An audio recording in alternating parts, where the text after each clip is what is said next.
Oh, hello there. And welcome to Two Hoegs Are Better Than One. This is one of my favorite streams of the year, folks. I am so glad that you are here. You did see my pinned message earlier. If you were in the chat, this is a law-free zone. Ignore my hat. We're not talking about law today. We're not going to talk about federal trade commissions, competitions and markets authorities, European commissions, or basically anything that you can form out of letters, except for at least one of Tom's choices as Game of the Year, which I didn't even recognize as a word. So I hope you're all excited. I hope you're ready for this. I love talking about this stuff, and there's no one I like talking about it more than with my brother, because two Hoegs are better than one, and Tom Hoeg is an actual bona fide game developer. Who can believe it? How are you doing? I think I'm rocking the look. I think people can tell I'm a game dev. You Rick and Morty shirt, beard, yeah, headset. Don't smack into your microphone, Tom. It's a good time. I like it. How are you doing this fine December Eve?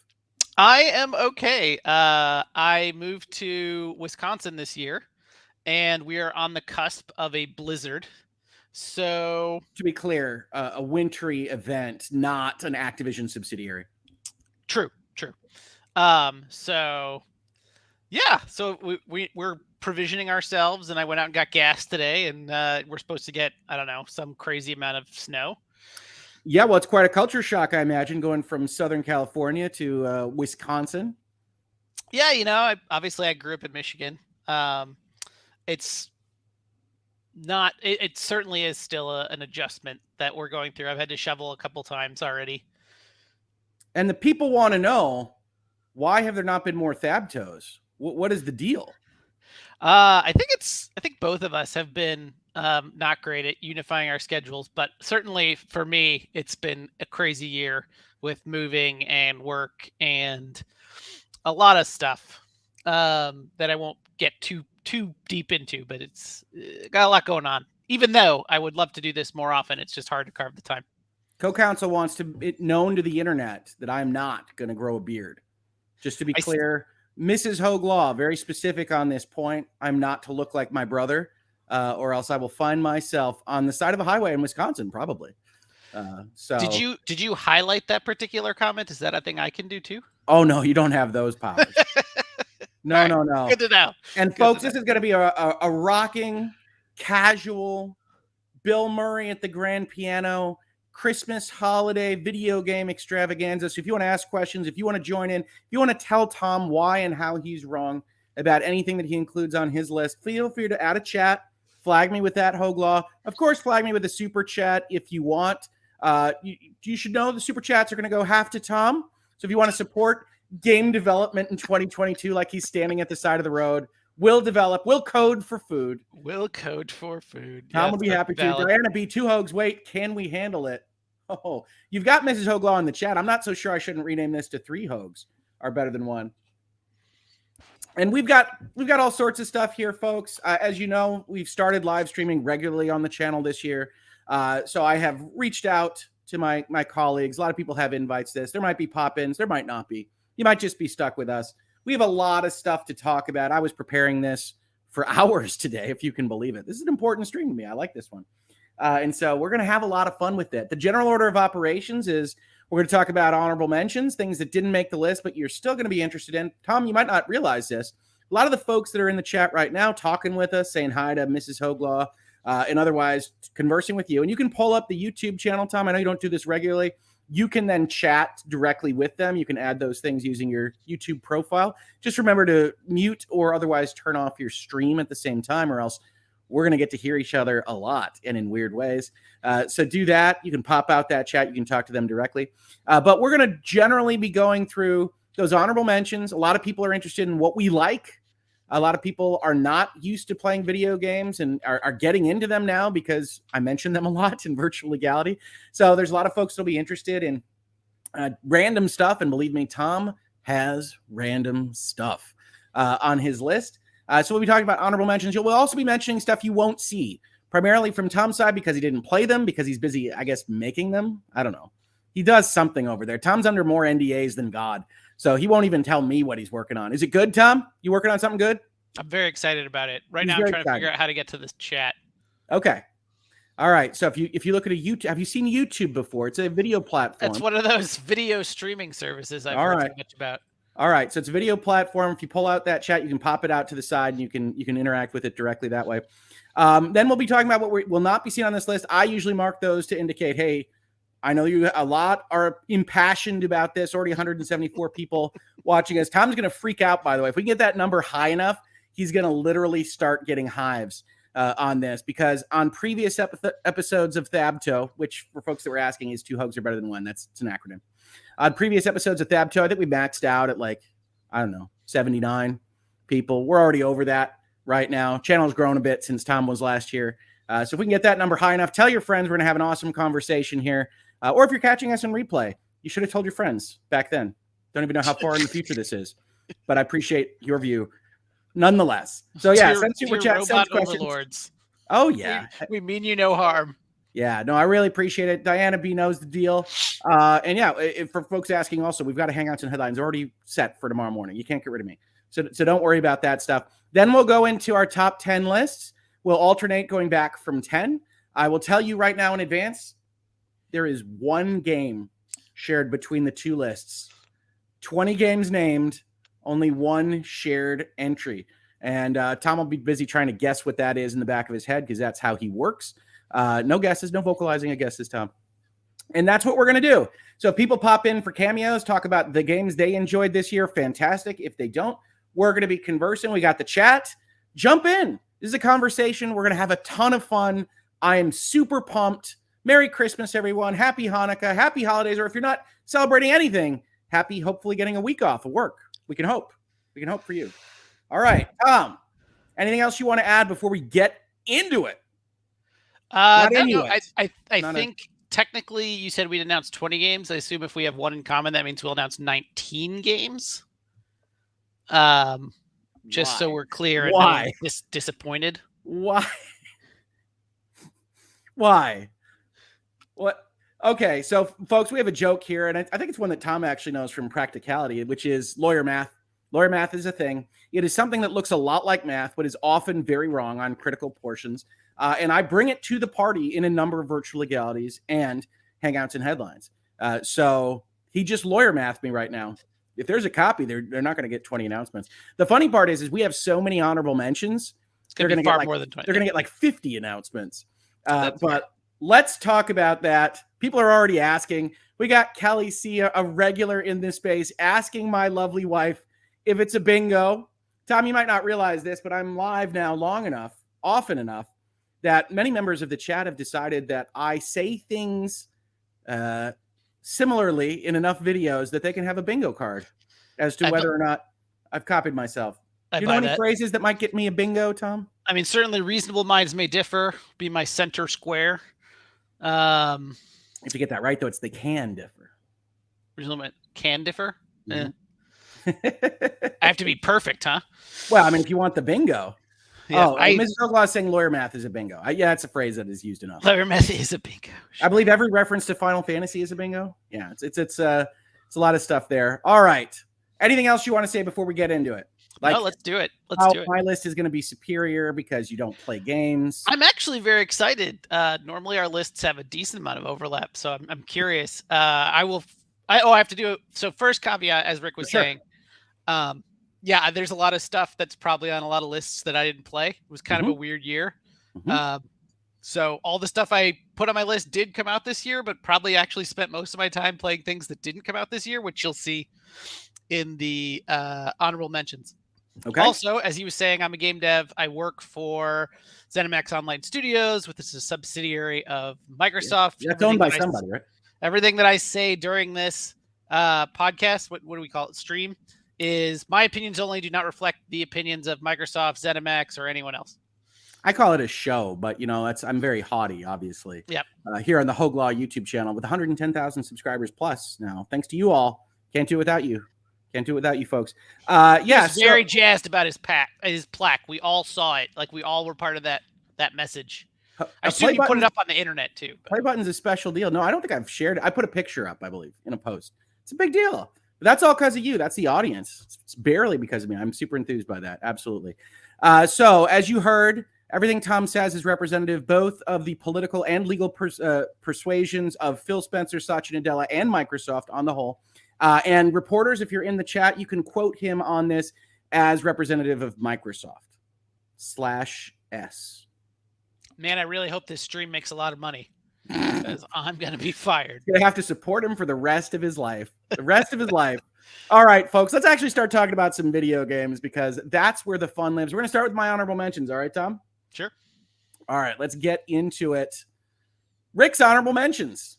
So I love these games on this list, but they didn't quite make my top 10. And I try to explain what they are in the behind the scenes here. And you'll also note from some of these that might appear on other lists as we go through the evening that Tom and I don't have the same kind of rule set for necessarily what makes it onto the list or not. So the very first entry here, Tactics Ogre Reborn, is a remake from an early 1990s strategy game that I adore, had a great deal of fun with it. I determined while I was putting my list together, which despite what you might hear about 2022, had way more game possibilities than I had space for to actually put on my list or even on this honorable mention list. I forgot one that I love that I'm going to mention when we get to the end of this list, that having a remake that does have some really significant improvements, like adding voice to all the characters in Tactics Ogre, that wasn't gonna make it into my top 10 list. But I love Tactics Ogre Reborn, excellent strategy game. Chained Echoes is a different circumstance. Chained Echoes is a modern 16-bit RPG. So if you're thinking about like the Super Nintendo role-playing games of old, your Chrono Triggers, your Final Fantasies, whatever it might be, it is magnificent so far. But I've played it about a dozen hours, and I can't tell you where it's going, where it ends, whether it falls apart. And so Chained Echoes is going to get stuck in what we call the Game Awards Triangle of Death. The Game Awards Triangle of Death is that if you release something really great in December, it can't get nominated for the Game Awards because, well, their nomination process ends in the middle of November because that makes sense. And it won't get nominated next year because, wow, December is a long time ago. Who could even remember it? It was dark then, right? There was some cold. And so Chained Echoes, I'm going to guess, is very likely to be a top 10 gaming experience for me this year. But I can't commit to that with the knowledge that I have right now. So Chained Echoes appears on this list. Tom, have you tried Chained Echoes? No, I mean to. I've seen it advertised to me. It's right in my wheelhouse. It is ridiculous good. One of the things we're going to talk about probably a lot, and it might even come up on my honorable mentions, is my gaming patterns have been very strange this year. My wife got really into Fortnite and plays it with her sister and friends a bunch. It's right. My PlayStation setup is right over there. My console setup. So that's actually, I end up playing this on Game Pass because I think it's a Game Pass game. It is. So my Xbox and my PlayStation are over there, but they're typically occupied. So I play a lot on my computer and on my Steam Deck, and not a lot on my consoles. So I haven't gotten a chance to dig into it, but it looked like something I would really enjoy. It's amazing. It's amazing so far. It's a top 10 game easily for me if it doesn't spit the bit on story. Role-playing games depend a lot on story, right? So I don't think it's going to. I think it's got enough working for it that's going to be great, but it's also really large. One of the advantages of making a 16-bit homage is you can do it with a lot fewer resources than trying to make some kind of photorealistic monster, right? So it is an excellent game so far with a lot of modernization and great ideas. I wanted to just mention it here because by all rights, it should be on my top 10 list. I just can't commit to it yet because I'm still in basically the second area after a dozen hours. And I think it's going to be great. But I haven't even opened like all the menu options yet. So I wanted to tell folks about that. Grounded is fantastic. Have you played Grounded a bunch, Tom? I played it when it was in whatever they call early access on the Xbox. Like it was less fantastic then. Game preview or something like that. Yeah. So Grounded, if folks don't know, is essentially the Honey, I Shrunk the Kids video game. You're stuck in your backyard. You got scientific artifacts all around, and it is utterly terrifying. Utterly terrifying. Death is around every corner. So much so that they have an option where you can make the spiders not spiders. Which makes them more terrifying. Have you ever seen a hovering death orb? It's a mutant thing out there. But Grounded, after it came out of early access, became absolutely tremendous. It's a survival crafter, which interestingly is one of Tom's favorite categories, or it was. Is that still true? Yes. You'll see definitely them in my honorable mention. I love survival crafters. There's one that I thought was really amazing this year that got a lot of talk about in my circles, but it didn't release this year, so not eligible. It didn't release this year, so it's No, not it was an early access. Got it. But it was very polished. Oh yeah, I didn't include any of the early access nonsense even in your honorable mentions. That was just eliminated. Okay, well, I'll talk about it anyway when we get to that slide. He gave me so many honorable mentions. I was like, I only have space for so many. What can I kick out? He put the Steam Deck in there. It's not a game. I did. To be fair, I put it on there, and I had a reason for why it was an honorable mention and not on my list. And Steam Deck specifically was not a game. But I have to talk about it because it has affected my play patterns so much, like so much. Yeah. And I know there's a lot of discussion over, whether it's good, whether it's bad, whether it's the right direction, whatever. I have people that like wholly, hate it and think it's the wrong direction for games to go, and people that are devoted to it. And I feel like I have to mention it because something that changes how you play, doesn't change what you play, but changes how you play so much, is something that I feel like needs to be talked about. And I feel like I'm uniquely aligned to be the person for whom this happens because I have a ridiculous Steam backlog that immediately becomes a bunch of games that I can play in bed or on the couch or whatever. Yes. No. All the prone positions you can imagine. The Steam Deck is great. I love the Steam Deck. I'm glad you mentioned it here because I did kick it off your list, which you will see in a second. I really like this point. Maybe, Tom, you can do it on your list as well. But this is a family-friendly channel. We talk a lot about playing with the girls here at Hoeg House.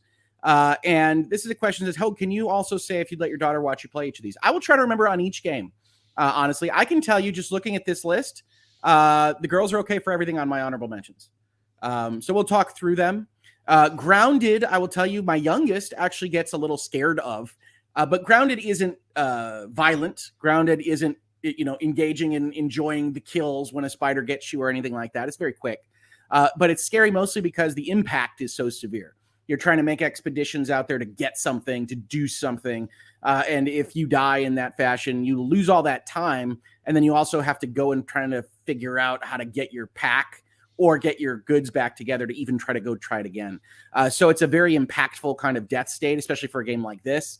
And so they're scared all the time. And we have a nice sound system with our video games, and they do a good job of making horrible chittering noises all around you while you try to play. So Grounded, everybody.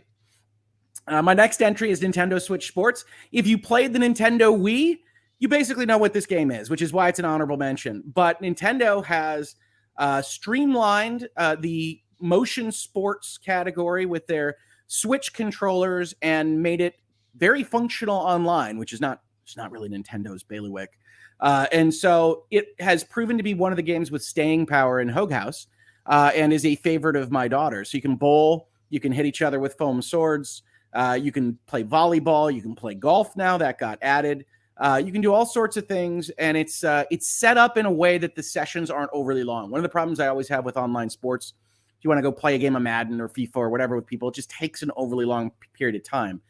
So what Nintendo Switch Sports does is it takes a game like bowling, for instance, and it turns it into a kind of quick fix thing. So you play the first 3 frames of bowling against everybody, and then it splits them in half, and only the top half go and play the next 3 frames, and then the next 3 frames, and then the last frame.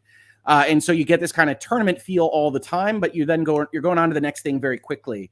And then much like everything else on Earth, it has a kind of battle pass. It's not something you have to pay extra for, but you're gaining experience to essentially go get things off of a card, which changes. I think you get a new card every week, maybe every 2 weeks. And that means that you can always be looking for something. So right now they have, I think, a snowman body, which my daughter desperately wants. And so she's bowling for snowman bodies.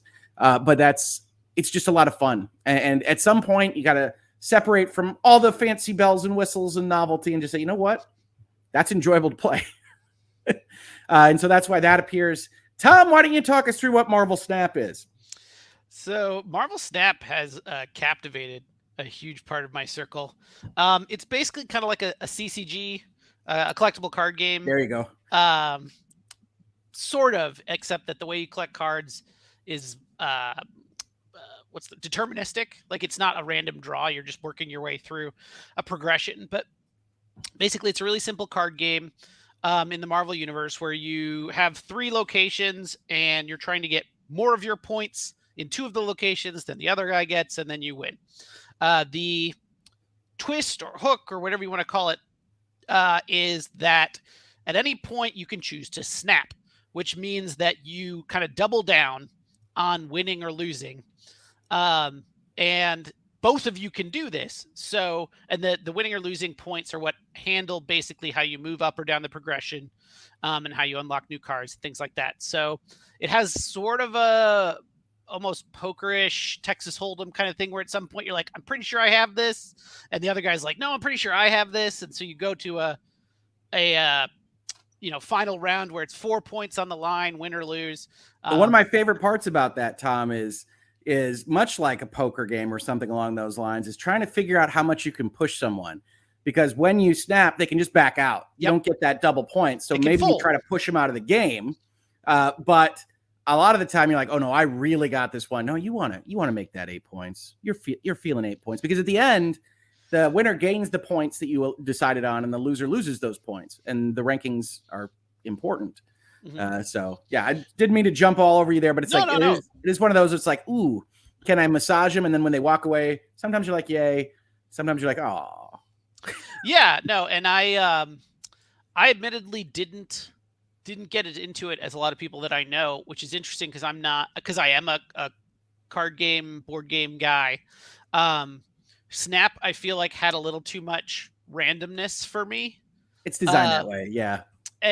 Which is like, yeah, and I think that's the same reason I kind of bounced off Hearthstone eventually, was like, well, you've got like 90 of the cards, just do random stuff, and you can never predict what they're going to do. But with Snap, it also, like, I didn't feel like the deck building in Snap was strong enough early enough.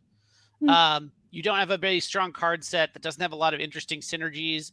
Someone told me it was somewhere in the 20s, I think, where they started getting like interesting deck combination meta type stuff. And I've had fun making things that are just focused on things, but not necessarily with an attempt to win, but to like see if I can make it sing once or twice. Yeah, it feels like there's like maybe 1 or 2 decks you can build from the beginning, like a deck around reveals and a deck around like ongoings, and that's it.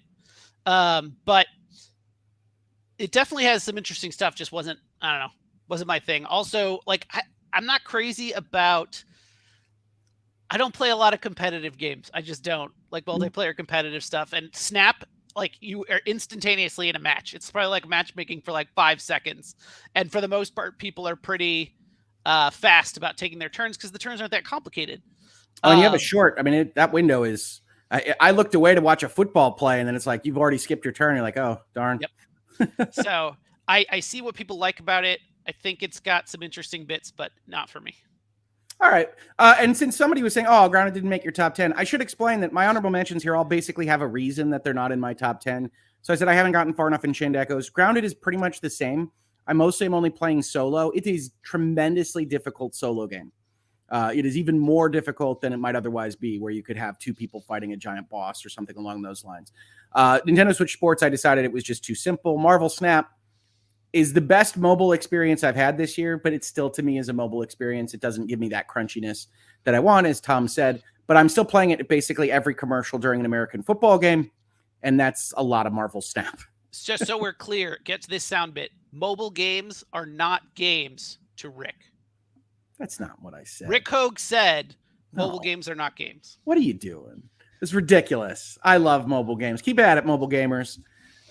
2 Point Campus, which is one of my wife's favorite games. Mrs. Hoeg Law will represent 2 Point Campus in the chat or otherwise. She loves these kinds of management strategy games. 2 Point Campus is the spiritual successor to a game called 2 Point Hospital, both of which are spiritual successors to games made by an old company called Bullfrog. And they are management games where you have to run a college campus, run a hospital in a somewhat colorful, funny way. And she has played these for a whole long periods of time. And she loves them to death. I honestly haven't played 2 Point Campus enough to vouch for it, except to say that it's well put together and it has some fun and pleasing graphics. But I did want to mention it. because it is so popular in this house, and I can see why. It just isn't on my list. DioField Chronicle is one of what we call the Square Enix weird joints. Square Enix likes to put budgetary money into smallish projects that just kind of are put out there. Tom actually tried to put one of Square Enix's weird joints on his list of top games this year before I called him up and said, dude, that game came out last year. Tom, you want to tell me? It came out towards the end of last year. It was on my list. We talked about it last year. I'm fairly certain it was on my list too. Let's move on. That game was Dungeon Encounters, for those of you keeping track at home. And you can watch our 2021 video, of course. But Dungeon Encounters is an excellent... Calling it threadbare or to its foundations is probably too generous. It is as much a math spreadsheet game as anything else, but it is excellently done. DioField Chronicle, on the other end, is one of the Square Enix 3 countries on a continent go to war over resources type games. But I played one of those. Where it gets special is that it is done in real time. So unlike a Tactics Ogre, unlike a Triangle Strategy, unlike a lot of different types of games, it is being done with what we would usually consider real time with pause. It's done real time, and then you can pause for strategic decisions. And figuring out how to best put that onto the console has long been a hope of mine. And there really hasn't been a lot of mastery of it. DioField Chronicle basically cracked the code. Now, they didn't have a ton of budget, so there's a lot of kind of not so awesome animations. The story isn't too terribly compelling, but at its foundational level, the actual gameplay is much stronger than even all of the things that go around it. So I tend to call this a cult classic because I think DioField Chronicle is not only going to be referenced by strategic designers in the future for some ways to handle consoles, but that people are going to continue to flock to it, especially when it hits like the $3 bin or whatever sale it's going to happen on the PlayStation Store. So I wanted to include that. And then the last one here is Temtem. Temtem is included here as an honorable mention for a couple of reasons. The first of which is that it's kind of been out forever and kind of not been out forever. It had a very long early access period. It technically released this year. And so I didn't want to include it necessarily in the list, but Temtem is Pokemon. It's literally Pokemon. It's a high-res version of Pokemon, depending on what you're playing on, I suppose. But it is difficult. I really like Pokemon. I like Pokemon as a series, but it generally doesn't challenge you very much, doesn't push you back very much. Temtem is hard. Temtem has a group of wins and losses for elements that is ridiculous. You're always using 2 people at once, 2 Temtems at once. And it is a lot more resource management oriented. You don't just get 35 attacks and then you go and you rest and you get 35 back. You're constantly having to evaluate your stamina against your health and do all these various things. And so much like a Dragon Quest game of old, Temtem is about actually building your characters and understanding their synergies with each other and knowing what you can use against any given opponent in a way that Pokemon certainly could be if it wanted to be. It's not aimed at that audience. So Temtem is filling a void that I didn't know I had, really, which is I wanted a super hard Pokemon game. So also plays great on the deck. Tom, you should just jump in. I'm just going to throw that in as a bullet point. You could just add it's on Game Pass or it also plays great on the deck. There you go. So, yeah, Tom, you like Temtem, right? Yeah, Temtem's on my honorable mention because I like it. I really enjoyed it. It is like more challenging Pokemon. Honestly, the worst part of it, in my opinion, is like the, I don't know, writing narrative world. Yeah. I'm just like, it's just like, it's kind of cringy. Not stuff that I'm like super interested in reading, but like I have this weird, I'm compelled to like digest all the content that I've paid for. So I'm like reading this stuff I really don't like. And so that kind of like is off-putting, but the actual like Pokemon fighting and seeing other players run around with their Temtem and stuff is really cool. Right. So we should also say that, as Papa Rick here points out, it is an actually functional MMO type game. You see other players running around. It has that feeling of trainers all over the place, like the Pokemon anime. They have their usernames above. You can challenge them. And so it works at that even better than Violet and Scarlet, which are trying to branch out into multiplayer games as well. So yeah, Temtem is great, but Tom is exactly right. You do get this kind of, these are the Pokemon design rejects, at the dollar store in the bin that nobody wanted. And same with the plot lines and same with the character faces. My daughter said, the characters look weird, Dad. I was like, it's because of the art on their faces. She's like, I don't like that. Okay, I got it. It's not the perfect art style. You really have to go in saying this. Let's look at the game more than anything else. And if you can do that, it sounds great. Kelly, longtime supporter of the channel, says Temtem may have broken Hoeg. I'm not going to lie. There was a sequence of events in Temtem where it might as well have been a Soulsborne game with the number of times that my team went down before I said, I guess we have to go grind a little. I lost to the first trainer several times. It's that kind of game. It is that kind of game. So, yeah. All right. That's my honorable mention list. I should also point out, for those that didn't follow kind of how these lists work, Tom's going to have an honorable mention list of his own. It's going to have different games on it. These are not coordinated lists. So just because something appears on my honorable mention list doesn't mean it can't appear on Tom's top 10, vice versa, or on our this is not going to show up at all list. So with that said, you want to look at your list, Tom? Yeah, it'll be a surprise because I sent these and then forgot about them. He doesn't know what's on his list. Let's hear him defend him. All right, Tom, you're up, buddy. Oh, look at how fancy and like typed out yours was. And I just get like a bullet point list. Like, whatever. How is this different? I don't. Okay, wait. Can we flip back and forth a couple more times for the stream? Yeah, I don't.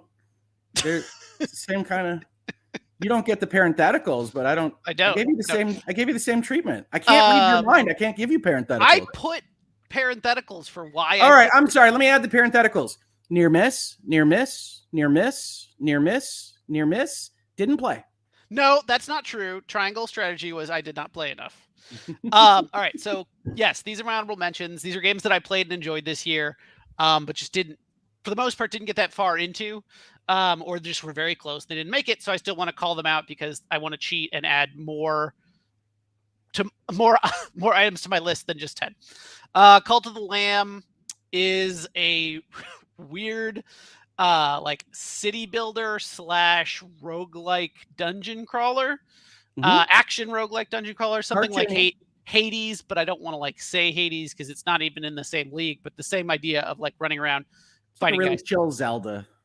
And you are recruiting people for your cult, which are building up your city, and your progression is tied to your city growing and getting faith from your cultists, and then also sacrificing them and weird, crazy stuff that if it was people would be like, it probably would, the big game probably would have been banned. But it's this fun, weird juxtaposition that I enjoyed, and I haven't finished, but I got a decent amount through. There are a lot of games this year that have a lot to say about organized religion, I have to add. Cult of the Lamb is one of them. Salted Sacrifice is the sequel to Salt and Sanctuary. Can we pause there for just a second, Tom? Is that the worst title ever? Because I can never remember which one is first. No, it is terrible. In fact, I didn't buy Salt and Sacrifice originally. I read a review and I'm like, oh, I've already played this. And then went and was like, oh, nope, that's the new one. Okay. And then went and played it. All right. So what is it? I'm sorry. I didn't mean to jump. It's a 2D Souls-like, and Salt and Sacrifice in particular has a very strong thread of Monster Hunter. You're basically going around killing mages. You're like some mage hunter. But when you kill them, you get parts from them and use those parts to build your equipment. So that cycle is there. But at the same time, you're kind of unlocking, in Souls-like Metroidvania fashion, you're kind of moving your way through the environments. You're getting access to new environments and new things to deal with. Like I said, that one was a near miss. I played it a decent amount. It actually pushed me onto something else that didn't appear on that I put on my honorable mentions, but apparently it wasn't allowed, which is I played a ton of Monster Hunter Rise, which had its PC release this year. So I don't know. But I played a ton of Monster Hunter Rise, also great on the deck. And really loved it because I think Salt and Sacrifice kind of pushed me that direction. Like I was like, oh yeah, I like kind of dig this, like go fight things and get stuff and get better things. And so that's where I ended up. But Salt and Sacrifice is really solid. You have to be okay with their kind of weird Moppet art style because that's what they do. But yeah, it's a very specific look. We will have a few reference pictures for the actual lists. We don't have them for the honorable mentions, but yeah, it's not my favorite art style, but it's functional. Yeah, no, it's solid. It's just, yeah. All right, now we do have a question here. We got a super chat, Tom. Are you ready to talk to our fourth Hoeg? Yes. Because there can never be enough Hoegs. Papa Hoeg. Hold on. Oh, no, go ahead. Papa Hoeg says, what's the best game for and I don't know, it's a Spanish for. It was like fur. For a 70-year-old non-first-person shooter, please. We got that from 70-year-old Dad. All right, so I guess out of our honorable mentions lists, what would we recommend to Dad? Let's see. Looking at this, he should try some Marvel Snap. I was gonna give him Immortality. Like, that requires no reflex at all. I told him about Immortality. He never got off and played it. So he's not going to play anything we say right now. I told him that Mama Hoeg would like Immortality. We'll get to Immortality later. It might or might not be on somebody's list. Who knows? Well, it's clearly not on mine. So, yeah. You know, I think if you look at these lists, don't play Cult of the Lamb, don't play Salt and Sacrifice.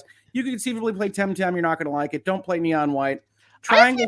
Oh, you're telling Dad not to play. Yeah, I thought you were like telling the group. I haven't even gotten past your stuff. I'm not taking it away from you. Honestly, I think you could enjoy Chained Echoes if you wanted to give that a run, Dad. That's on your Game Pass, which I know you're a subscriber to. So maybe you could check that one out. And of course, the 2 Point games you would also like. So maybe 2 Point, Chained Echoes, Marvel Snap. All right. Thank you, Dad, for the super chat. Appreciate the support always. What is a Neon White, Tom, and why should we care? That is our Dad giving us like 70 cents a piece in the most inefficient way possible. Hey, he likes to support YouTube. It's all a front. So, okay, Temtem we already talked about. Neon White, I don't even know exactly how to describe this. It's a speed run card collecting thing. I think something just fell down outside my door. That does happen. So here, I'm going to let you take a shot at this.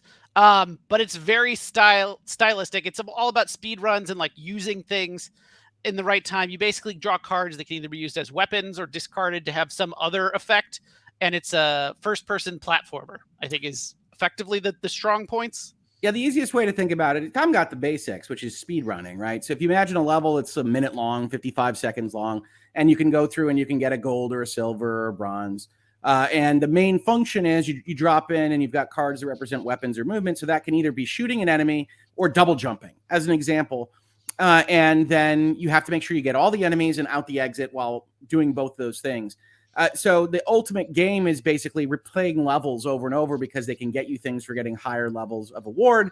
And then there's a kind of typical shallow anime dialogue thing that happens between all those levels because you're ostensibly dead and you're arguing with other ostensibly dead people about winning the right to get less dead or better off. We'll leave it at that. It's a little bit like the Broadway musical Cats, if you're familiar with it, except with anime characters and guns. So if that sounds attractive to you, Neon White is an unusual piece of work, but it is a lot of fun. It's budget priced. And how does it play on deck?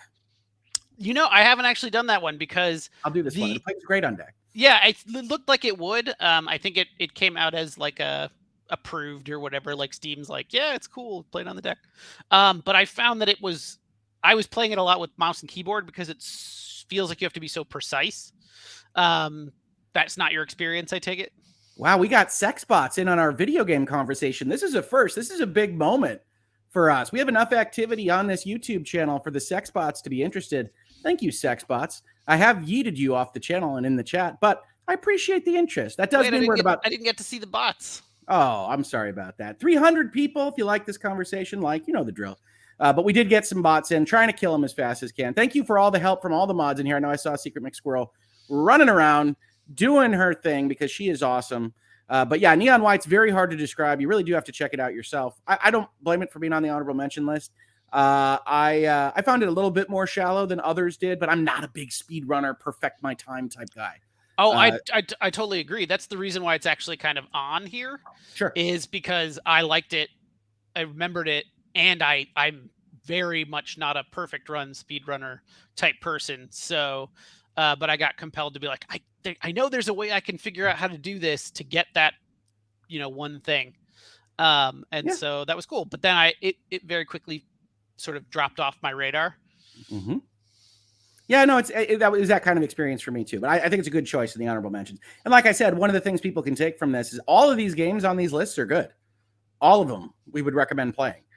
So if anything sounds of interest to you, check it out. Absolutely. And here in the year-end sales, one of the reasons I really like doing this stream is that virtually everything in video gaming is going to be on sale this week and next. So check out your digital storefronts, people. And in the future, maybe I'll get an affiliate link or something and not be silly about this. But for now, take our recommendations. They're good stuff. Clever. They're good stuff. All right. What is a triangle strategy and why should I care? So Triangle Strategy is the turn-based strategy game from the people who made Octopath Traveler, or at least in the style of Octopath Traveler. I guess I don't know that it's the exact same team.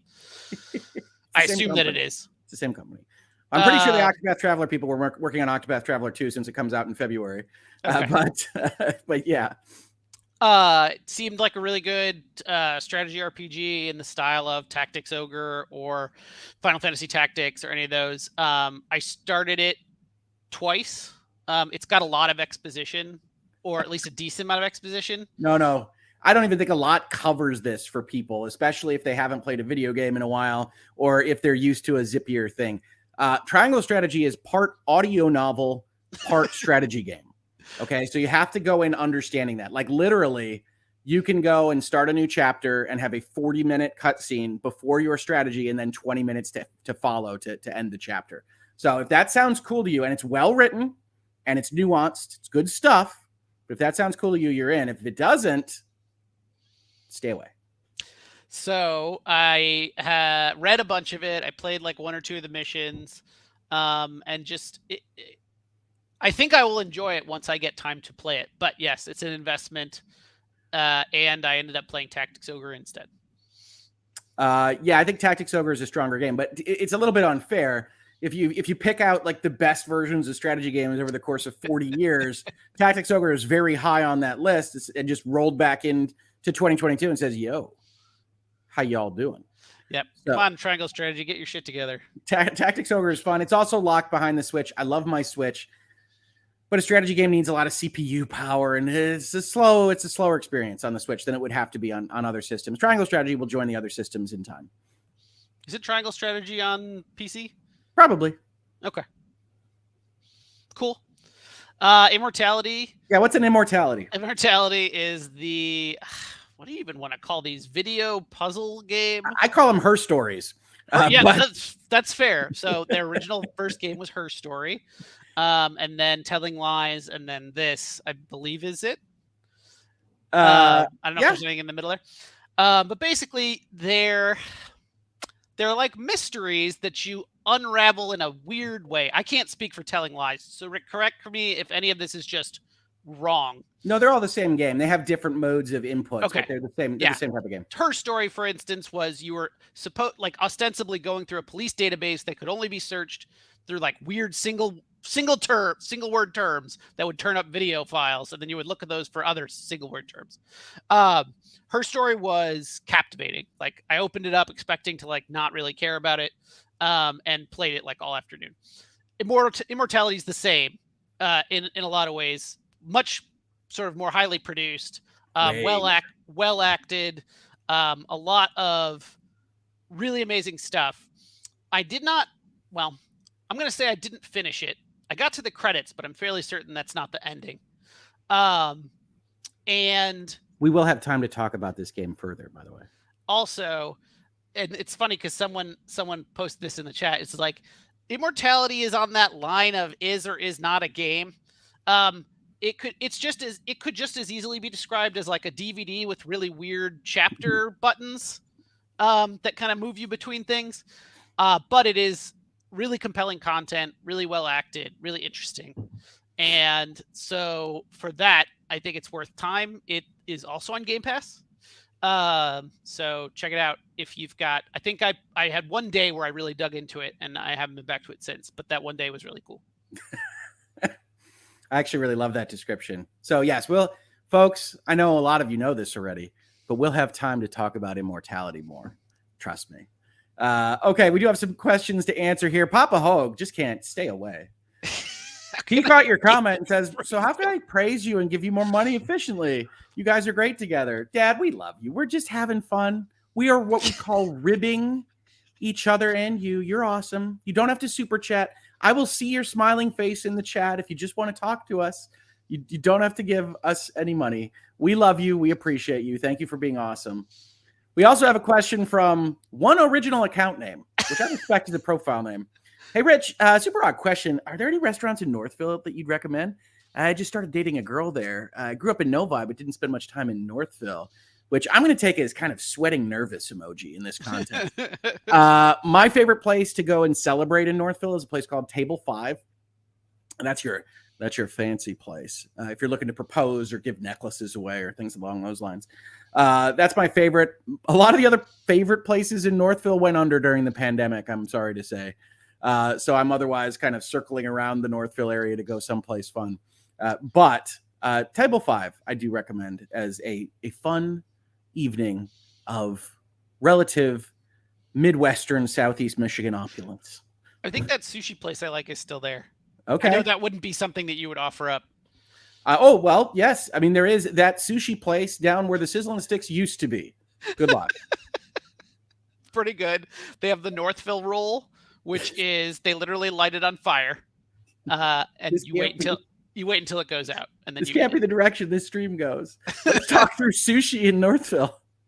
It's really good. If you're looking for the finest sushi, might I recommend the suburbs of Detroit in Southeast Michigan? Yes. I love the question. Rain Man says, is that the one that's not actually a game? So understand Ian Runkle, who may or may not show up. He's got work tonight, unfortunately, has been a thorn in my side since I recommended he try Immortality. And he has stuck to his guns that it is not a game. And it is a poorly told story through a toy that he did not enjoy playing with. So, Runkle, if your ears are burning, we're talking about you, buddy. But you're wrong. This is my channel. Sky is a neighborhood. This money, £4.50, is towards a fund for Tom's honorable mentions next year to have lasers and disco music so that he complains less about not having a special and honorable mention list. I love it, Sky's neighborhood. We'll see what we can do. I suppose if I'd gotten my list to him before, like a few days ago, there also might have been more time for lasers and or disco music. If you go look at last year, this is better because you didn't get me any list last time. So I got it very late in the day, and then I just had to like slam a list together last year. So, all right. Honorable mentions are over. We have not even yet begun, folks. I hope you are steeled. I hope you are ready. I hope you have a comfortable chair because we have just started talking about some video games. Solid 50 minutes before we hit the lists. People know this is not short form content on the Hoeg Law YouTube channel. We've already streamed today before we started this stream almost 3 hours. This is how we do it as long as my voice can keep up, which, hey, my voice is pretty much back, folks. So you're stuck with me going through the holiday season here. Let's talk about what you won't see on Rick's list, shall we? This is going to be a shorter conversation. These are just things we're not going to talk about so much. What is it? God of War Ragnarok, number one, of course. We've talked about it on Twitter. You've heard me discuss it in Hangouts and Headlines. You know, it is a perfectly fine 7 out of 10 type game. Okay. People are already stealing themselves for that comment. They're preparing their hate letters. My DMs are open. You can send me whatever kind of threats you like. God of War Ragnarok is a perfectly okay, mediocre game. I'm sorry. Elden Ring is much better than Ragnarok. But here's where I say it's not my kind of game. I'm not a big Soulsborne type guy. And so it doesn't appear on my list. I'm just trying to prepare you all for what isn't on my list. Rogue Legacy 2, I find to be a very nice game. But I didn't find it to be terribly special. A lot of people do. Vampire Survivors, very similar in that regard. Very popular by a lot of people. I saw Phil Spencer, CEO of Microsoft, put out his like year on Xbox and had like 250 hours of Vampire Survivors. I assume he was on conference calls with like the European Commission and was playing Vampire Survivors while listening. But other than that, it's a very simple game that we might talk about further in this episode. Yeah, Rick's wrong about Vampire Survivors. It's going to be a genre. Just all right, game developer. The genre of don't push any buttons and wander around aimlessly. Yep, wander around and hit stuff. Splatoon 3. It's funny because I think Vampire Survivors reminds me a little bit of Flip Ship, so we can talk about that. Those bastards. Splatoon 3 is a game that I yell around the house because my youngest has been very excited about it all year. Splatoon 3, she loves it to death. For the most part, it seems like Splatoon 2 to me. I'm not going to lie. Splatoon, very strong property, good game. I don't see a ton of evolution. So Splatoon 3, not on the list. High on Life, people, stop sending me DMs trying to convince me it's funny. Okay? It's on Game Pass. I know I've been on the Bitcast. I know I have talked about my dislike of Justin Roiland's sense of humor. I'm never going to fall for High on Life. I'm super glad that a lot of you are loving it. Go find your bliss. It's not going to be on my list. Callisto Protocol, I have enjoyed. It's a kind of 7 out of 10 type game as well. I like it significantly more than some other people, but it's not a top 10 game of the year for me. And then Pokemon, this is going to be talking about Arceus and Scarlet and Violet. I found to be enjoyable, found Temtem to be a little bit better in most regards. Scarlet and Violet, I actually think is the future of the Pokemon franchise and has a bunch of brilliant ideas. I can't reward it with the performance that it has on the Switch. That's what's on my list. Undoubtedly, the top of the list is going to be what's most offensive to people there that are following me. They're already preparing the cutout letters from the magazines to tell me how wrong I am. Tom, you think I'm crazy on Vampire Survivors? Is that your main offense on my you won't see list? No, I think that cluster there of Elden Ring, Rogue Legacy 2, and Vampire Survivors is especially insulting. Okay. The rest of it, we'll see how that goes. We'll see how that goes, folks. And what won't you see on Tom's list? He actually labeled this as didn't play, but we'll talk about it as you won't see it here and see if there's any other reason besides he didn't play it to have it on this list. Tom, what are you not going to talk to us about? Yeah, so I think these are all, in fact, did not plays. Like I said, my play pattern this year was weird, especially like I played a lot on my deck, a lot on my PC, not a lot on my consoles. Horizon Forbidden West came out, heard good things about it. Most people said you should play Zero Dawn first if you haven't, so I did. I'm still not quite done with Zero Dawn, have not moved over to Forbidden West yet. Is that why I was hearing updates from you about you playing Zero Dawn all year? Is you wanted to get to Forbidden West, which came out in February, and you never made it? Is probably true. Also, I knew that was gonna. I knew that was not gonna pan out because I was not gonna want to play a Horizon game after finishing a Horizon game. So, but I wanted to be in position to get Horizon maybe next year. I really did enjoy Zero Dawn so far. I think I'm at the end. I just haven't had time to like cap it off. But I heard good things about the sequel, so I'm excited to check it out, but didn't play it. Can't say it was anything. Pokemon Violet and Scarlet obviously came out recently. I have children that love Pokemon Violet and Scarlet and are under embargo to not get anything before Christmas. So I also am covered by said embargo and unable to play Pokemon Violet or Scarlet. So again, haven't played it. Stray, didn't play it. Honestly, didn't super attract me. I think I might. That's another Game Pass one, I think. No. Maybe we just own it on the PlayStation. I don't know. We have it somewhere that I'm fairly certain I can play it. And I don't know. It just didn't. I don't know what it was. People were. I didn't play it as a sufficient enough reason to say it's not going to be on my list. But no, I mean that's fair. That's fair. You won't see it because I didn't play it. But like the stuff coming out of it, people talking about it was like pretty short, like decent, okay, environmental puzzler. It is okay. Mostly seems to be appealing to people because you are a cat.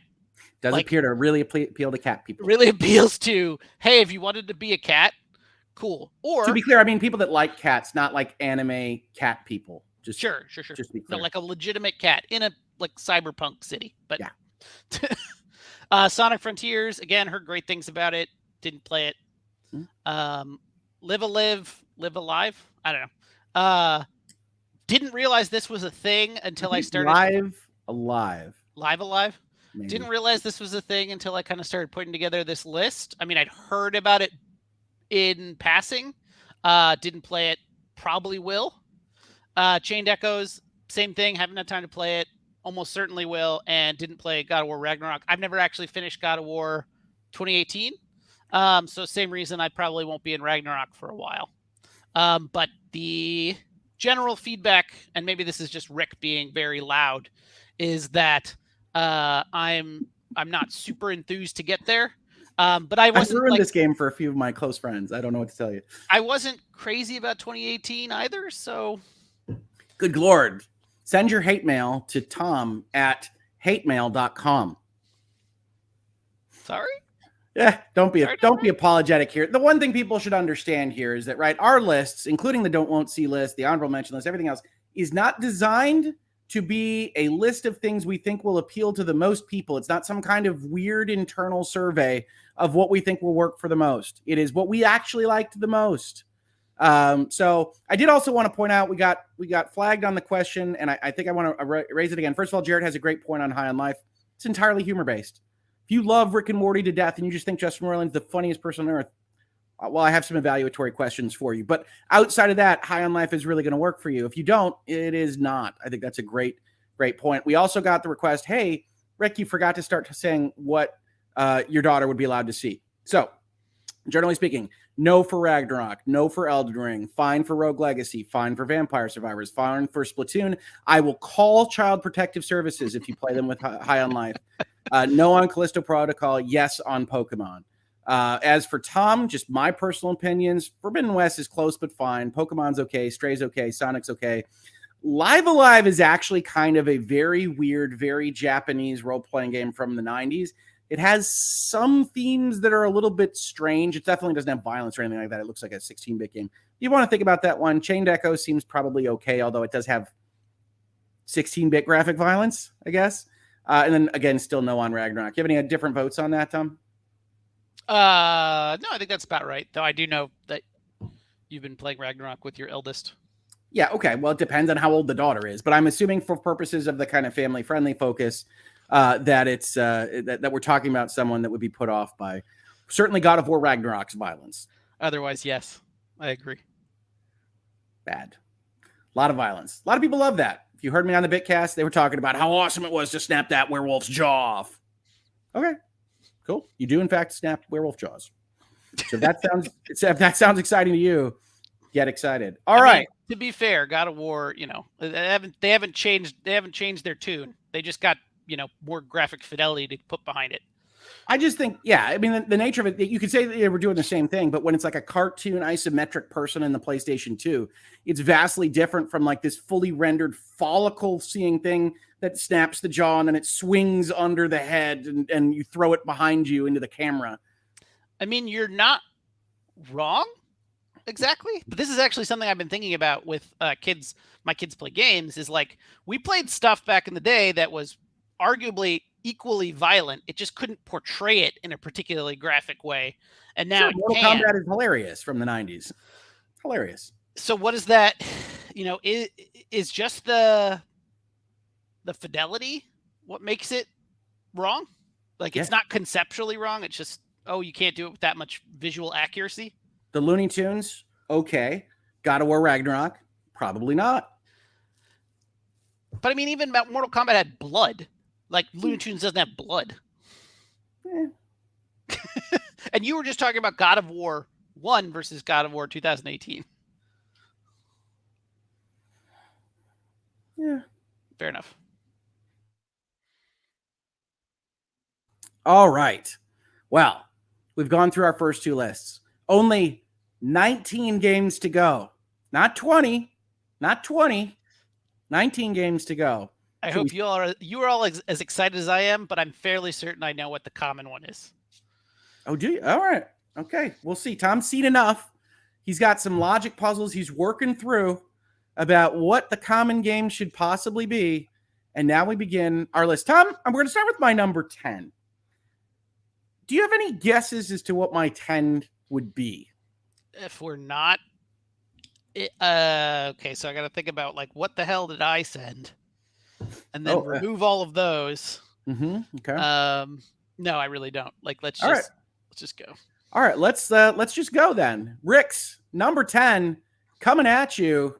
It's a little game called Nobody Saves the World. And because we are now in our top 10 list, we can do super fun stuff, right? Oh my God, look, this is going down, folks. This is fancy. What in the world? Is that some hot PowerPoint action? Like, what's going on? Oh, I'm hitting buttons all over the place. I prepped this for hours. Hours. This is what I do. I get excited about this stuff. So Nobody Saves the World is a game by, I'm going to get it wrong. I wanted to say Drinkbox. I believe it's Juicebox Studios. Do you remember what this is, Tom? Is it Drinkbox? I think that's right. The people that did Guacamelee. It is the people that did Guacamelee. It is most closely associated with a kind of Zelda game, top-down, open world-ish exploration game, in which you are a character that goes by the name of Nobody. Let's bring this back up. And this is actually the Nobody character right here. You can tell with the kind of blank-eyed, black eyes situation. And he starts out Nobody as literally nobody, can't do much of anything. And the trick of this game is that you gain other things he can be. So here he's a bodybuilder, and that bodybuilder is going to be able to do various things and have various powers. And you can be a rat, you can be a mermaid, you can be all sorts of things in this game. And you have to go up skill trees to gain those powers and to then work with those powers to create kind of builds out of what you can do there. And then walk around some pleasantly decorated environments and grind for the most part. You're going into dungeons. The game is humorous, but not too terribly driven. But it was one of my most fun experiences this year, and one of the few times, Tom, that I went back to a game. So it comes out in January on Xbox. I play through it. DLC, very small DLC, not terribly large, with 2 more character classes and I think a dungeon. Comes out in the fall. I go back to it, get sucked back in. Nobody Saves the World is one of the few that has done that for me this year, and I wanted to flag it as one of my top games because honestly, I just had an excellent time with it. It's zippy, it's fun, it's creative, it's humorous, and you can definitely play it with your kids, and that's a good time. That's a good time. Tom, did you play this game? Yes, yeah. This was on my list. This was on the long list when I was filtering down to the honorable mentions. And it is not on your list, boy. It just didn't like super grab me. It has a lot of interesting stuff going on. I like Juicebox. I really liked Guacamelee. I think sort of what you talked about, like it didn't do anything like really special to grab me. I like some of the stuff that it puts out. I think it's interesting, but wasn't one of my favorites. But I did play it. You don't have to. Abigail Korfman, member for 4 months. Thank you for rejoining the membership. Asks an important question that StreamYard can't bring over, which is Nobody named after Nobody from Nobody Saves the World? Nobody being, of course, my character, as Tom knows, from Lawyers and Dragons. The answer to that is no. Nobody from Lawyers and Dragons was inspired by primarily my daughter's love of the Odyssey and the name that Odysseus gives to Polyphemus, the Cyclops, in order to be clever with him. And so I really liked that. And that was fun for me and my daughter. And so that's where Nobody's name came from. So hopefully that's helpful, Abigail. But Nobody Saves the World is excellent. And while it didn't float Tom's boat, it is my number 10 game of the year. And I highly recommend checking it out. In the Odyssey, doesn't Odysseus tell Polyphemus that he's nobody, so that then the Cyclops goes out and says, nobody, blinded me? Yes, that's what I just said. Oh, I thought you said that he gave that name to Polyphemus. Anyway, cool. Yes, no, you're exactly right, buddy. And that is what I tried to convey. If I failed to do so, then yes, it's the name Odysseus takes for himself in his encounter with Polyphemus. So, yes, it is funny that there's a game called Nobody Saves the World, but it is not directly connected with Lawyers and Dragons. I promise you. I did have some people when I posted this, Tom, that we were doing this list, say that Lawyers and Dragons should be one of the games of the year. It's not a video game, even though we do it on video and it's a game. But I really appreciate that, folks. We love Lawyers and Dragons. Lawyers and Dragons will be back early 2023. We've got some more worlds to save. Maybe we can get Tom in there as a guest appearance at some point. He's not a lawyer, but he could be a dragon.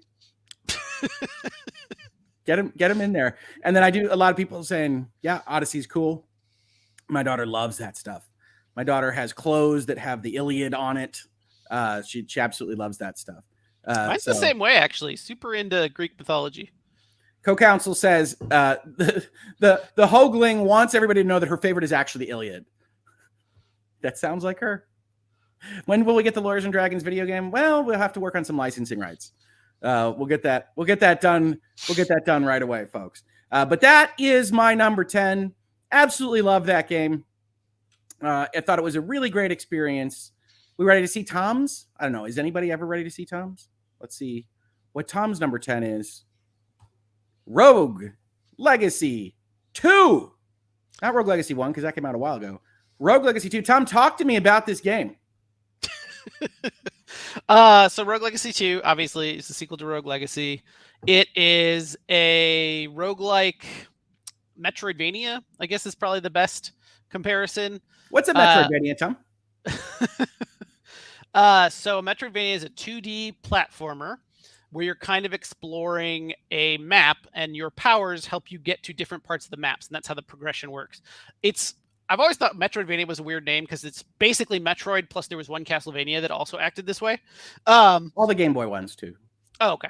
But basically the idea that you're making your way through some castle map, whatever. In this case, it's a I mean, I guess it's a castle, but also has exterior areas. But basically, it's split up into a number of like lands, and then you're kind of moving through those, getting powers that let you get to new lands, and also get to stuff that you couldn't previously get to in kind of the older things. So where a normal Metroidvania is in like a fixed map. This is in a sort of roguelike generated map, but with rooms and stuff that you see just in kind of different arrangements. Right. It's randomized every time. Right. It's randomized, but you'll see locations you've seen before just in sort of different organizations. You're fighting the same boss. And then, so as you go, you unlock a bunch of different character classes. So one of the other hooks of sort of Rogue Legacy is when you're starting your next run, you pick from one of 3 heirs, basically. And they have a class, which is kind of the biggest, strongest, like, what are they going to do? How are they going to play? And then also some properties like they're really strong or really weak or can only see in black and white or they're dramatic or whatever. And they have interesting sort of positives and negatives. One of the ones that I recognize or remember so immediately is pacifist. That is the trait that gets you like a ridiculous amount of gold, because gold is how you progress all your stuff. You're progressing this castle behind the scenes that's improving your stats, giving you new classes, unlocking new equipment, all sorts of stuff. And so you do gold, and that's what you're using to kind of keep progressing that. And the pacifist trait basically means you have like a sign. You can't actually hurt anyone, but all the gold you collect is like 4 times as valuable. You protest war. Yeah, you have like a little peace sign. Though I think if you can manage it right, you can get yourself a weapon and still keep the 400%. That's right. Are you knocking stuff over there? Yeah. I'm sorry. Yes. No, you don't have to be sorry. So no, I really enjoyed it. Played a lot of it. Plays great on the deck. It's a really. And is this appropriate for kids? Yeah, I think so. I think this is, it's cartoony. You're fighting monsters. You can see the pile of dead bodies in the background. This is about as bad as it gets. Cartoony kind of sort of implied violence. And then yes, you don't. Sorry, someone posted in the chat. Guybrush Threepwood. It's not related to Rogue Legacy narratively at all. It's a completely new and different thing. And basically, I'd say it's just better. It's just better than the first one. It's just a better version than the first one. Yep. And the first one was one that I enjoyed. So I definitely spent a lot of time on this. It actually has a little underlying narrative that you're going through and figuring out, which is fun. It's a great game. I definitely recommend it. A lot of fun. The art, I actually really like the art style. I picked this one up when it was in early access and basically just stopped playing it because I'm like, I really like this. I'm going to wait till it's done, which is what I run into a lot in early access. It's kind of like getting that, okay, this is cool. And then sort of waiting for them to get more finished. Yep. And for people that don't know, I don't buy early access because I got burned a couple of times. I said, we'll just wait for these things to finish. There are companies that I trust to some extent with early access. Tom will let them roll. He's at the video game craps table every day saying, That's right. Looks interesting. So Rick, this is what Rick took off my list that I didn't realize was my early access titles that were in honorable mention. So I'm going to bring them up because I think they're valid and important. All right, we don't get any slides because I didn't make it. No slides, no special slides for them. But V Rising was a really big game this year that a lot of people got really into. It's made by Stunlock. The combat is really frenetic and sorry, not frenetic, kinetic, but it's a survival crafter, which is why I thought it was important to bring up, because we were talking about that. We're a vampire, and it's what I think is really interesting is it kind of turns the survival crafter thing on its head a little bit. You're still gathering a bunch of materials, crafting. You're building a cool like gothic castle thing, which is really neat. But at the same time, you're a vampire. You're pretty powerful. You are able to take out, basic enemies very easily. But then there's still a lot of things in the world that are stronger than you and that you have to work with. You have to avoid the sun all the time, so you're kind of moving through shadows and stuff. Highly recommended. Very enjoyable. Dune Spice Wars. This one, I don't know basically, if you played Northgard, this is Northgard on Dune. And I'm Northgard is a strategic PC game in which you move Vikings around and try to take territory. Yep. It's a RTS, I guess technically would be a real-time strategy game. Territory but really good. I'm really looking forward to kind of pushing the release. I think it's 2023. And then, another Shiro game.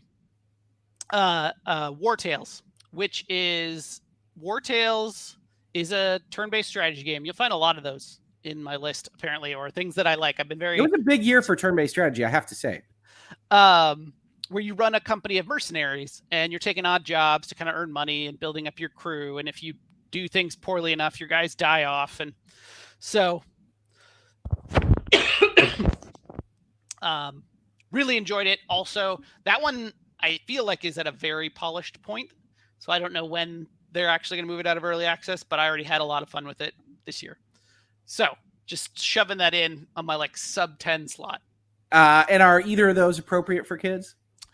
I want to say that V Rising doesn't do a lot, but probably not. Dune, most certainly. It's like little tiny cartoon characters. Are there ornithopters? Yes. Well, and you do have like a crawler harvesting spice, and you have to watch out for worm sign and then pick it up and bring it home. I'm not sure I've ever not purchased a game that includes ornithopters. Let that be a lesson to you developers. Everyone, ornithopters everywhere. I fly around Fortnite on my ornithopter. Oh my goodness. Yeah. All right. Sorry. I was daydreaming there. Of and War Tales is not appropriate. I mean, it's no ornithopters. It's no ornithopters. It's not horrible, but you do have some violence. And this is actually an excellent time for me to add the game that was pretty much accidentally left off of my honorable mentions list, primarily because even the lists I was looking at to make sure I caught all the major game releases of the year didn't include this game. It was so under the radar. And it was one of my favorites of the year. Wouldn't have made my top 10, wouldn't have changed the list. But it's a game called Arcade Paradise, in which you run a laundromat, and unbeknownst to your father, you change it in to a 1980s, 90s style video arcade.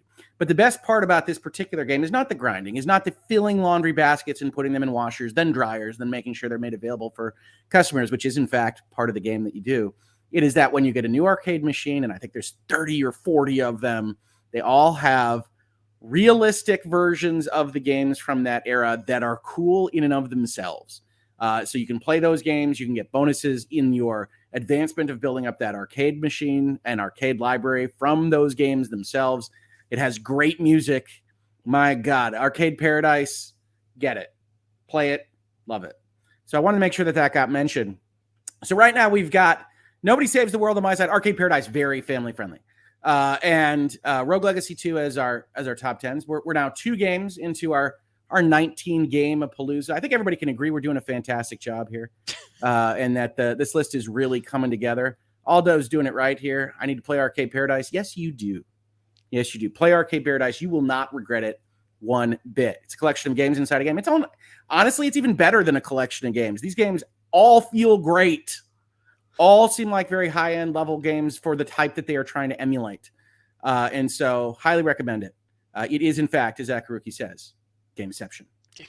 So do check out Arcade Paradise. Who's ready for my number 9? Ready, Tom?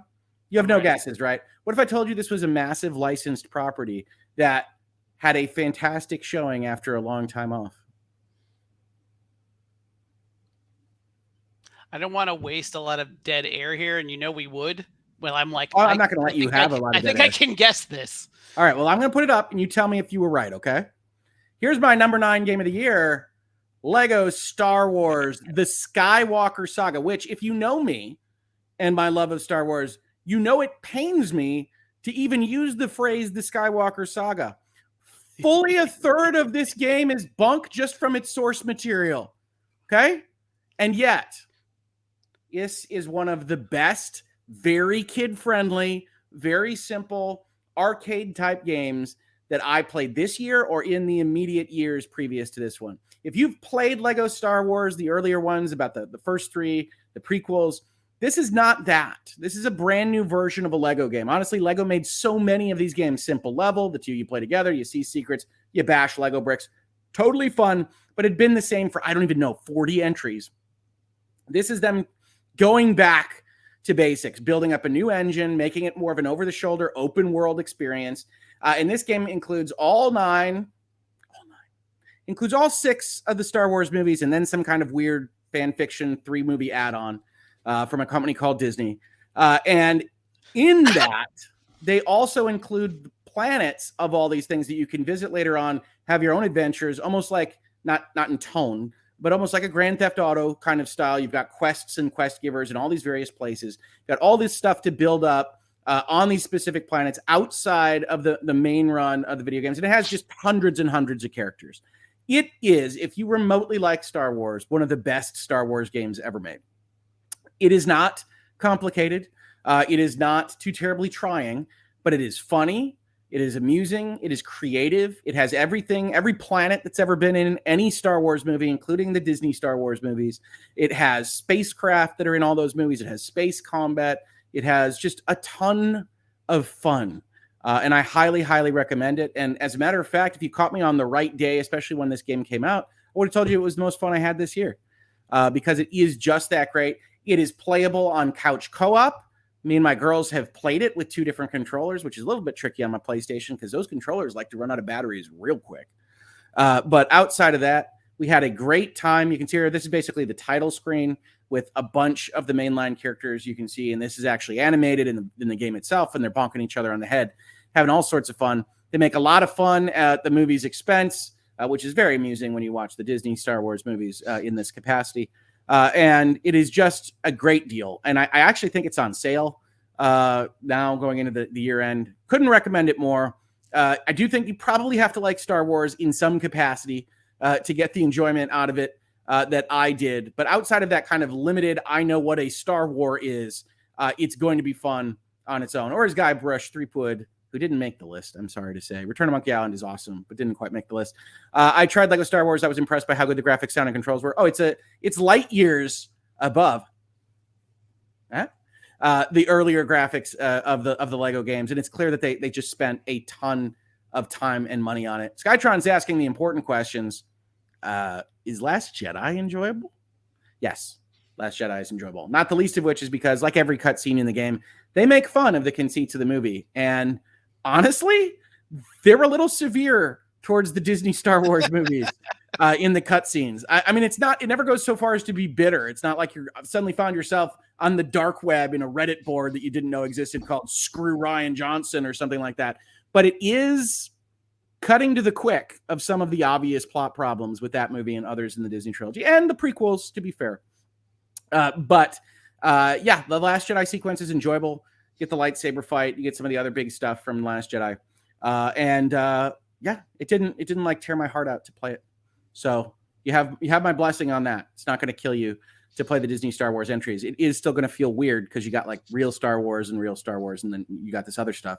But it is cool. One of the fun secrets in Lego Star Wars Skywalker Saga that I really like, and they did this a little bit in earlier games, is that if you stop in the middle of a movie and come back, which you will presumably have to do because you're not going to just play through 9 movies in a row, they have different scrolls of text that are ridiculous for wherever it is that you are, and also kind of take the punch out of the plot and are goofy, especially for the prequels, I found.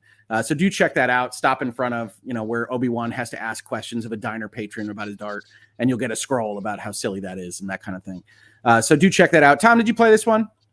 I did, but not very far. Like I could tell that it was something cool, something interesting. I think I played. I think I finished A New Hope. But yeah, I don't know. Never really played it much beyond that. I had it on. Is this true, Tyler? Yes, it is on Game Pass. This is big time. Go try it out, folks. I mean it sincerely. Even if you burned out of the Lego games, this is a different kind of Lego game. Yep, definitely worth looking at. I enjoyed it a bit. I'll probably go back to it. Definitely, I think it's good for, like you said, couch co-op and with the kids, especially. And the open world stuff is interesting. Riketsu got it. All right, professional speaker here. Riketsu has it right. They took Lego City, which was initially their big open world game, primarily for the Wii U, I think. And they took those open world ideas and applied them to Skywalker Saga, and it really, really works well. So yeah, I'm sad that you haven't gotten to play it more, Tom, because there's so much in here. This is like the biggest thing they've ever made by far. It is, as Leanne says here, just expansive. It is remarkable. Yeah, I'm still and I'm talking a little bit out of my butt here because I didn't play it that much. Like it still didn't seem to like the gameplay still relatively, Lego, like you're just smashing things. Like there's not like a lot of. There's a combo system now. There is shooting. No, that's fair. That's fair. You like roll and shoot at stuff. I'm not saying it's arriving at Devil May Cry, but it's significantly more complicated than Lego used to be. Fair enough. But no, it doesn't. Only so many hours in the day. It's more of a family game than anything else. Ashley's asking, hey, can you recommend anything like a Lego game? I refuse to believe that Ashley has played all of the Lego games at 100%. Go look at their website. It's like 40 games. Yep. Some really weird IPs. But let's assume Ashley's right. Ashley has beaten all of the Lego games. What is of that type? And like, I don't come up with many, honestly. I'm thinking like Knack is like a Lego game. It's funny. Knack was the first thing that popped up to me too. It's funny. So this is a genre that was basically seeded. It was handed over to Lego and Traveler's Tales. There aren't people making these kinds of games for the most part. I think if you're looking for a fun 2-player game, It Takes Two is still great. If you haven't tried It Takes Two, that's a fun one. Significantly more complicated than a Lego game, but not like crazy. So I would recommend checking out that one. The Knack games you can usually get for $1. So you can check those out. But they're not as awful as the internet says, by the way. But I don't know that there's anything that really kind of matches perfectly with what the Lego experience is. But Tom, you got to play this. I'll play it with you. We'll play some Lego Star Wars. We'll have a grand time. It'll be great. All right, we'll stream it. We'll put it on Twitch. I will comment on the various things regarding the Disney Star Wars trilogy as we go. You'll get a full 2.5 hour commentary on how I feel about The Last Jedi, scene by scene. All right. That's what the internet's been missing. Absolutely. All right. Are we ready for Tom's number 9? I can see it, so I can't guess at this, Tom. But this Can I? You want to guess? You have no idea what your number 9 is? Awesome. No. Oh wait, no. I know. I know this one. No, because you're going to guess like your other numbers and things. We don't. Yeah, no. It's going to be really bad for the show. All right. Tom's number 9, I was actually a little bit surprised by, and predominantly I was surprised because I forgot it existed. And so let's talk about Tom's number 9. It's a little game called Tiny Tina's Wonderlands. So Tom, why don't you walk us through what in the world a Tiny Tina is? Right. And is this some kind of Alice in Wonderland game? What is going on here with this particular title? Well, I think really that picture says it all. I don't think I need to really go much deeper in than that. So it's Borderlands. It doesn't say anything on the title. Assume nobody knows what Borderlands is. I know, right? No, it's a girl. That's Tiny Tina. That's Butt Stallion. And there's a bunch of different dice. I don't know. All right, so Tiny Tina's Wonderlands was actually a full game based off of an offshoot of based on a Borderlands DLC. So we'll back it up even further. Just Borderlands is Gearbox's shooter looter, which is sort of claim to fame as a bunch of weird, crazy guns, like guns that shoot guns that shoot flies, and all sorts of crazy, weird, different things. So Tiny Tina's Wonderlands. Importantly, it's a sci-fi setting game. Yeah, it's a sci-fi game. It's on a another planet. Borderlands 3 went through a bunch of different planets. This is the next game kind of in that line.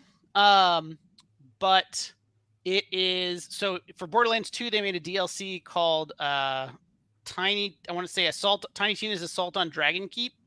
I think that's right. Which was kind of a spoof of Dungeons and Dragons. In what they called Bunkers and Badasses. And so they've got Tiny Tina, who's the character we're looking at right now, who's this little psychopath who really loves explosives. And doing the narration and sort of having a sort of unreliable narrator in that expansion where it's like, oh no, it was dark and stormy, so the setting just changes. Like you're being DM'd to. And so they continue that here. Tiny Tina's Wonderlands is a full game built around that concept. You've got you've got 2 people playing or 3 people playing Bunkers and Badasses, and you're seeing what they're talking about experiencing. It's Borderlands. I like how difficult you made this concept sound. So I apologize. It's Borderlands in gameplay. You have a bunch of crazy guns and you're shooting bad guys. Because they did it as a Dungeons and Dragons thing, and this is part of the reason why it's on my list, is I think they did a lot. Like, they did a lot with how far they took that. Grenades instead became spells, which really behaved differently. The classes, rather than having 4 strict classes, they had 6 or 7 that you could multi-class, so you get interesting combinations of abilities and stuff like that. They added melee weapons, which actually could factor into your build in really interesting ways. But the short version, it's a looter shooter. In my opinion, has a great voice cast, which I was not expecting at all. I didn't know anyone who was in it, and it's Wanda Sykes, Andy Samberg, and Job from Arrested Development, Will Arnett, and they're doing work, and it is great. It's a very high level cast, and they're mostly giving voiceovers, and it is, in my opinion, the best part of the game. Yes, and what I would say is, I think I saw someone it's not even that far, say that Borderlands 3 they bought and regretted it, and I understand what you're saying. In terms of, I think Borderlands, this is probably the best Borderlands game I've played, and also the least cringy narrative. It pulls back significantly on that kind of humor. Yes, it is actually funny in a lot of places. It's nerd humor, so I suppose if you don't have a lot of attachment to Dungeons and Dragons or other nerdy stuff, then it won't hit you as well. Though I think that's kind of the target audience. I think that's who's coming in. But there are going to be a lot of references to initiative, Constitution, armor class. You actually walk around a little overworld to get from mission to mission, where you can have random encounters. But really fun. They did a lot of interesting stuff, I think, with the elements and how they turn the parts of Borderlands from sort of a futuristic gun game to a swords and sorcery gun game. Yeah, can I ask about that for a little bit? Because I like Tiny Tina's Borderlands. What always bothered me about it is that they really didn't lean so far into the fantasy stuff. There's a couple fantasy guns, but a lot of it is Borderlands guns, right? Certainly in terms of functionality. I think, I don't know exactly what, I wasn't in the room when they were making this discussion. I think there was only so far I think this was a passion project by Gearbox. I think they really enjoyed doing Assault on Dragon Keep. I think they really wanted to do this, but they had to do a certain level of but it's Borderlands. So they had to bring in Borderlands 3 kind of guns and stuff to say, no, it's still Borderlands. But there are a lot of interesting, they fantasied them up in a lot of ways. A lot of them are crank operated, or a crossbow that shoots really fast, or things like that. But I mean, it's Borderlands. Yep. But the pieces that aren't that I think they did interesting stuff with. It's funny. I mean, that's the best thing I can say about it. This kind of comes back to the high on life question, which is this humor is more clever oriented, a little less Justin Roiland screaming at you and swearing. And as a matter of fact, I don't think there's any swearing in this game. It might squeeze one in every once in a while. It doesn't mean it's perfectly family friendly humor, but it is more along the lines of, late night public TV kind of humor than anything else. I do really like how the storylines in the various worlds go. They're pretty significant in places across Tiny Tina's Wonderlands. And certainly the acting, as you said, is great. I didn't find it overall like super remarkable, which is I literally forgot I played it when I was putting together my list. So I guess that's why it doesn't appear on mine. And when you talk about the won't see list, it's generally things that I thought were important enough to tell people that weren't there. So if you really want to feel bad about your game, I guess if it didn't make my won't see list and didn't make my list, I didn't think it was important enough to mention. That's right, Tiny Tina's Wonderlands. You don't matter. I'm sorry, Tiny Tina. But you got my number 9. So there you go. All right. The number 9s are in, folks. We got Lego Star Wars on my side. We got Tiny Tina's Wonderland on Tom's. Whose list is better? Let's see. With 2 entries in, let's run a poll. That's what having live is all about. Whose on our 10 and our number 9, huh? Is better, 9 and 10. I should just leave it as yes or no. We'll see if the chat can figure out which way that goes. Whose list is better? 9 plus 10. Tom and Rick. We got to take a breather anyway because we've been talking a lot here. Tom, how do you think the show's going so far, bud? All right. You know, we're talking. Nobody's died yet. You feel pretty strongly about this so far? Not as strong as I think I felt in other years. Okay. I think I had a lot of good nominees, but not as many that were just like, I have to make sure that I talk about this. My number 1, I think I feel very strongly about, like, I think there's a good chance people will overlook it. I think there's a good chance I would have overlooked it. Okay. And I think so that's one that I really want to bring out. But, you know, I don't know. We're not super passionate about 9 and 10. I think Tiny Tina's a ton of fun and has a lot of content. Lego Star Wars is a good call. What did I put for my number 10? Oh, Rogue Legacy 2 is fantastic. Plays great on the deck. If you like 2D platformer stuff, super fun. Yeah, we got people. Hettinger, I think Hoeg's list is a little bit better than Hoeg's list. Solid. I think that's just true. I think that's a good analysis, actually. You could sell that on the consulting circuit. So, yeah, Totally Jersey's not getting involved. No. This is sibling stuff. Too soon to tell. I've seen West Side Story. There's going to be a rumble. We're not going to do this. Not going to do this. We got people making suggestions for better, more scientifically accurate polls. Wrong poll questions. Can you update to Tom's list is better? Rick is wrong, especially his you won't see it list. I think I'm glad that it's not my audience because they seem to like ribbing you more than me. Oh, they can rib me. A lot of them tell me I'm stupid about a host of things. That's absolutely fine. Folks, I think I prepped people for this. But if you look at 2021, this was a 3-hour show. This is probably going to be about the same for this. So people are like, an hour and a half in and only 2 games each. We did the full honorable mention list. We did all the you won't see it lists. We're making good time on this. Do not worry about it. Israel says, sorry, Tom, just don't really love Rogue Legacy. That's fair. Okay. We're all allowed to our opinions. Ian sniping at me from whatever court in wherever the hell Canada he is, sniping at me from his mobile phone saying, I'm picking Tom's list right now and I'm sticking with it all night because I know what Rick's number 1 is. Bring it, Ian. Bring it. I think I know now what Rick's number 1 is. All right, buddy. I haven't played any of them. Rick wins because I want to play Nobody Saves the World. It's a good reason. All right. See, I like these interludes because as I've found doing long live streams, Tom, sometimes you just got to take a little second, talk at a little less volume, talk a little less speed. So we got 60 votes. We'll see if we can get a few more in there. We'll work on that. Let's say we look at my number 8, shall we? Maybe this will change all the votes, which is unfair because I only asked about. Yeah, no, don't vote after this, guys. But let's see. Let's see what my number 8 is. That number 8 is a little game by the name of Sonic Frontiers. Guys, this game was actually almost a lot higher as I was busy sussing out what my games in order was going to be.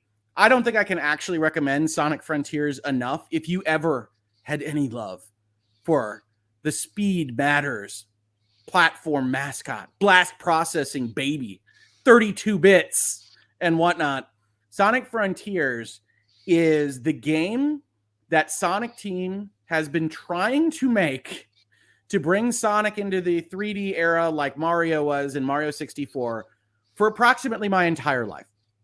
They've had some pitfalls. Sonic was a werewolf once, I believe.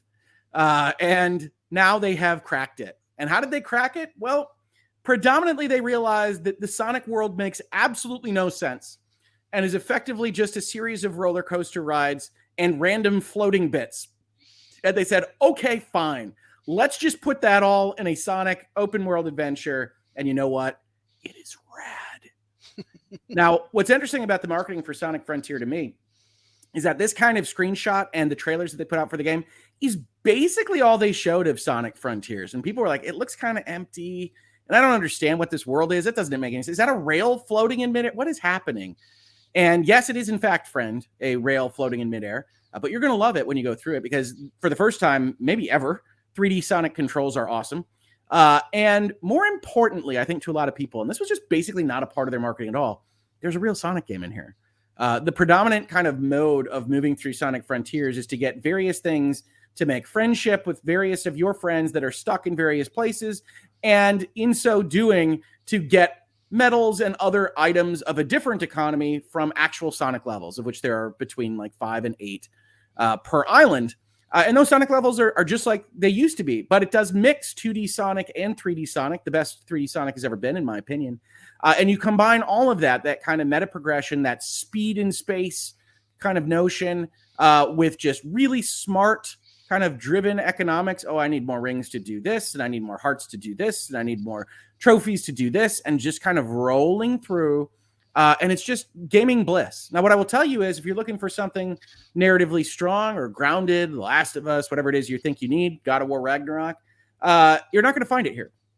In fact, Sonic Frontiers and God of War Ragnarok, I want to say came out on the same day or within a day of each other. And one of the stories I tell people, which is honest to God truth, is that on my PlayStation, I had the 2 boxes up. Right on the menu, I had Sonic Frontiers, God of War Ragnarok. God of War Ragnarok, obviously winning tons of awards, 10s out of 10s everywhere. We can talk about how I feel about those reviews. But I would sit back and be like, I actually want to play Sonic Frontiers more. Sonic Frontiers is a games game. It is a fun experience where God of War Ragnarok is not. And I don't mean to take away from people that love that game, but it's just not fun in the same vein as, you know, running around on rails and trying to leap between things and flying around and getting various resources. Sonic Frontiers is the future of the Sonic franchise. And it's not perfect. It would be higher if it were perfect. But like all good first steps, it shows you the future. Sonic Frontiers 2 might well be a game of the year when it finally comes out because they've solved the fundamental design problem with putting a Sonic game in a modern environment. And I couldn't love it more. I will tell you this anecdotally as well, that I love this game. I love playing this game so much that I actually went back and bought Sonic Origins, which is the early games in the Sonic series. I bought Sonic Colors, which they brought over from the Wii to the modern systems. I have been so enjoying Sonic the Hedgehog in a way that I haven't enjoyed him in decades because of this title. So if you ever loved the Blue Bomber, go get it. I mean it. Tom, you said you haven't played this, right? I have not. Actually, it's funny. I was just about to chat. Does anyone know if it runs well on the deck? Because I think it's on sale right now on Steam. Does it run on the deck? Because one of the things I heard when I was looking at this was that there's even decent like pop-up and performance issues on like the next gen systems just because they're trying to move so fast and spawn geometry so quickly that there's even some pop-up problems on your Xbox Series X and your PS5. So there's pop-up problems all over the place. Yeah. It prefers speed to perfection in terms of like the resolution of the world. No question. So I was just curious if anyone had played it on the deck. Also because, like I said, it was on sale. I think it's like $40. Tom, was that too infomercially for Sonic? Tom, buy it and tell us. Yeah, buy it on the deck. Do it right now. Just report on whether or not it works or not. Set the download up. But Joshua says, I was so scared it would be an empty asset flip after the early trailers of the open world. I don't blame you. This was not one I was excited about. Such relief to see it actually pan out. It works so well. And they didn't show any of the other islands in their marketing. They didn't show, I don't think, or I didn't see any of the actual Sonic levels. Like there are a couple of games here that I'm going to talk about. This is the first of them whose marketing was bold because they're trying to hide the ball and they're trying to be special. And I love that it is also stupid. It is very silly to not show what you've actually built into this game. So yeah, Pop-Up confirms Frontiers came out the day before God of War. Frontiers is like a 3D pinball looking game. It's character action. Yeah, it'll remind you of Sonic Spinball a little bit. Salud.com, Universal lost the lawsuit. This impacts game trailers. I actually don't know what this is referring to. I do see the word lawsuit. This is law-free zone. But please tell me what you mean by that, because I don't know anything about what you're referencing there. Frontier made me play the classics for the first time. I was a Crash and Spyro kid. This is honestly what happened to me. Stacy pointing out, Ian being snarky. It's the only way he knows how. Only way he knows how. That's my number 8. Could not recommend Sonic Frontiers more. Honestly, absolutely adore it. If you ever liked Sonic, I think this will bring that feeling back. I mean it sincerely. So do check it out. Yeah, Tom, you ready for your number 8? Let's do it. All right. Do you remember what your number 8 is? Should we just put up? There's no 8 here yet. I haven't even. We don't know. I do. All right. Let's see if you get it right. Tom's number 8. I'm interested in how you pronounce this, buddy. Is Pokemon Legends Arceus. Oh, I thought it was Arceus. I thought that was the last thing I heard. Could be Arceus. I don't pretend to know. Yeah. What in the heck is this game, and why is it important? I didn't get to play Scarlet or Violet, though I understand they're continuations of this. This is the kind of the new Pokemon, in my opinion, where it's actually got like you're walking around in third person, you're capturing Pokemon by like sneaking up on them and throwing a Pokeball at them when they can't see you.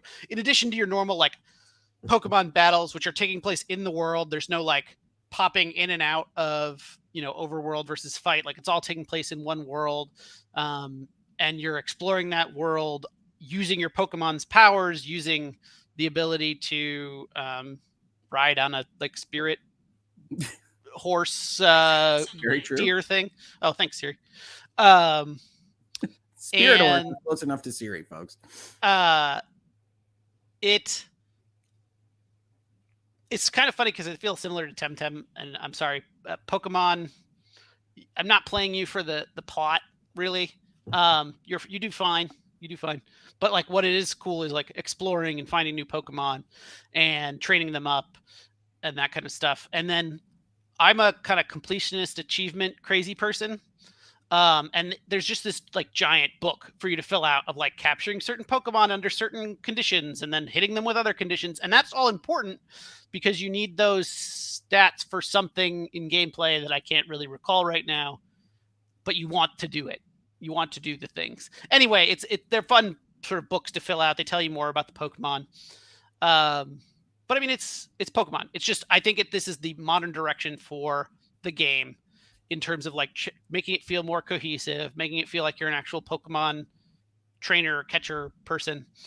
And I really enjoyed it. I played it a lot until I started playing Temtem, but it still, I think, warrants this position just because of where I think that its whole idea is very compelling. Yeah, I mean, I enjoyed this as well. Interestingly enough, I didn't know Scarlet and Violet existed when I was playing through Arceus or Arceus, whichever. And it became apparent that it was an experimental offshoot, right? If you're familiar with Pokemon, kind of set up again as an old school Zelda game, top down, or a little bit different if you're playing like Sword and Shield.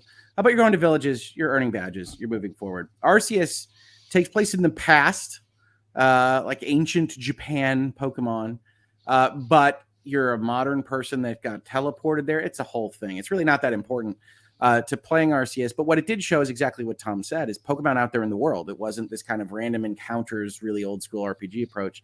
And it clearly worked. It was very compelling. They talked about it in interviews at the time, saying it was trying to mix the fun people were having with Pokemon Go, if you don't know, the mobile game where you go and you find Pokemon out in the world, with what people were enjoying about the traditional Pokemon experience. And it's a pretty empty world, right? The Switch is one thing we're going to say about the Switch games that appear on this list is that they're getting stretched. The Switch is old, and it almost certainly needs a Super Switch pretty darn soon. Yeah, one of the most attractive parts of, I think, playing Temtem is you're just like, oh, look how high resolution their little monsters are and their little attacks are. And like 60 frames a second in high res, you're just like, wow. Playing Arceus at the same time, you're like, you're really cool art design that runs kind of not great. Yeah, so That's the same with Arceus, but you could see the kind of proof of concept. And then that clearly went out to Scarlet and Violet. I would argue in Scarlet and Violet's case, they bit off more than they could chew. The Switch can't do it. Their programmers can't do it. Whatever. However you want to get there. I know people blame that game company for that. But I do think Arceus is the better of those in terms of realization because they try to do less. So that's a good choice, Tom. I really enjoyed playing it when I played. I came out in like February, I want to say. Yeah, so I like that. I think I'm actually been January, but yeah, really early. Yeah, really early in the year. I like that choice. You're making good choices, Tom. Now, are people ready to hate me? Ian, buddy, I hope you're still watching. So, one of the things that people asked me when I was preparing this show this year was, what in the world are the weird games that nobody has ever heard of that you have selected for this year's list? Because people remembered me talking up Voice of Cards and Dungeon Encounters last year. First of all, 2 more Voice of Cards have come out since that video. Both are excellent. Try Voice of Cards. And I am proud to say that I have an absolutely crazy Square Enix full motion video game for you in my number 7 spot. What is that game called? That game is called The Centennial Case. You say, Rick, you're making up game names now. What are you even talking about? Well, let me show you a screenshot from this game, and we can all enjoy its glory together. Solid. Tom, did you play The Centennial Case? I did not, but it looks like you can put it on your 3DO and it'll be great. You didn't play this game. I'm real surprised about this. I did not. I've never even heard of this. This is literally the first time I've heard of this game.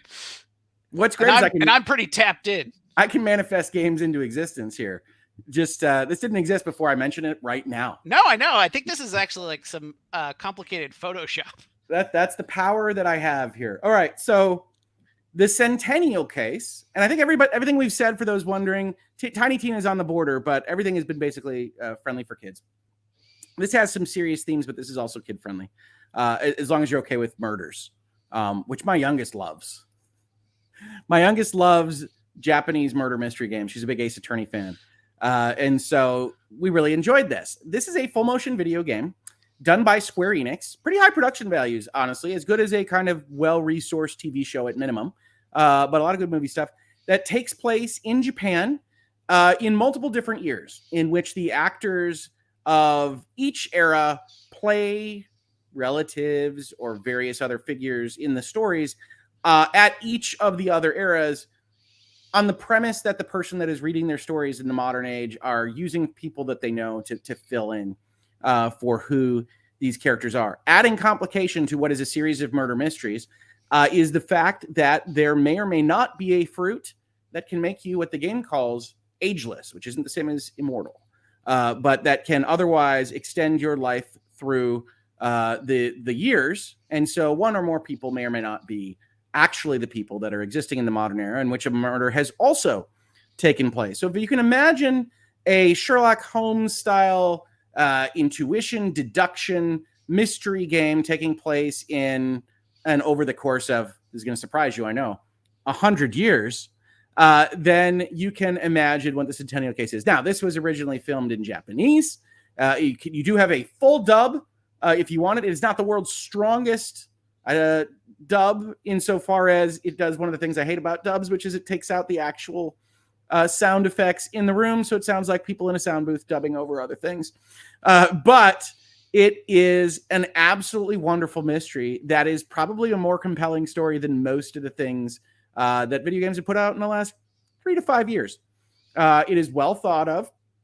It has a lot of good twists, a very cathartic ending. Don't stop at the credits. And that'll be an ongoing feature today. But I can't honestly recommend it more. It is absolutely goofball. A lot of goofballness in here. You'll experience the early 1900s, the 1970s, the 1990s, I think, the 2020s, and all through some nice acting and some interesting mysteries. So I do suggest trying it out. I would also say I bought it on sale. And I don't know whether Square Enix always tries to run their stuff at prices that are, I like to describe them as, maybe they'll go for it, Bob. And you don't necessarily have to pay that much for it, but it is a very long game for a full motion video game. It's got a lot of pieces. There's a whole chapter that's effectively an escape room. Yeah, all of you I know have already dismissed this review and are ignoring me and looking to see if you can change your votes. Haha, you cannot because I closed the poll. But this is, if you would all like full motion video, like some other entries we might see today, much better full motion video than you're thinking of if you're trying to think of Tia Carrera in the Daedalus Encounter or Dennis Hopper in Hell, a cyberpunk thriller. These are all real game names, folks. Yeah, it's an acquired taste. I'm not going to tell you it's for everybody. But again, this list is not, hey, can I name the things that the most possible people will like? Because then, heck, High on Life would be number one. It isn't, folks. It isn't. So check out the Centennial case if you see it on a sale, and if you're remotely interested in the description I gave you, because there's a lot of cool stuff in this, and I can't even go into it in great detail because I love mysteries. I like following narratives. I like guessing at narrative outcomes. This one got me a few times. Got some bad grades, and the best part about that is, especially after getting a little bit more information, which you can accuse the game of cheating on, it all made sense. Didn't cheat. It did not cheat me. Tom, you gonna run out and buy this one? No. So one, I was gonna be like, I need you to. I don't feel like we covered like what you're actually doing in this game, and would you find it more or less compelling than like watching Knives Out in a strange order? Oh, I would find most things more compelling than watching a Rian Johnson film. Oh, Knives Out was good. I just was thinking of a modern mystery. Knives Out, like all Rian Johnson joints, can be assumed that if you think Rian Johnson is trying to quote unquote subvert your expectations at all corners, you can have the entire mystery of Knives Out solved in the first 10 minutes of the movie. Give it a try. Just assume everything you are seeing is the opposite of what you were shown. Give it a shot. Don't do that. It's a fun movie. It seems like that would make it not a fun movie. Anyway, all right. Is it, what are you doing in this game? And is it dramatically different than watching, I don't know, Sherlock on DVD in random order? So it's not in random order, first of all. This isn't another type of game we might talk about in the future. This game takes place in order. You're going to have this female character here this actress is going to play a number of characters in the same kind of notion, being the detective, the investigator, the writer, whatever it might be, for the circumstance at hand, is going to be experiencing these adventures, and something's going to happen. It's a theft, a murder, whatever it might be. You're going to watch those scenes. You're going to essentially have a kind of de minimis engagement while watching the scenes where certain bits of evidence will float up on screen, and you have to hit the button to say, I want to keep that in my record book. Pro tip, you always want to keep it in your record book.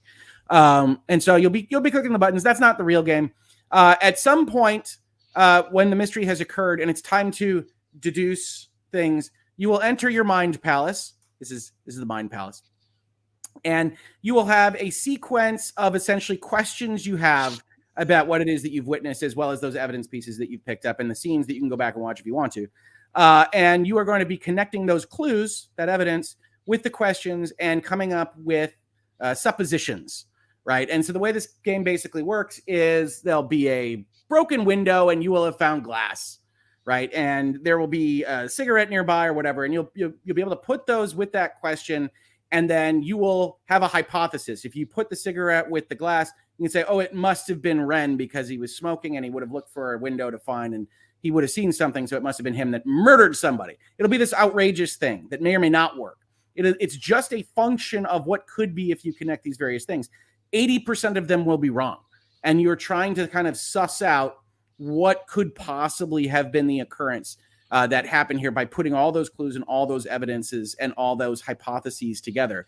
At the point where you finish all of that, and you've kind of seen all of the thought processes that you could have, you'll basically have the option. And I suspect Runkle of the Bailey here, our special guest, is going to have some thoughts on this particular game as we roll in. I have some thoughts already. Okay, hang on, Ian. Just let me finish this explanation of the thing. Tom, I'd like to introduce you to Ian Runkle of the Bailey, YouTube star, Canadian celebrity, known throughout all of the various YouTube channels. And we're glad to have you here, Ian. Thanks for popping in. Are you, though? I've got some opinions. You're allowed to shoot me down, Ian. It's fine. A pushback is always okay. But basically, that's the way you play, Tom. And then after that, there will be a sequence that you might recognize from a game series like Sherlock Holmes Consulting Detective, where you'll effectively be in that chamber drama and you'll be answering questions and then choosing between this person is the murderer, this is how they did it, this is why this isn't true, this is why this isn't true, all based on the deduction sequence that you went through, and then getting graded on effectively on how many questions you get right in one order. And honestly, one of the fun things about Centennial Case, folks, is that if you make a wrong answer, the endings, much like Dragon's Lair, are some of the best bits because she loses her mind and collapses and says, I must be wrong, or some of those kinds of things. I highly recommend it. Very enjoyable. All right, Ian. What do you have to say about the Centennial Case? I mean, at least it sounds like this one has more gameplay than what I suspect is your number one pick. I don't understand. Your number one pick is a full motion video game where you basically just can click things at random until you have exhaustively clicked everything. And like literally You're talking about the Centennial Case. Right. But I'm just like laying the groundwork here. This sounds like it's better than that because at least it couldn't be solved by like Homer Simpson's drinking bird. But it also sounds like it is a game that is like the Dagger of Amun-Ra or, you know, any of a number of better mystery games with like most of the gameplay stripped out. Because I can't speak to, so the heart of a mystery is the actual mystery, right? Let's take interactivity and gaming out of it. The thing that I would account for the most on Centennial Case is that it did a good job making interesting mysteries. And yeah, you can say that that's not part of the gaming environment. That's fine. I'm going to yield to you on this. Reasonable minds can differ tastes on interactive video media versions of these things. That's fine. I'm vouching for the fact that the Centennial Case actually, like when you finish a good Netflix series or anything else, felt satisfying when the credits rolled. Felt like a good story was told. And I mean, this is the thing, is that I call this genre the tell a story badly genre, because basically you could do the same thing with like just making it a murder video. There is value to having to work out the sequence of events and thoughts yourself. This is how I will also argue for like Telltale adventure games. There's value to putting yourselves in the shoes of those characters, even if it's only tailored to the way you play and everything's ultimately going to come out the same. There's still value in that experience. You're denying that could exist. But have you played like Postmortem, the old Microids game? I don't think so. It is from 2002. It has mixed reviews online, and it is probably like it's a game where you go through and actually have to puzzle things out as you go. And so the basic plot line of Postmortem is you are a detective that's been hired to go and investigate some murders, and they've picked you because you have some psychic powers that let you see some of these things. Sure. But along the way, you have to solve some puzzles. You have to resolve some things. Different puzzles have different solutions, which can take you to different evidence sometimes. And at the end of it, you're going to have figured out what's going on, because if you haven't, then you can't take the appropriate steps to deal with it. And then you don't actually get to the right solution. It's but you have that puzzle aspect on the way. I like the idea of like a mystery thing, but if you're going to make a game, you should have it as a game rather than just a digging through fragments of video. Well, this is the problem I have with this stance, Ian, because I very much enjoyed this product, whatever we want to call it. And your stance appears to be that it should not exist. Kind of, or it should be better if it's going to exist. Like, you haven't played this, so you can't take that stance. No, that's fair. I'm not a big fan of the full motion video genre as you don't have to be. But I would ask that you not take my genre and say it shouldn't be. This one I'm giving some credit from your description, and I'm relying on your description that it actually seems to include some game elements.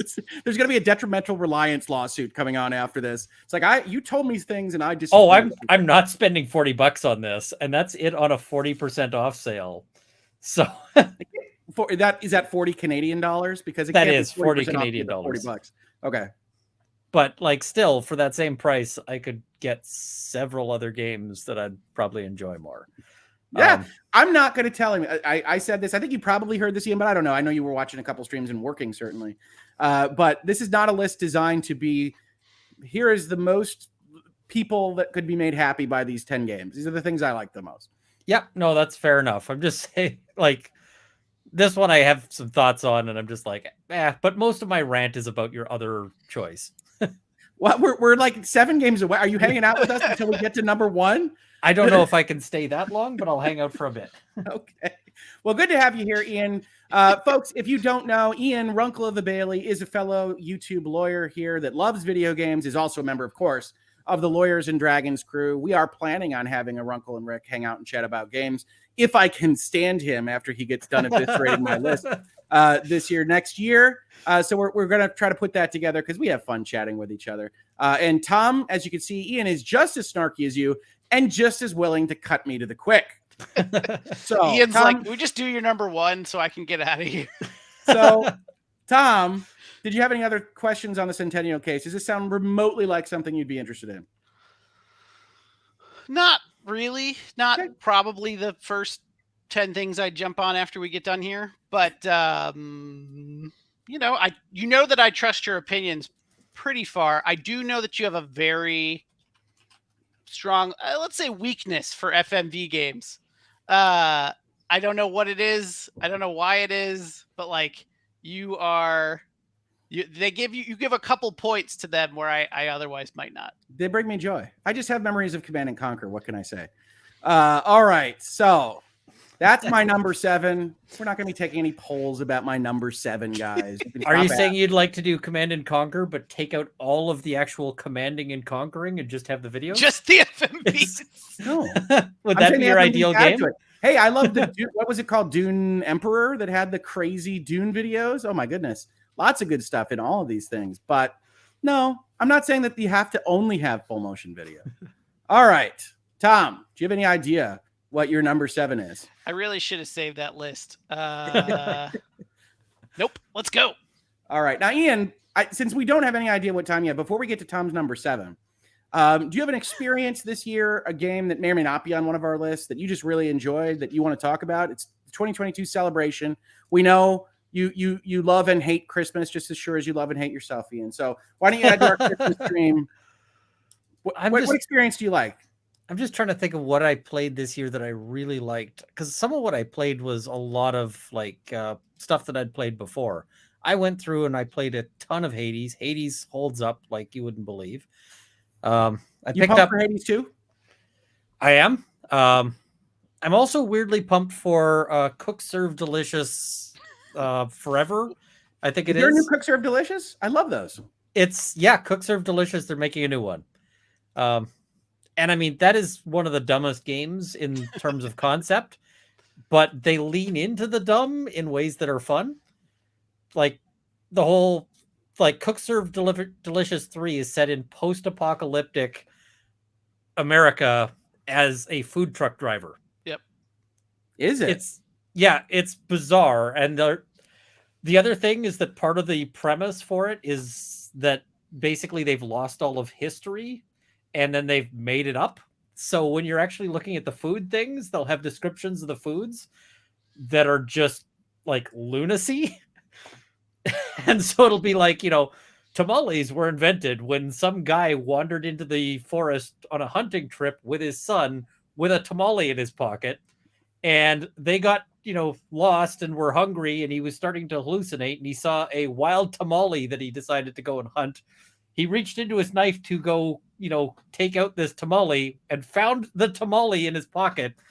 And, so that's how they were invented. Also, it turns out his son was a hallucination too. That is like a paraphrase from the game text. It is, they lean into the crazy. So I've enjoyed that. Because I usually consider Cook Serve Delicious to be effectively a typing trainer. It is. And it's kind of, but it's funny. And it manages to be, manages to be pretty good on that. Well, let me give you another minute to think about what your favorite experience of the year was, so we can get to Tom's number 7. People making fun of me for my love of full motion videos already, which I'm highlighting there, which is fine. We got Tim. Rick loved Night Trap. Tim asking whether I was correct in Night Trap. Song. Night Trap, dun girls. Yeah, okay. I can definitely sing the song. Dana Plato. That game was awesome. As a matter of fact, I've talked to people about this story before, but the Night Trap Mortal Kombat hearings literally probably led me to being a lawyer. Okay. I could believe that. So I was so pissed at what I was observing and what the Senate was saying. I was like, somebody needs to set these fools right. And that led me to further looking at both political kind of bodies as well as law. So you can thank then Senator Lieberman for getting me into law at the time. But yeah, I'm glad that senators as far as he went. I think he was one of the vice presidential candidates, wasn't he? He was. Somebody? Yeah. So, all right. So what you thinking on that, Ian? And then we are going to get to Tom's number 7 here, which is a game that honestly I know he's talked to me about. He's told me about this. He said, Rick, you have to try this. And like any good older brother, I said, absolutely, Tom. And I promptly forgot about it as the phone call ended. That game is a game called Four Tales. I know nothing about this. I want to look at the screenshot with y'all because it looks pretty cool. Tom, what am I looking at? This is one of this is Tom's indie corner. I can't remember even why I got this, but it's basically it's like a single player board game where you're kind of making your way through locations. And I guess what it does that's really interesting is it takes the board game rules and changes them to configures them to match what you're doing in the storyline. So the best example I can come up with to match it is Hand of Fate 2. I love Hand of Fate. Did a really good job. Which really did a really good job of taking their like core mechanics and using them to tell a lot of different stories. It's very similar. Like the actual game is like what you're looking at right here is basically you're trying to deal with the enemies on one side and you've got your team on the other, and you've got a handful of cards that you can use to basically either demoralize or kill the enemies. And which all appear to be characters from Disney's Robin Hood. Yes, they're all animals, and they are in fact soldier animals. There's also like an undead. There's like a few different factions. There's like an undead group called I don't even remember, the Burned or something like that. Sure. But one of the other cool pieces is it tells a story that I think is really interesting where you have real choices. So at the very early onset of the game, one of the characters gets prophetic visions, or the ability to have prophetic visions. And then you're actually playing through each mission or choosing missions based on knowing that some kind of cataclysmic event is coming and trying to do what you can to stop it or shift it or change it. And it's just really fun. Like, and the sessions ended up being longer and more involved than I expected. It plays like a single player board game. I mean, primarily. Okay. You're just trying to manipulate your different resources and the different things that your guys can do. One of the other things, like I said, you can demoralize or kill. If you end up killing people, it actually has a narrative effect. And you have to kind of like deal with that. Generally, most of your characters are not cool with killing a lot. But very, very fun, very cool. I don't know what the price of it is right now, so I can't like push anyone anywhere. Pocket.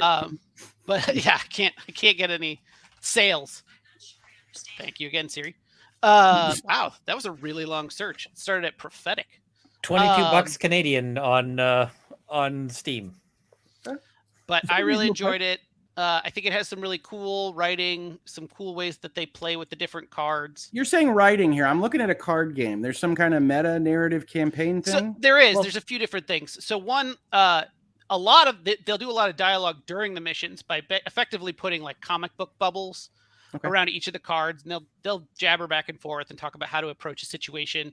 And like I said, it does a good job of taking the core rules, which are like, you can use this to reduce morale, you can use this to kill people, you can use this to explore, and like turning that into a bunch of different scenarios that you have to figure out how to navigate. And like, okay, how do I do this?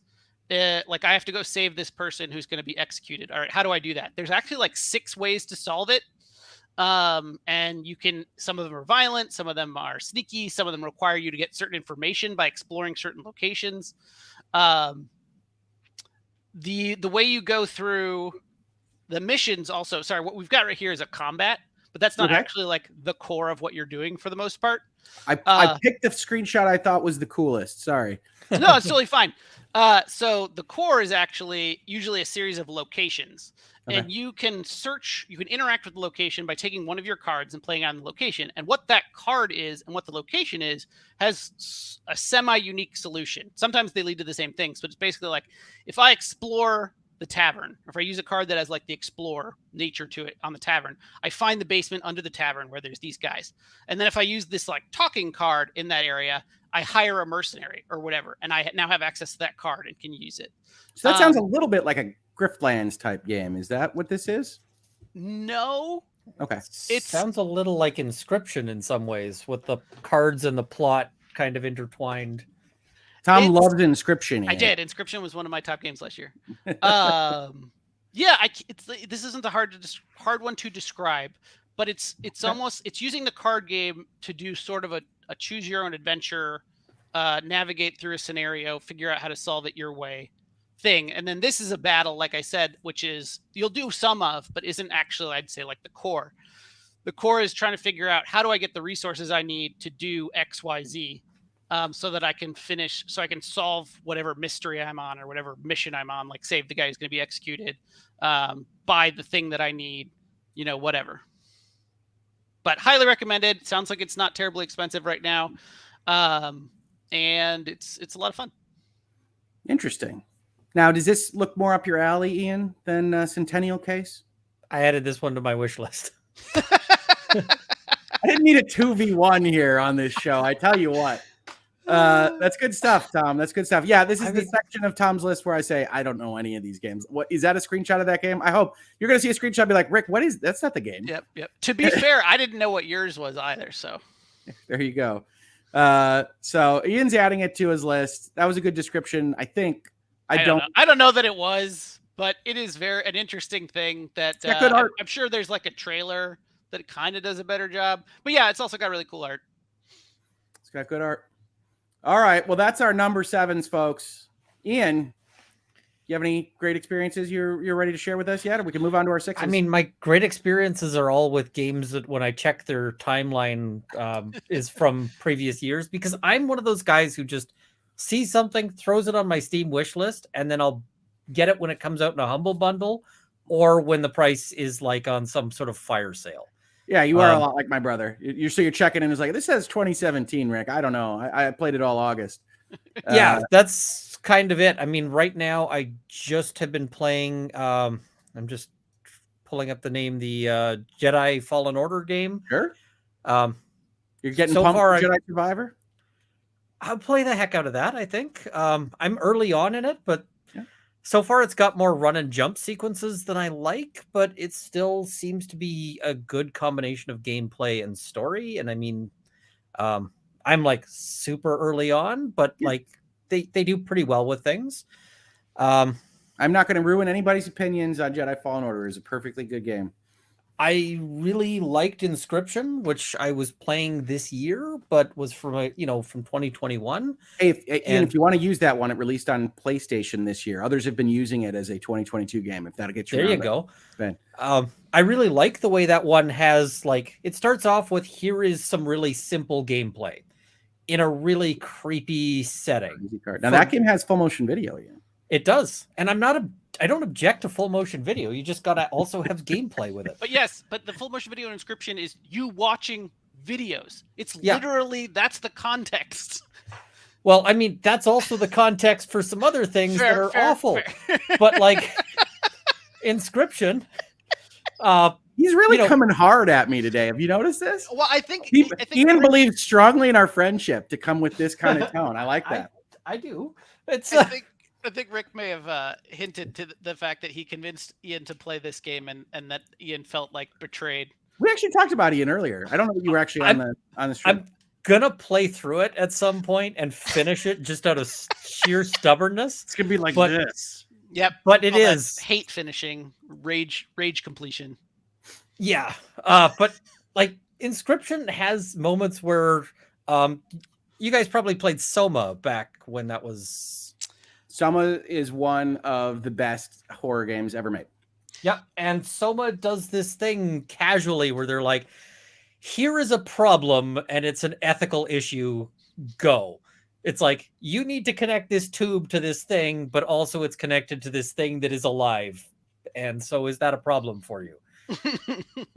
And I mean, often your options are either basically do the thing or else shut off the game and Stop the game. go have a beer, which isn't the best. But like Inscription, you know, it's got things like your card is like sacrifice a creature, and their creatures are all like, please don't. And you're like, okay. But then later there'll be additional like dialogue and so forth that can affect your game in various ways that you made these choices. I like Inscription. Not my favorite art, but I do like Inscription. I mean, the art is sort of an intentionally, when they do stuff like, you know, Pony Island kind of stuff, like they have this kind of intentionally janky art style. I understand the premise. It's also a pretty useful defense mechanism for we're not going to spend money on good art. Oh, I agree. Another one that I Jake played a lot of with a real take here. The Soma ending, one of the best endings ever. Absolutely, still haunts me. Another one I'm going to recommend, and this is from 2021 as well, but it just amused the heck out of me. Breathe Edge. Okay. Oh, all I can see is an astronaut with a chicken. So Breathe Edge, and I mean, it wears out its welcome after a bit, but it's at least entertaining enough to make for a good play. Don't buy it at full price. Wait for a sale.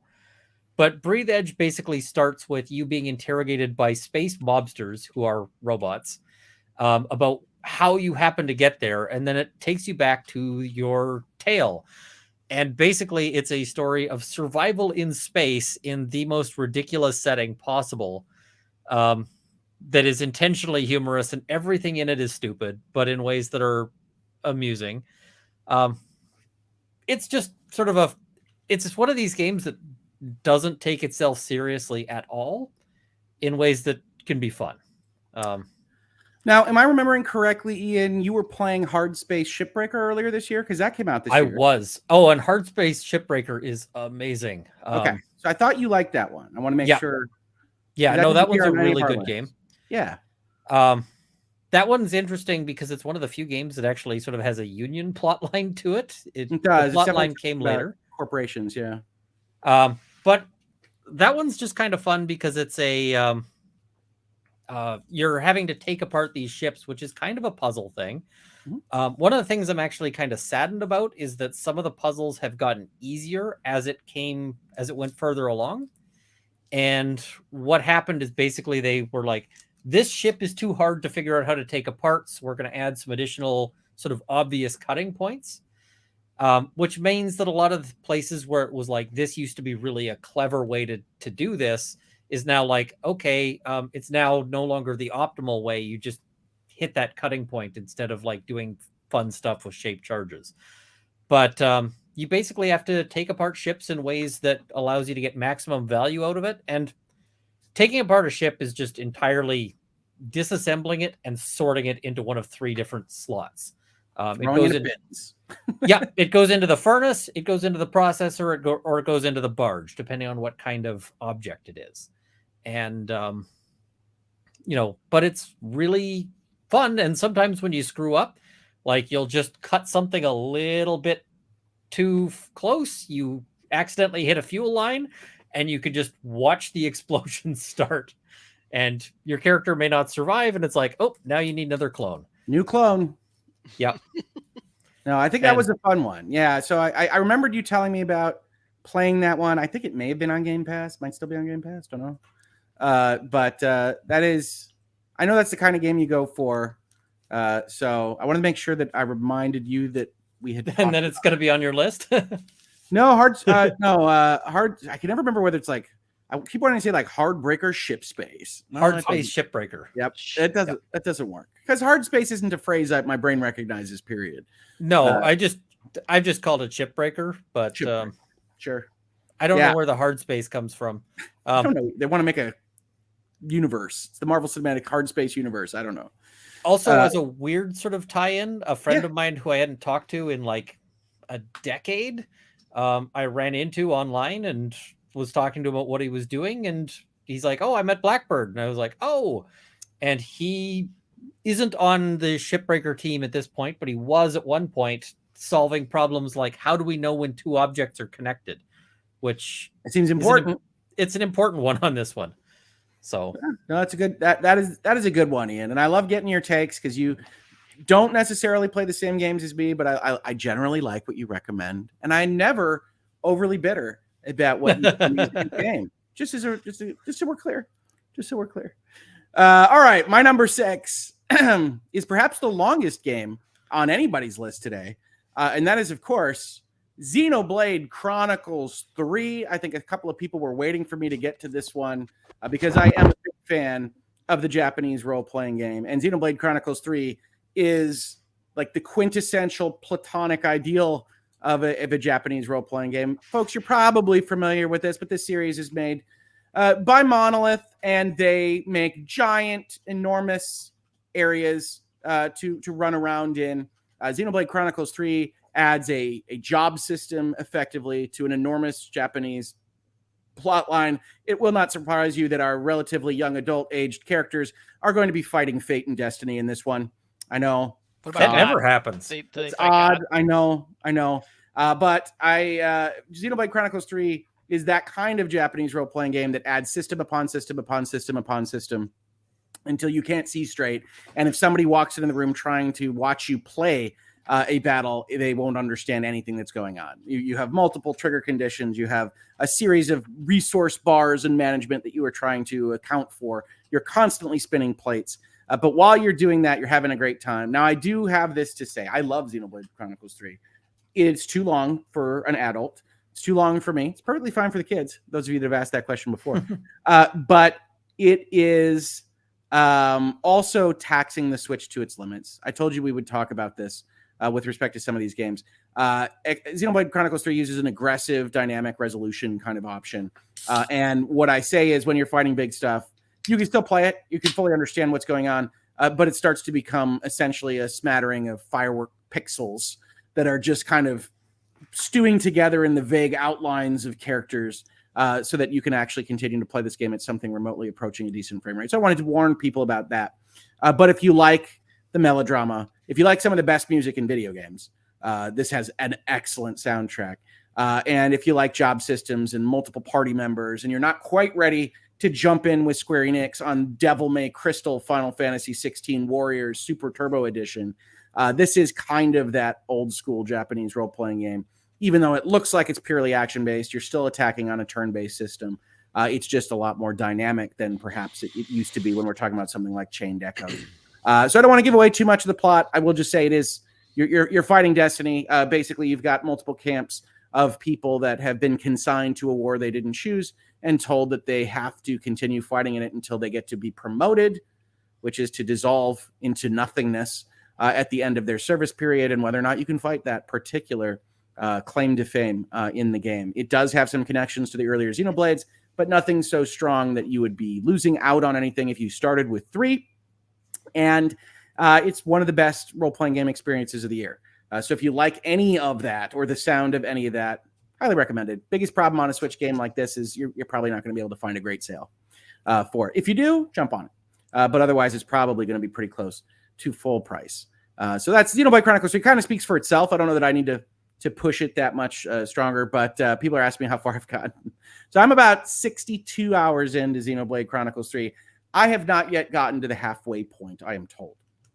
And this is also like if you're starting to think, hey, I want to start building up a Switch collection, when you start seeing these kinds of technical compromises and clever workarounds and sacrifices in a game, that tells us we're going to see another one. So when I was looking at when I was looking at buying like a little handheld thing, that was part of why I went with the Steam Deck instead, because I figured Steam Deck's got a little bit more life left in it than I'm not running out to buy a Switch at this point in its life cycle. I have told Nintendo. I have had episodes of Virtual Legality and Hangouts Netherlands. I've told Nintendo directly. I know they're watching. I've told them, I'm on the hook. I will buy 3 Super Switches, but you need to actually make one. Yeah. Because I've been ready to have more family Switches around, but I'm not going to buy one on this tech. So I'm ready for that. But that's my number 6. I don't think it's terribly controversial. There's no full motion video in this. No, this seems like a game to me. Game. Seems like a game. Passes Ian's. This is a game test, so that's good. So Tom, have you gotten to play any of the Xenoblades?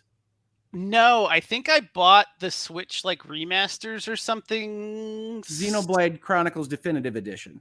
And I played it for a little bit, but like, yeah, these games are massive, and I don't have time.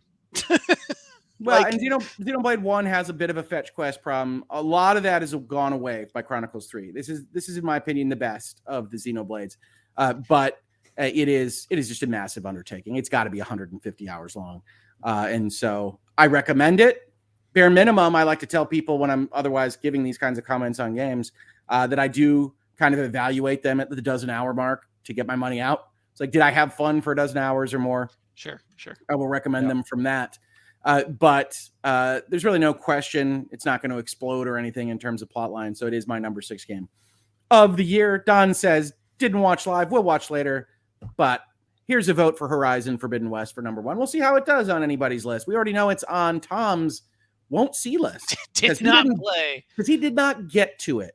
Because he said, I'm told it's a direct continuation of the series of the first one. So I'll play the first one all year. I haven't actually played either.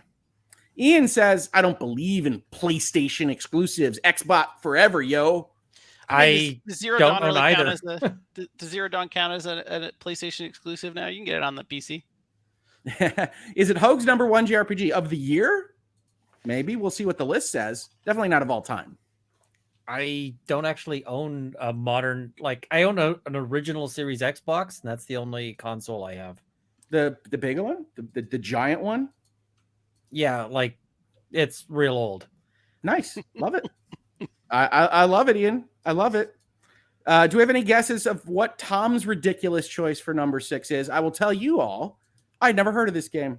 And I'm sure Tom will say we talked about it for 20 minutes 6 months ago. And he'll probably be right. I definitely told him about number 7. Yeah, you did. I kind of remember. Okay. Who's ready for Tom's number 6 choice? It is a game. It's a gas company. It's some kind of super futuristic. I thought that was liner. like that weird cult that a bunch of celebrities are in. It could be a weird cult that a bunch of celebrities in. It could be some kind of neurotoxin. Let's ask Tom, what in the world is an Ixion? So yes, someone was just about to say what I was about to say, which is the most. It's a little bit, what's the right word? Reductive, but it's Frostpunk in space. It's a city builder that you're actually in, you're building inside of a circular spaceship. Is that what makes it Frostpunk? Is because it's around a circle? No.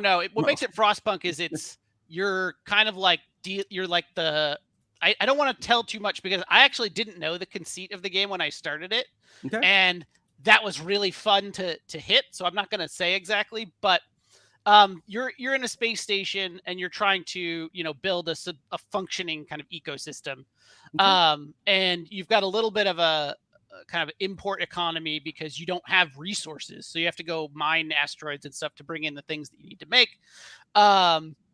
But the sort of the way that the story went or how it ended up evolving, I really liked. I did not, like I said, I didn't know. And I think they probably didn't hide this ball in terms of trailers or anything, but I didn't know. So it was kind of a cool reveal. But it has my opinion in terms of the where I like it, I think a little bit better than Frostpunk because it's not quite as sort of depressing. It still has a lot of how are we going to manage this, with people being demoralized and stuff. But every choice is not a horrible one. Whereas Frostpunk, I think, is just trying to point out to you that all ways of organizing are terrible and destructive, and there's no way that you're ever going to have a good way to do this. Very but sad. This was very depressing. I don't remember what. Sorry, go ahead. Yeah, Ian. I didn't get very far into Frostpunk because I found it was unmitigatingly depressing, and because it's you click this a half second too late, so this is an unrecoverable mistake that will taint the rest of your play. Why did you kill those orphans, Ian? It's just this is you got to have some sort of recovery mechanic, and it's just What's funny way is too often it's if you cross the hump in Frostpunk, it actually winds up being, I would argue, too easy. Like if you cross the Rubicon, Frostpunk does not push back after a time. Yeah, and that I don't may know. be I just was like, eh. I barely got through the end of Frostpunk. I didn't get to the end. I got to the point where I was like, yeah, it's enough of this. And then I looked and I'm like, and I can't return it on Steam. So I guess I'm stuck with this. I really like Frostpunk. I'm very sorry to hear that, Ian. Yeah, no, I like Frostpunk. Like I said, I think this described as Frostpunk in space is a pretty good thing. Is a pretty good way of describing it. But I think it does a lot of stuff much more interesting or better in terms of like you're in a spaceship and you're moving the spaceship around and you're sending your ships out to go do things, and everything you find isn't just dead people. Now, Tom, usually you abide by this rule, but is this game actually out? I'm fairly certain it is. Okay. I think that I caught on to it after it exited early access, but now I'm going to double check. Yeah, it is officially released. It was released on December 7th. Pearl Harbor Day, sure. So, yeah, I really enjoy it. I much more than I expected to. I got it in sort of a bunch of short tangent. My wife bought me a Steam gift card for $100 because I was kind of like down. And this was one of the things that I grabbed in that bundle of games that I bought with that. And better than buying Frostpunk when you're down. Yeah, I was gonna say, let's go buy a depressing game. This one I really enjoy. It's got some I don't know, like homeworld feelings to it, some Expanse feelings. Wait, hold on. My eyebrows have been raised. It has homeworld feelings? I would say that at least the initial plot feels a lot like the initial plot of Homeworld, if you know that. Ooh, I got to tell you, folks, the kind of sense of space operatic melancholy, which I think we're all looking for in our game narratives that pervade Homeworld, is one of those really delicious bits of narrative. So if Tom's saying that, he's got my attention. I do like Homeworld. Homeworld is rad. I can't speak to anything beyond, like, I think that I would say the inciting events and like what you initially are doing are very similar. So tonally, he's saying we lost our planet, y'all.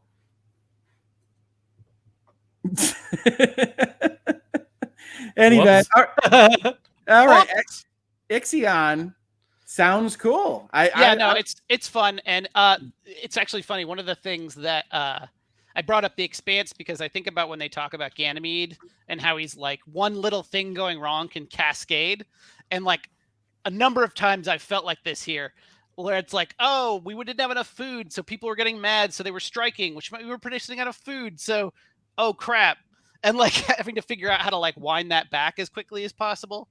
And I do think if you're not like keeping an eye on sort of your flows, you can get into a horrible spiral, which is maybe like a concentrated attack on my weak points here. He hits me with Homeworld and the Expanse. What in the world is this? You work for these people, Tom? This hit me. I wasn't expecting anything out of it, really. It looked kind of interesting to me. And then I loved it. Joshua Ford's got the important questions. I don't think it has a controller. That's going to limit its deck. I don't really play anything on the deck that doesn't. I know you technically can. Always, Riketsu. I use Rad, ironically, because my girls hate it. Of course, it is now, because of that, become an actual part of my vocabulary, unironically. So I don't know who won that battle. All right, Tom's number 6, Ixion. Folks, we're halfway there. Sing it. We are living on a prayer. I should probably step out at this point, but if I haven't too much worn out my welcome, and if it's possible, I may pop back in later. Absolutely, Ian. You are always welcome, buddy. And thanks for sharing some of your thoughts, both on my excellent list and on your experiences this year. I know that you're going to go and purchase both another copy of Immortality just to gift and a copy of the Centennial case for yourself. The good thing is that Immortality was on the Xbox Game Pass, which I've got. And so I paid the appropriate amount of dollars for just that game. You're this bitter and you spent no money on it. It cost me time. I could have spent that doing anything like sleeping or I don't know, sleep. Eating. These are lies. Folks, have you ever seen Ian sleep? I'm not sure he's not a vampire. It's That'd possible. be a really weird stream. I'd be like, okay, to be fair, some streamers have done it, but they tend to be people like Amaranth and not people like me. Well, all right. Well, we appreciate it, Ian. Thank you for dropping in. Yeah, if we're still going and you want to pop back in, always welcome. 100%. Awesome. You have the link. Cheers. Thanks. All right. So we're moving on to the top of the half of the list. Let's do a new poll. All right. While you're doing that, I have to step back there for a sec. My space heater, it's like molten in here. I got it. Okay. And don't burn your house down, bud. Okay.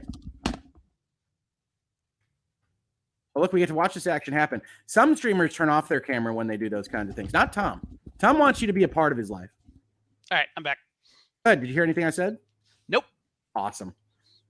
I'm sure it was very complimentary and not at all derisive. Oh, no. Brothers got a brother, as you know. All right. So, better bottom half of the list. Tom, who do you think's winning this? Right now, 4 votes in. It's 50-50. Neck and neck. You can like see the results as they come in. Yes, I can. You should be able to observe them if you've got your YouTube live chat on. I've got my live chat on, but it's if I close the poll, can I see it? I don't know. I'm not voting. You can vote. You can say Tom. This is if you're nominated for president, if you're nominated for president, you can go vote for yourself. It's totally okay. It's fair. It seems more legitimate when there's like millions of votes as opposed to like I'm one of 80. This is gonna be a referendum on the centennial case. So this is already unfair. This is my channel, Tom. But you should know that at least half of the chat is going to be looking to upend me just because. Yeah, I actually thought that's what you were saying. Was it's your channel, so they're more likely to not vote for you. Let's see what people are saying about this particular poll. Joshua says Ixion brought you back to the lead here. Ixion was a good choice, Tom. Joshua Ford approves. Let's see what else we got going on here. Akaruki says only streamers without pants on leave on live video running when they step away. Without pants on. Well, I'm wearing pants. Well, you don't have to turn it off because you're not wearing pants. See, I pretty uniformly turn my camera off when I'm moving something around the desk or something like that. That doesn't mean I'm not wearing pants, folks. Just to be clear, I'm very often wearing swim trunks. Have confidence to vote for yourself, Tom. Believe in yourself. Believe. This is how everybody wins at an anime. Okay, you got to believe. Power of friendship. Tom pulling ahead. I still see 50-50, folks. Now's your chance to give me a comeuppance. Tell me how much better my brother is than myself. Laura says, I'm not even going to vote. I'm just going to use Tom's list to fill out my Steam wish list. That's how much I believe in Tom. Fair enough, Laura. This is fair. Caffeine Junkie noticed the gaming dino is back. That is a Mrs. Hoeg Law joint. I've not been able to put him back up for a while, so she did that behind the scenes. Tim Riggs says, the only snarky things I can think of for better poll questions are not appropriate, so I'll just trigger people's imaginations by bringing it up. Subtle, Tim. Subtle. Love it. Love it. Israel says, gotta go Rick again. Loved Centennial Case, although I thought Xenoblade Chronicles 3 should be top 5. It was very close. Very close. Israel, you can adjudge my top 5 when we get there. Back to neck and neck. We'll see how it goes. If anyone has Signalis on their list, they'll get my vote. Signalis just missed my honorable mentions. I will tell you that, SS5 Ringo. Sorry about that. Signalis is great. Do those swim trunks have suggestive clams on them? What I like about this question, Mystic Barking Cow, is that it makes absolutely no sense to Tom. Tom is like, what? Where are we? What are we doing? Why are people asking about suggestive clams? I had to ask the same question of my colleagues, including Ian Runkle on his channel the other day, Tom. How can a clam be suggestive? And then he informed me it had legs. Rick is pulling ahead slowly, so the only way I know how. I haven't played any of these games, so I just voted at random. Vote on the screenshots and who you believe is a better person.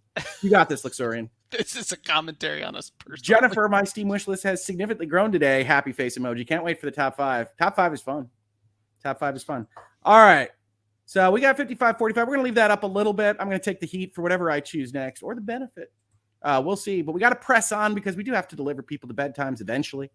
And so we've got the rest of our list to go. We do have one match here, so we're not going to have to double talk about it. We'll see how it goes from there. Okay. Let's talk about number 5. Any guesses, Tom? You don't have to say them. No guesses at all?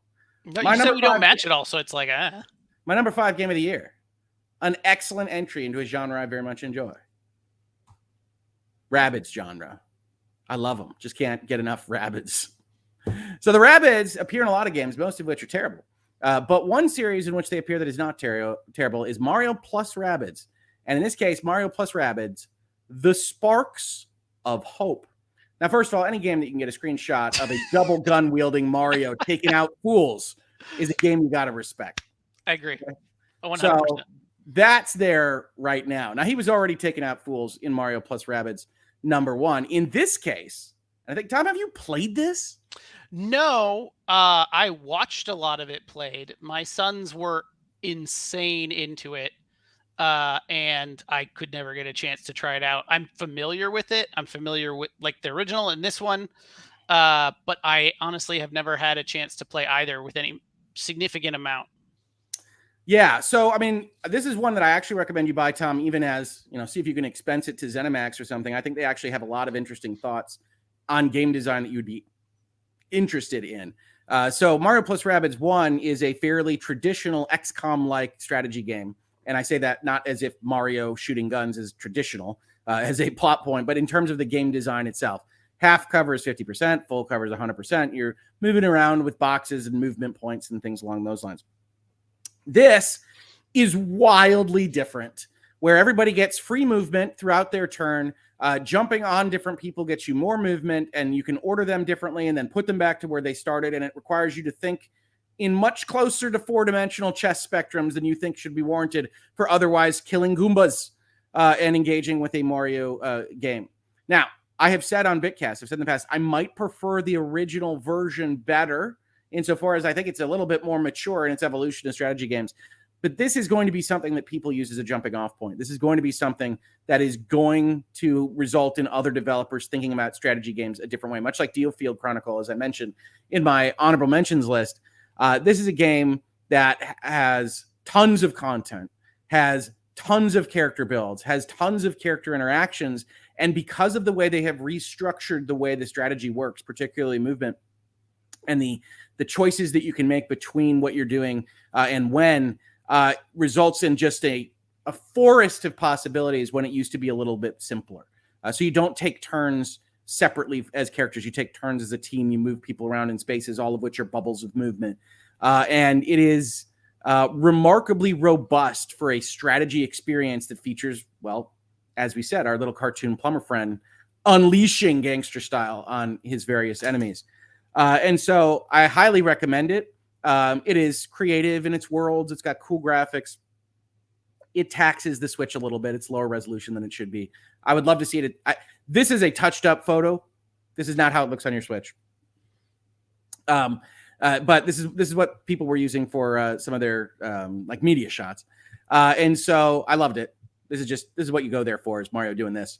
And I highly, highly recommend it. This was a year of tactical strategy games. You already saw Tactics Ogre on my honorable mentions list. Here's Mario plus Rabbids. We got more tactical strategy games out this year. Dealfield Chronicle, others that may or may not appear on this list as well. Tom, I really recommend you checking this out. Yep, it's on my list. We definitely own a copy. Might own 2 copies. So I'll be sure to check it out. You might own 2 copies of this game, Sparks of Hope? Yeah, my kids aren't great about sharing.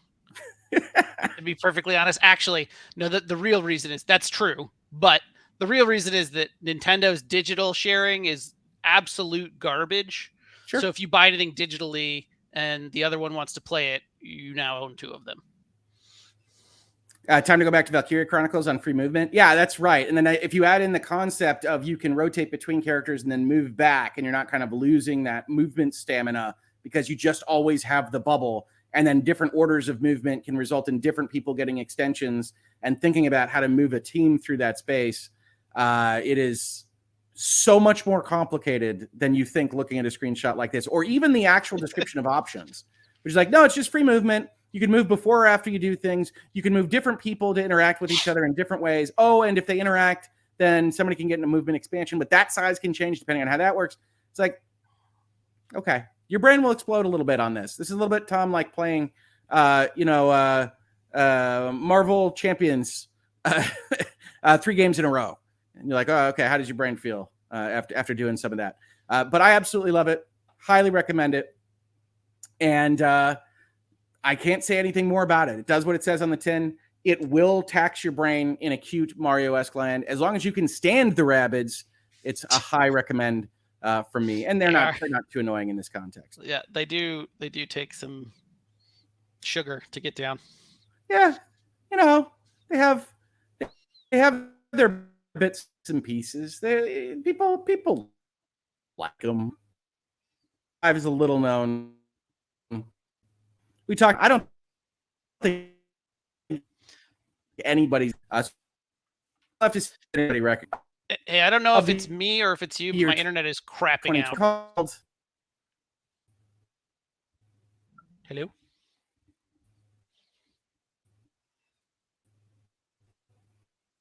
Did I crap out or did Rick crap out?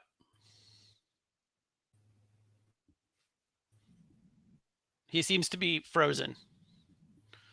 So this is now when I'm allowed to say anything and mock him. He at least put up. Oh no! Now he's going. Uh-oh. We may have some. Oh no! We're all over the place. Oh, he's moving around. I think he's back. He's muted though. I wonder if he knows he's muted. What is happening? You somewhere in the middle of your description of whatever you were just talking about, you started going out at you just get disconnected, robo voice, very few syllables. You know, I got to tell you, I pay enough money for my internet. That's a little bit ridiculous. Can you hear me now, Tom? I can hear you, but you're lagging. It's like you're a bad kung fu movie. I'm not matching up in sync. Oh no, now you are. You were a minute ago. You weren't. Okay. I think we've gotten to. I think we're together now. I tell you what, man. I assumed it was me. It's ridiculous. It says my internet. My God, my internet bills. This shouldn't be happening. I'm on business. This is ridiculous. I'm gonna call my representative. So apologies for that, guys. I think I might have previewed your number 4 a little early. You did. I saw it. I tried to click it. It was nothing was working. We'll make it work. So, Tom, talk about this game that nobody's heard of called Vampire Survivors. What is this? That there's no buttons? You don't need buttons? I refuse to believe that nobody's heard of this. Look at this. What Vampire is this Survivors lit the industry on fire. In terms of, this is the simplest, dumbest game you are going to love, and it is going to be I mean, like someone said this before, there's clearly already a number of copycats. I can't wait to see what kind of comes out of this. Yes, it's the world's simplest arcade game. The only buttons you have are move, up, down, left, and right. All of your weapons fire automatically, but you start with basically a single weapon, and you acquire upgrades for that weapon and a bunch of other weapons, and it basically plays like an arcade shooter without the button pressing, which honestly, you know, if you've played like some of the old school top-down scrollers, like you're just holding the shoot button anyway. You're just moving the ship around while it shot at things. So this was fantastic. It was $3 like at retail. I don't know what it is right now. You can get the expansion for like $1.60. Excellent game. Excellent on the Steam Deck. Lots of fun stuff to unlock. Just a real fun flow. It's like one of the best flow games in terms of like, you just turn it on, you're walking around. Like, it's so simple what you're doing and so fun. This is going to continue to generate like sort of like auto chess and MOBAs and shit like that. Like, I feel like this is going to be a thing that continues to grow, which is okay. It's very simple, but what can we do with this? What can we do with the game automatically pushing the buttons for you and all you can do is navigate? Because I think there's a wide spectrum there that we're going to see.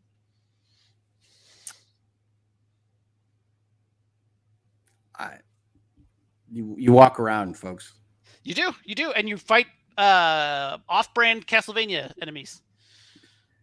I don't know if you saw this in earlier access. They were really off-brand Castlevania. They might have been asset flips. I don't even know. They might have. I don't know. Definitely when you look at them, you're like, I think these are Castlevania enemies. But Well, the weapons certainly are. The axes work like that. I mean, they're clearly it's a Castlevania homage at minimum. Yes, at bare minimum. You're definitely using like holy water and axes and crucifixes and Bibles and stuff that all perform in very similar ways.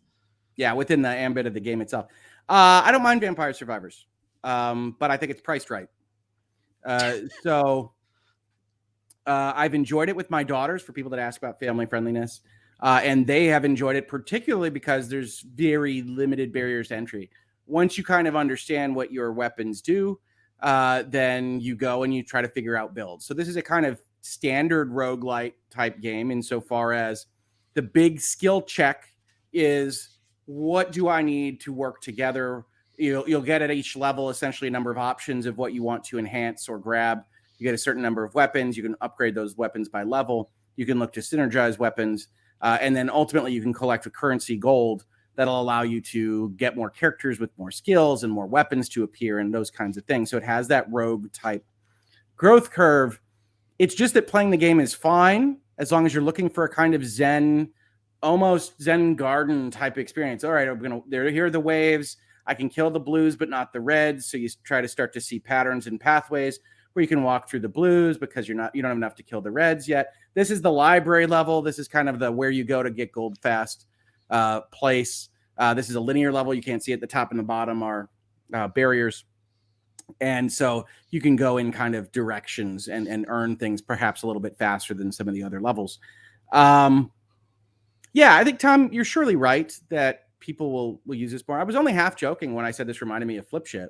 For those of you that don't know, Tom is the mastermind behind a highly rated app of the day on the Apple Store called Flipship. Back in the day. Well, 2012. Yeah. When the Mayans claimed it was the end of the world, Flipship came out. And Tom put it together. It's got a good Metacritic score. We got good reviews on it. And Apple's a tough market, folks. Yeah. But Flipship's awesome. I still love Flipship. And yeah, here's Joshua Ford playing Ian. Oh, good. I didn't have a chance to put this up, so I was going to bring it up, but I'm glad that you did. Why, Joshua? I mean, he's not wrong. The gameplay in various games that might or might not be my number one is in your head. It's narrative. It's building of personage, learning from storytelling. This is walking through skeletons. I'm not saying that it's, telling War and Peace here. I'm just saying that it's a fun game. And yeah, doesn't ask a lot of you. You can do it sort of idle-mindedly, but still has enough interesting depth that you can also get really into it and try to find those evolutions and those synergies. And, Tim says the Steam Deck's overkill on this. It probably is. But, they put a lot of crap on screen. So they do. Well, and that's if there's a challenge at all in this, it is literally, as I said, it's pattern recognition.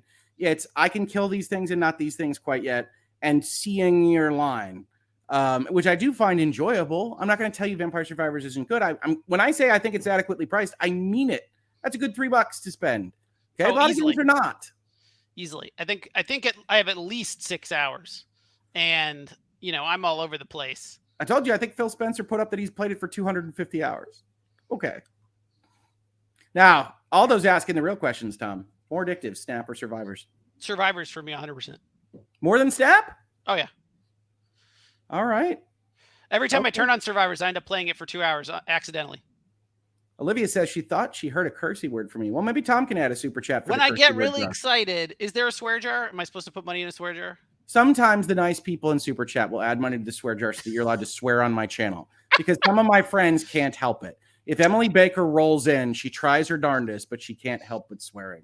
I did. When I get really excited, I occasionally curse. Here's another way that it matches Flipship. Riketsu86 says that I can kill red but not blue. Reminds me of Ikaruga. That's what was most compared to Flipship back in the day. Go check out the reviews. We're proud of Flipship. Yeah, Vampire Survivors is a good game. Excellent pick, Tom. Not in my top 10, but it's a good product. It's a good product. And I love to see small teams figuring out cool stuff. Okay, I do. And Vampire Survivors is certainly that. So I'm not going to be an Ian. Your game is cool. Your game is cool. All right. That's Tom's number 5. Let's go. And now we're getting a big time. We're running out of spaces to put stuff you've never heard of, folks. We're running out of spaces to do that. So what could we possibly be putting on the top of these lists? How about Horizon Forbidden West? This is a small game some people might have heard of. My number 4 game of the year is a game that I love a lot more than its immediate predecessor. So you might think, Rick, well, you were just a sucker for Horizon Zero Dawn. I was not. I think Horizon Zero Dawn was pretty significantly overrated when it came out because I think it was a graphical powerhouse and people get floored by that sometimes. Horizon Forbidden West, to me, realizes the promise of what Horizon Zero Dawn was, which is an open world that's actually interesting to traverse with multiple cultures dealing with their own things. And most importantly, for a game that wants to be an open world that has different nooks and crannies to dig your face into and see what's going on, it has interesting subquests. It has interesting personalities. It has interesting things to go and learn and find. When, if I'm being fully honest, Zero Dawn is a bit boring outside of the main thrust of the Ted Faro plotline, which if you haven't played Zero Dawn, it just talks about the apocalypse. Well, we won't go into it further. But I love this game a lot. It's a graphical showpiece. I think it's significantly better than God of War Ragnarok. So I think it's a shame that Ragnarok came in and stole its thunder a little bit. But it is wonderful. It is a science fiction story. We don't get to see enough science fiction stories in games, in my opinion. And it is something that is an evolution, not completely separate, but an evolution of what the first game was with everything that they learned in that game. To me, it's an Assassin's Creed 2 type jump. And that's what I use as my most common example. Assassin's Creed 2, vastly better than Assassin's Creed 1. And I think Forbidden West is that. And as a matter of fact, I think my telling Tom that back in February is what caused him to go on a year-long journey of trying to complete Zero Dawn and finding himself reaching the same boredom plateaus that I did at various points in its plotline. Tom, is that fair, or am I putting words in your mouth? I think that's fair, though. So I tried to play through Zero Dawn once, and I plateaued and couldn't continue. This one was more just I got busy or had other stuff that I wanted to get to. It wasn't that I was like soup, and so I really need to go back and just finish it. I actually enjoyed my time with Zero Dawn, though. The main reason I think I enjoyed my time with Zero Dawn this time as opposed to previous is I did not play it as a stealthy character. I don't think Zero Dawn's particularly fun in stealth, but if you're like an action bow hunter, like it ends up being a much more fun game. I hope that Forbidden West manages to make both playstyles fun. I don't know that it does. I've heard feedback on Forbidden West in both directions, to be honest. I've heard people say that it's clearly better than the predecessor. I've heard people say that it's too bloated compared to the predecessor. I've heard people say that, you know, the Zero Dawn has like the I don't know what you want to call it, conceit, reveal, whatever, whereas Forbidden West doesn't do anything similar because you've already done that. I don't know. I can't speak to any of this. I haven't played it, but I'm going to go with, first of all, I want to acknowledge that Kelly has purchased both your original moderate swear and has purchased an additional moderate swear for you. Please deploy as you see wished. Okay. And Skytron is really more of how I feel about Forbidden West. This game is zany. You have no idea where this plot goes, Tom. Cool. It is bonkers in terms of the plot. So I don't know anybody who's going out there and saying, well, Zero Dawn had the real plot. Zero Dawn's entire plot existed in finding out historical facts. It had the plot of a library.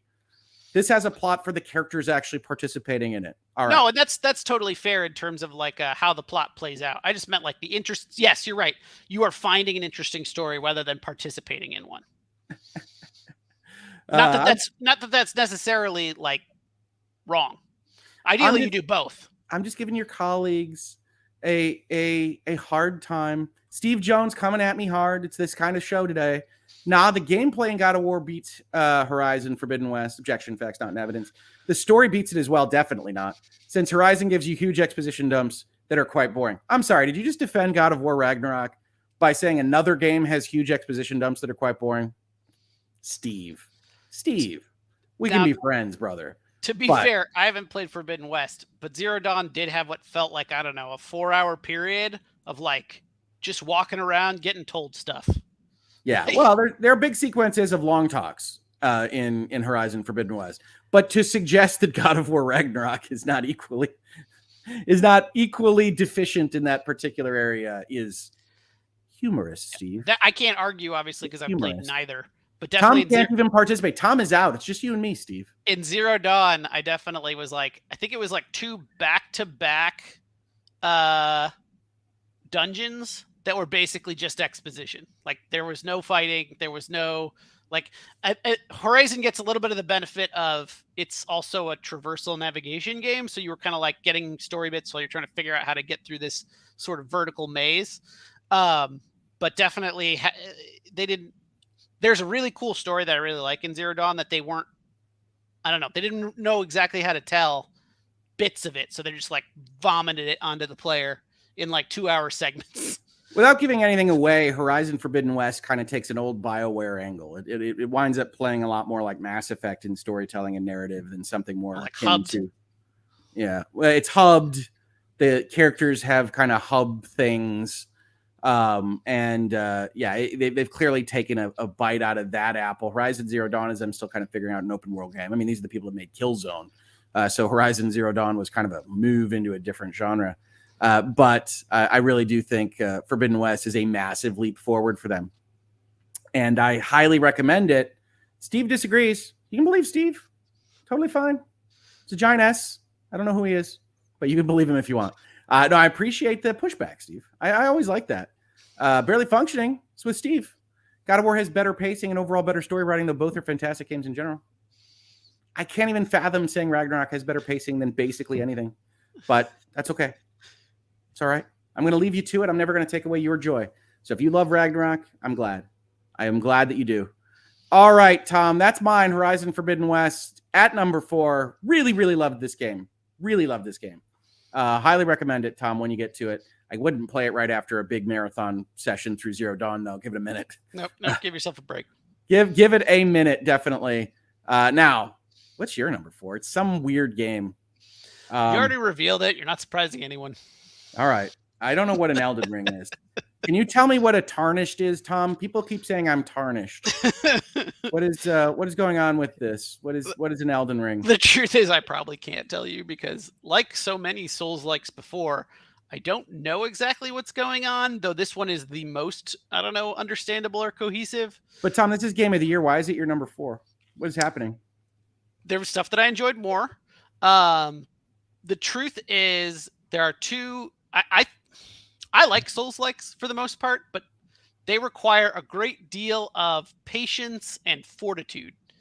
And if that's not what you want to do with your game time, you're not going to get through them, and you're not going to see some of the awesome stuff that they've put together. I honestly, personally wish that their games were a little bit less weird and a little bit more easy. Or at least offered that option. I don't want to open this huge can of worms about like, oh, it's a part of a, what's the right word? Like you're part of a club if you can manage to make your way through a Souls game. Like that means you're a good gamer or whatever. And that's fine. That's stupid.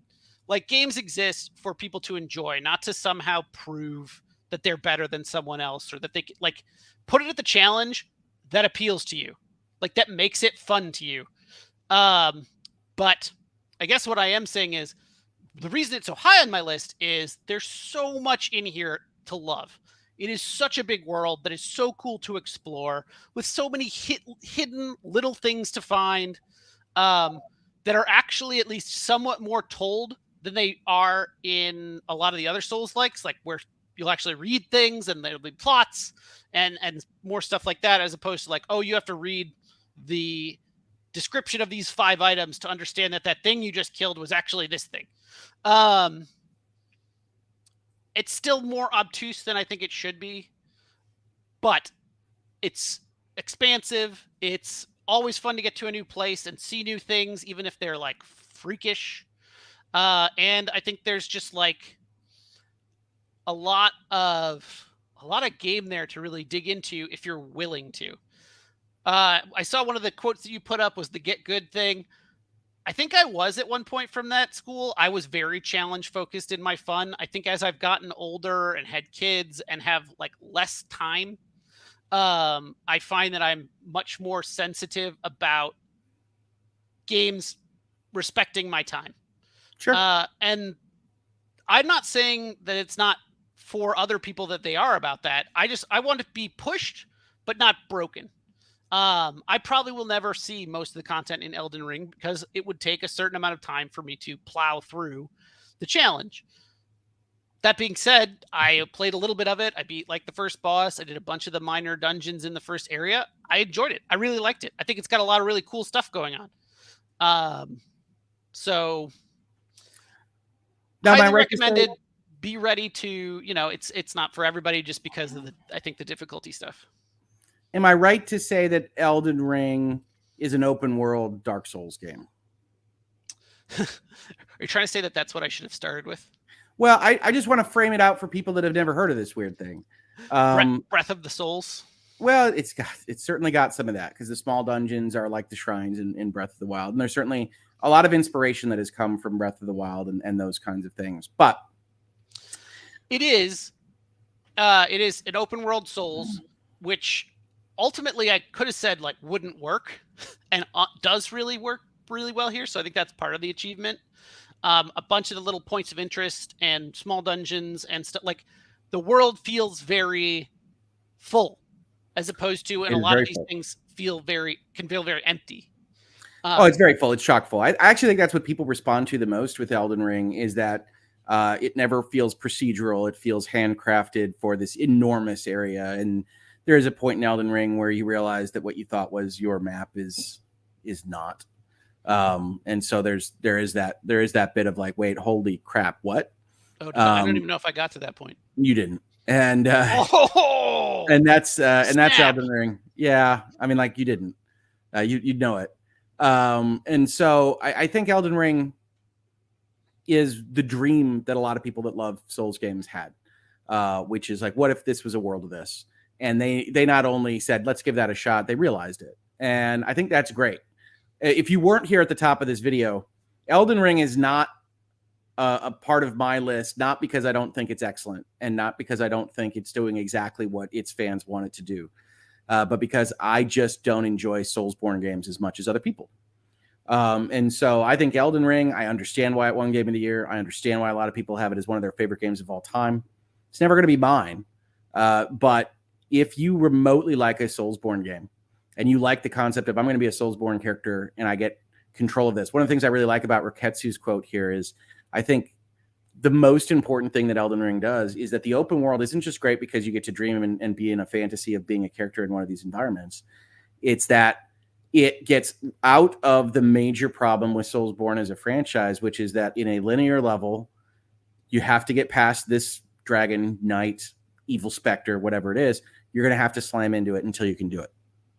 In Elden Ring, you can say, man, that's a thing.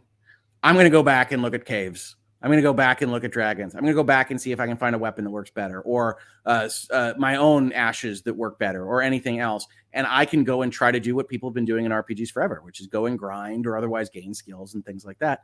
And I think it makes it vastly more accessible. Now, totally agree. Good. Do I still not love the Soulsborne levels? You know, that you said you beat the first boss. So there's basically an open world, and then there's a Soulsborne level sitting in a castle. And do I still go, it's just not what I love? I do. But I think Elden Ring is exactly the dream for a lot of people. I get that. And I'm glad that it exists for you all. It's just not going to be on my list because of that, honestly. So I recommend checking it out if you remotely like what we just described. And it's Tom's number 4 of the game of the year. And honestly, some people will be upset at that ranking, but we can only say what we like. Yeah, we talked at the top of the video also that my gaming like play patterns have changed a lot because my wife's using the consoles a lot. So I played this a bunch at the beginning of the year, and I didn't get a chance to play it much after that. And then you run into the point where your skills have kind of atrophied. So then you've got a little bit of a run up before you can even play the game again. But I do agree with the accessibility and basically the ability to say, like, look, I can't kill that guy, but there's like 900 other things for me to do. I'll go do those. You might come back stronger. You might come back with a better item. Definitely, you know, I explored a bunch, and one of the first, I don't know, we would call them shrines, mini dungeons or whatever, like I struggled with, and then I went to another one a little bit later down the line, and like I could kill the boss in like 5 hits. So there's definitely a Stupid cats feel of power progression. That's nice. Freaking cat statues. Get out of here. Exactly. So no, Elden Ring, we enjoy. I enjoyed it. Tom enjoys it. That's not why it's fourth or why it's not on my list. But go kill it.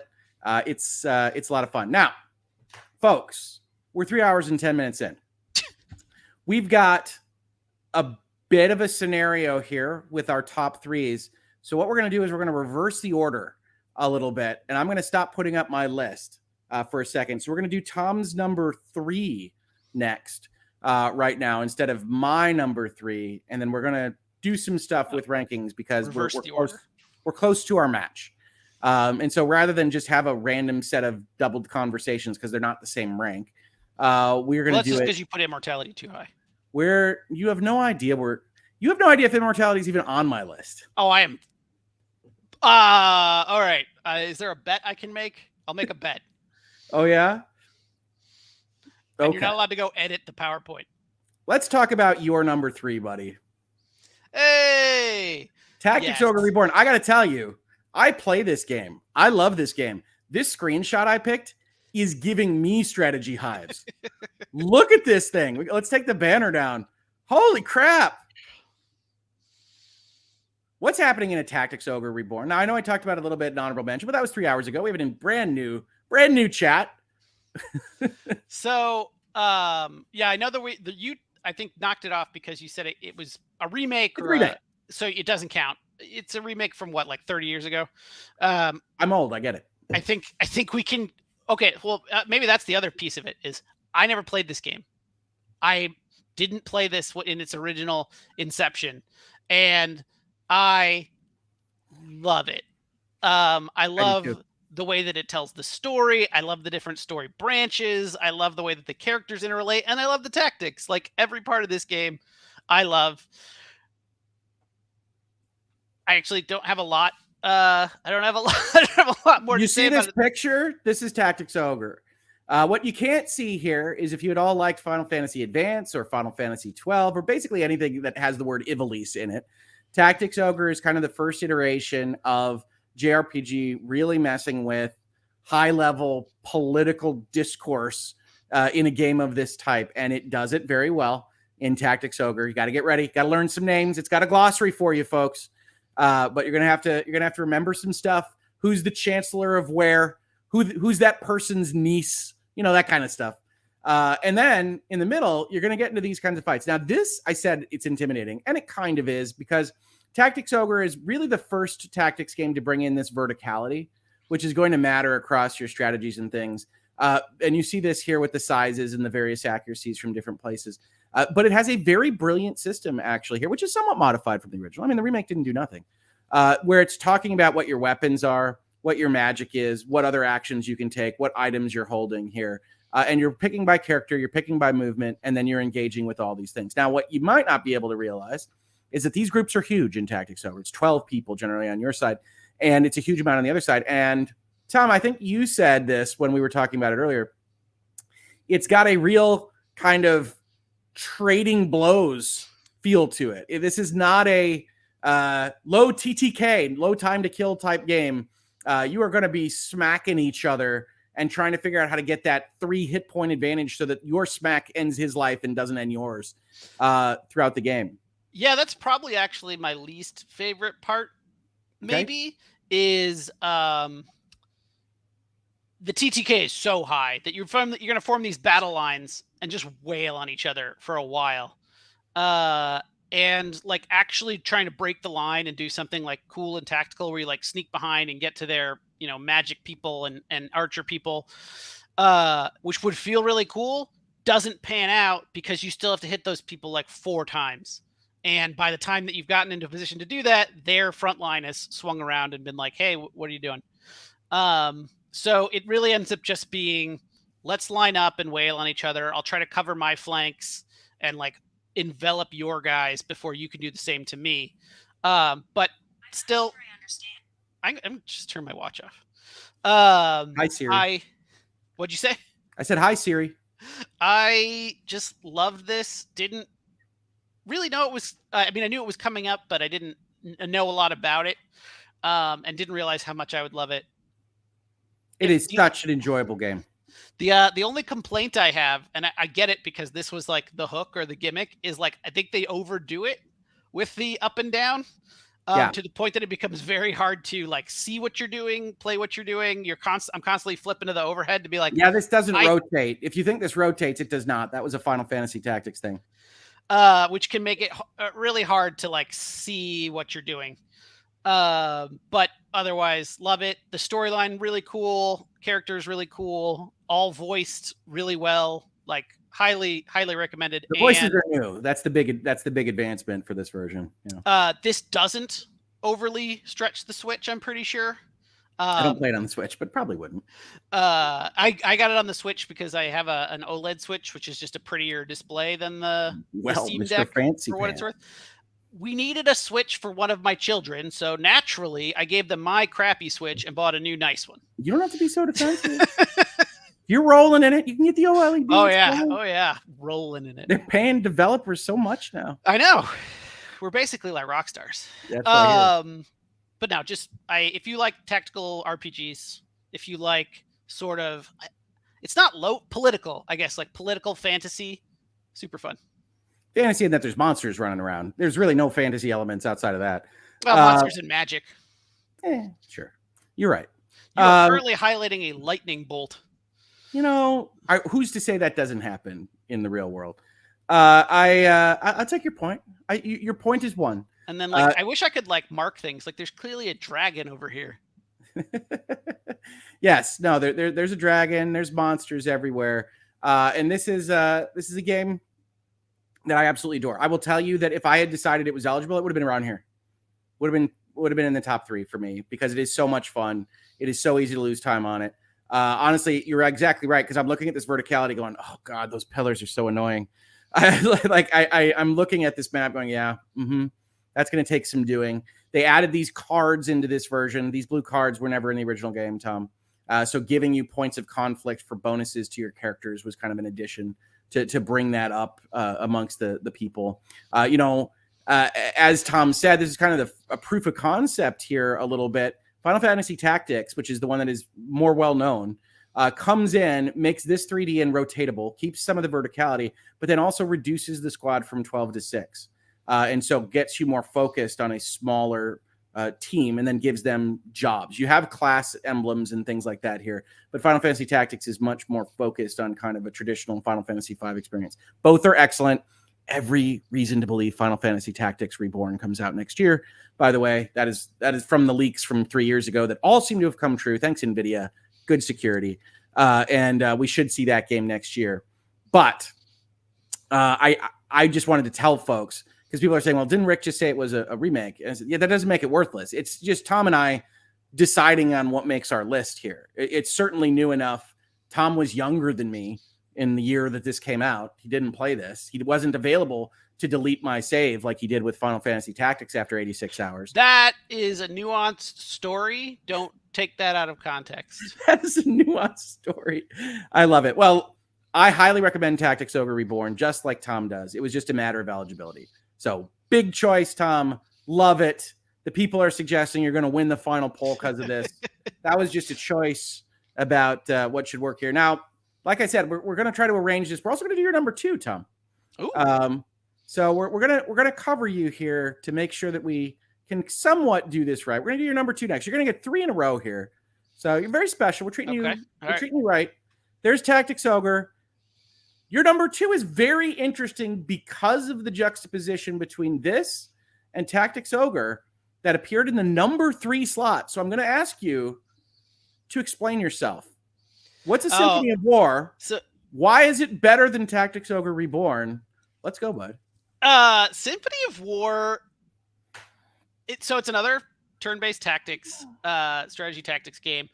Very much like like a Fire Emblem in terms of like you're just moving along a 2D grid, but you're building these little squads, sort of more similar to like Ogre Battle.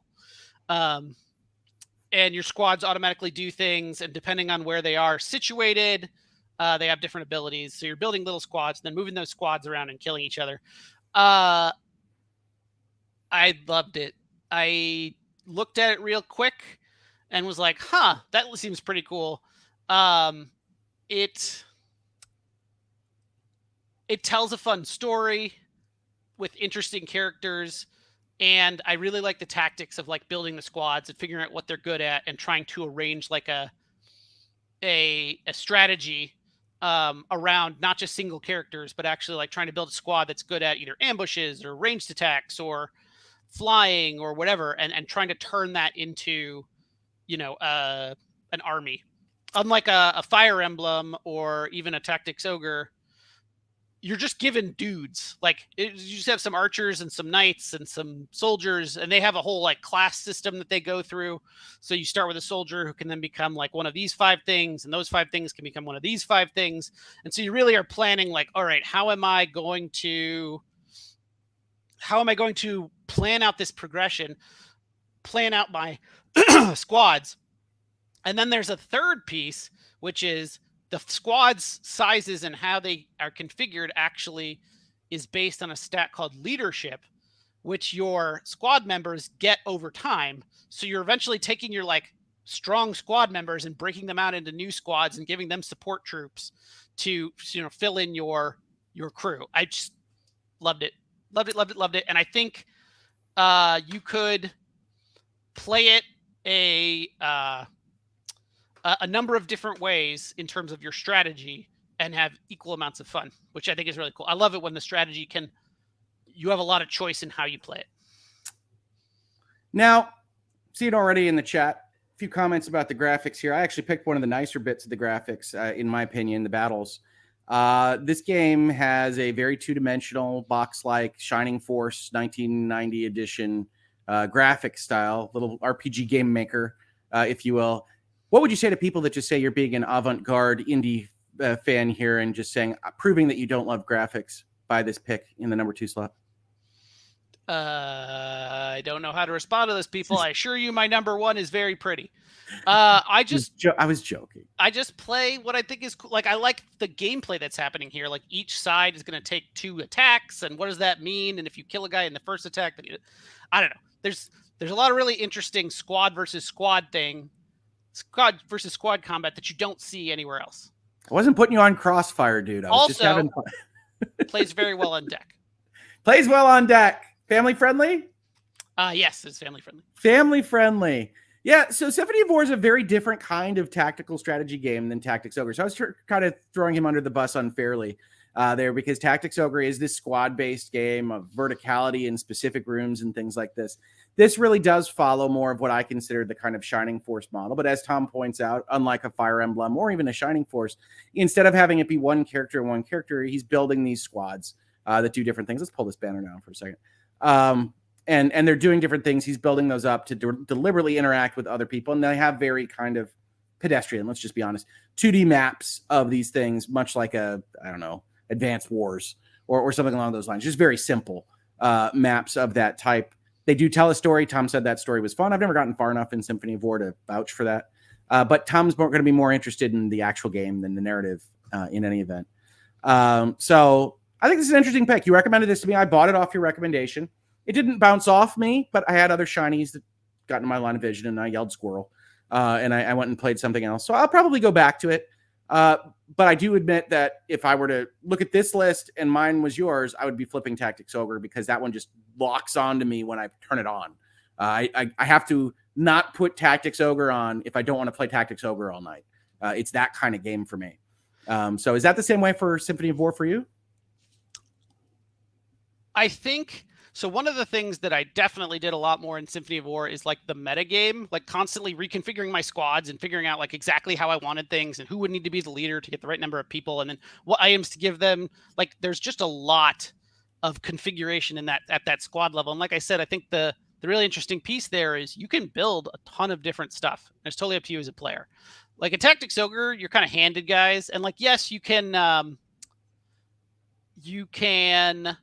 sort of reclass them and things like that, and you can put certain different classes together. But this is just like, this feels a lot more open-ended in terms of how you choose to approach it.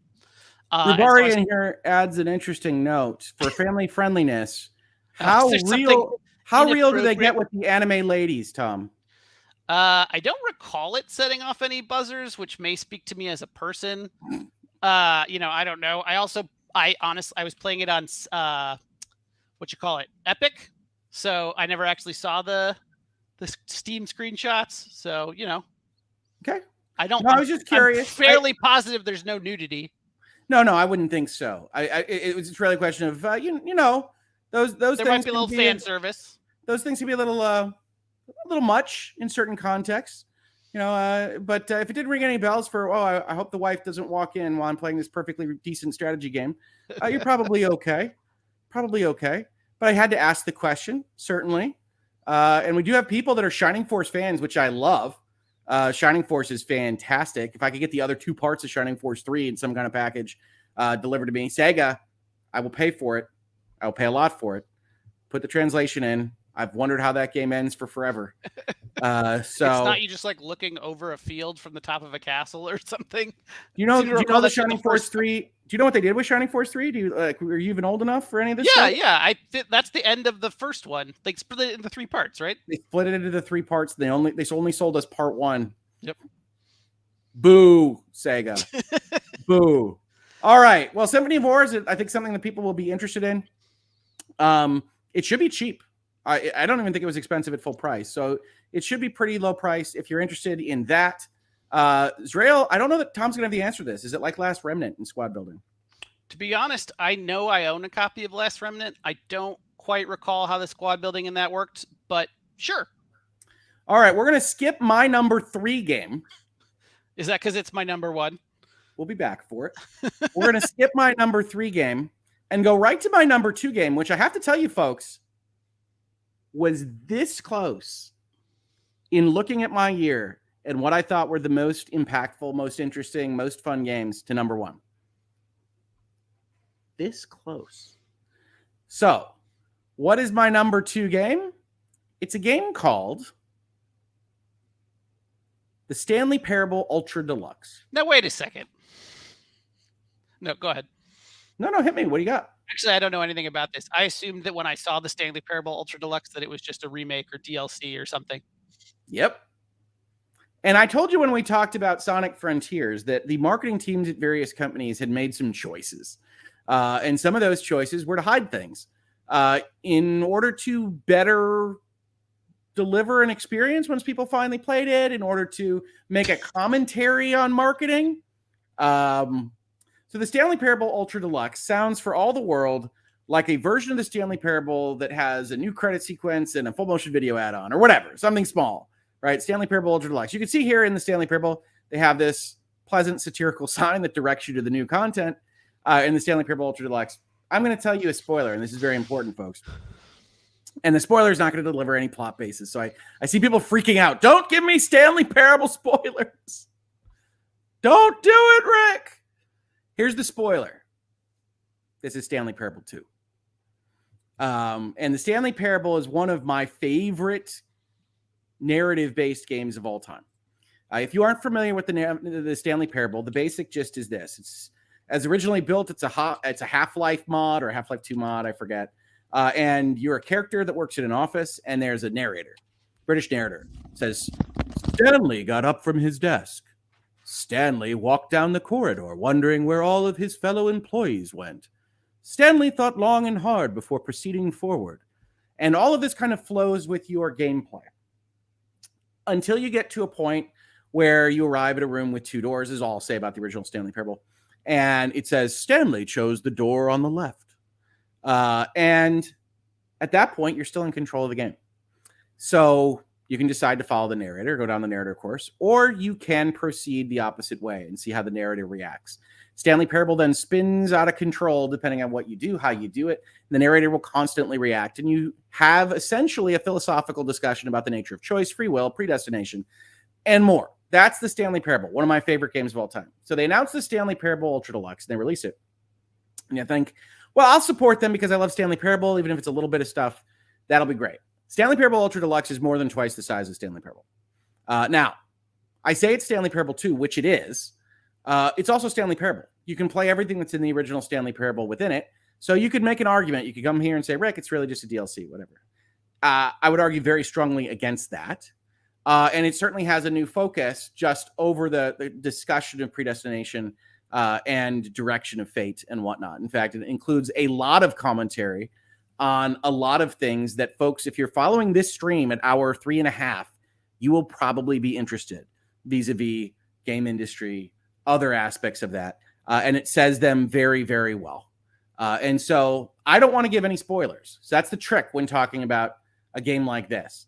But I can tell you, you look at Stanley Parable Ultra Deluxe and it's $20 or $25 or whatever it is. And you say, why? This game is years old. Why would I buy an Ultra Deluxe? And it's because they are playing with you and the notions of what a sequel is and what a DLC is and what monetization is and what the gaming industry is. And I won't go any further than that. But they made a deliberate choice to basically not market it as what they made. And I think that's silly on a revenue basis. Still a business guy at heart. But I really love that they did that because I had no idea what to expect. And it is utterly fantastic and one of the most enthralling experiences I had in gaming this year. So take that, Ian.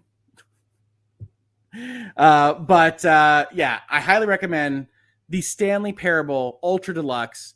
It is not just an Ultra Deluxe version of the game. Papa Rick says Tom is gone. He's got his camera off and potentially muted. We'll see if he pops back. We'll see. We got people saying, it has no gameplay. It must be Rick's favorite. Gameplay can vary on what your experiences are. And I think that Stanley Parable gives you more interesting thoughts and more engagement and more intellectual curiosity than a lot of the other games. So there you go. This is my list. It's the way it's going to work. Aldo Hernandez, what's a Hoeg family holiday co-op video game? Rock Band?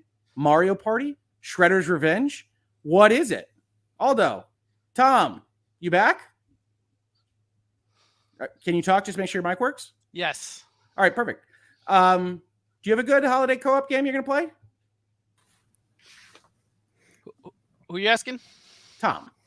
Oh, no, I don't. We've been playing a lot of Jackbox. I know it's not co-op, but that's what we do. We have a bunch of varied people. Sure. Gotta watch it with the kids there, but that's entirely within your control players. I'm glad Ian's here just in time. Oh yeah, no, I managed to scrape out some time, and I wanted to be here for this one. And you know what? I agree Stanley Parable isn't a game, but I think it's a better toy. And my game toy distinction is like Stanley Parable doesn't really have any challenges. It's just wander around and experience things. But you do get to, wander around and it'll give you different things in different ways depending on what you do. And so it's got that replayability of go through and do it, a different way and see what that does. Was it Gmop or whatever that game was? I don't know which one you're talking about. It's one I got for free, but similar to like playing a Rubik's Cube, right? You're playing around with it. You're seeing how it moves. Yeah, I think that's right. And yeah, it's clear that you and me and just kind of disagree on the nature of if it tickles your brain in intellectual capacity, whether or not that counts as a quantifiable utility of an experience. No, I just distinguish between game and not a game. And I mean, the problem is that if there are elements that are game-like or that like involve some sort of thing, do they add to the experience or do they actively detract from it? Okay. Have you played Ultra Deluxe? We'll get to Rick's number one. I haven't played Ultra Deluxe. I've played the original Stanley Parable, and I quite liked it, actually. Highly recommend Ultra Deluxe. Highly, highly recommend. It has some other things to say about things you would be very interested in, Ian, including what a game is, by the way.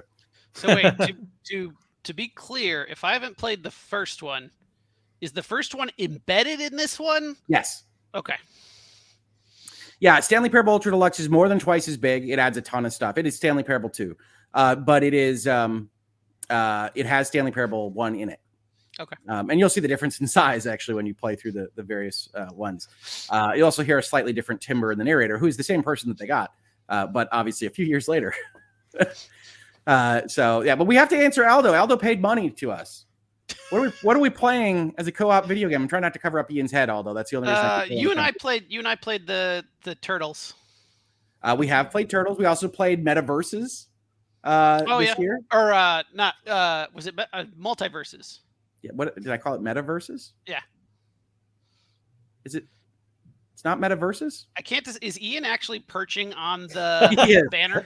He's just hanging out, leaning on the banner. Okay, yeah, we played Metaverses. It Takes Two is fantastic. My girls love to play that with me. I recommended Lego Star Wars. Probably Lego Star Wars. As long as you don't hate Star Wars, Lego Star Wars is a great deal of fun for the family. And then I've talked to you about things like the Centennial Case. My girls like to explore murder mysteries with me. No judgment. I see you. Just so long as they're not like actively buying bleach and lime, you're good. Although my youngest, right, in true like The Shining fashion, knows that it creeps her mom and I out, will walk up to you when you don't know that she's there. She'll sneak up and in your ear she'll go, "After the murder." It's the freakiest thing. Tom, what were you going to say? You're raising good kids. I was just going to say, I have been unable to play a lot of couch co-op in a while. Back when I did, I don't think you could do better than like your dungeon crawlers, like Baldur's Gate, Dark Alliance, or Gauntlet, or any of those things that you can just play with 4 guys and not think too much about. I used to love those. Those were pretty awesome. There you go. All right, so we've gone through my number 2. We've skipped my number 3. The reason we skipped my number 3, as Tom correctly surmised, is that it is his number 1 game. So let's talk about both my number 3 game and Tom's number 1 game. Any guesses, chat? What is Tom's number 1 game that is also my number 3 game? Ian, you have any guesses? God of War. Ian clearly hasn't been on the stream very long. No, I haven't. I'm also just trolling you, prodding you because I know how much that annoyed you in the. Game I actually liked it just fine. It's a 7 out of 10, but people are holding it up at higher than it is. All right, folks, let's see what we got here in the chat. Rick needs a placeholder dummy to keep Ian's face up. Sure, we'll work on that. I believe if I recall correctly, that was a jury-rigged phone calling into StreamYard to get an extra person. So I haven't quite gotten up to that level of MacGyvering my platforms yet. Might be able to MacGyver one. Let me just see what I can do here. We got people betting on Star Ocean: The Divine Force. We got Dio Field, but that was in my honorables. High on Life. No, we'll see. I am concerned that my number 1 is going to be divisive, but for me, it was not even close. Divisive.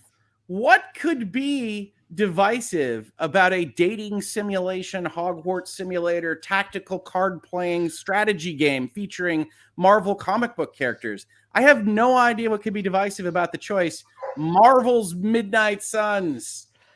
Tom, how is that description of Marvel's Midnight Suns? I mean, like most of the terms were, I think, were fair. I wouldn't call it a dating simulator.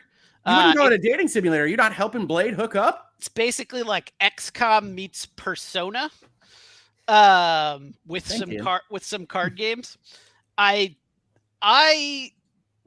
and I watched a video of this game, one of the previews of this game together. I don't know if it was last year or earlier this year, and I was like, like that looks dumpy. I'm not really interested in it.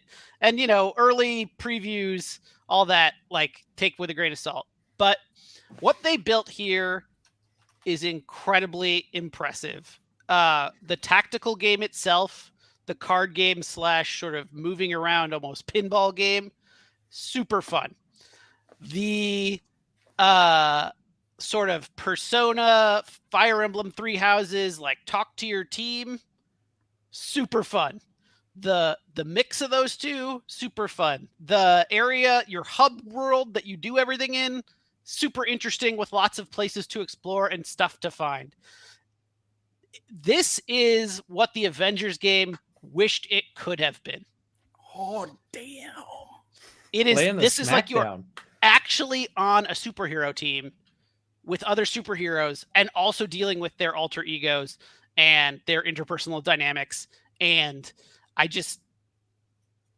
love it. And yep, there's so much depth and so much interesting, and like each story mission I've done has been like a cool part of the plot line. Like I feel like I'm watching a Marvel movie. The score, which I never talk about, is really good. Like it's clearly heroic. like what'd you say? It's very heroic. Yeah, it's clearly like they said, like they played the Avengers and said make it sound like that, which I get.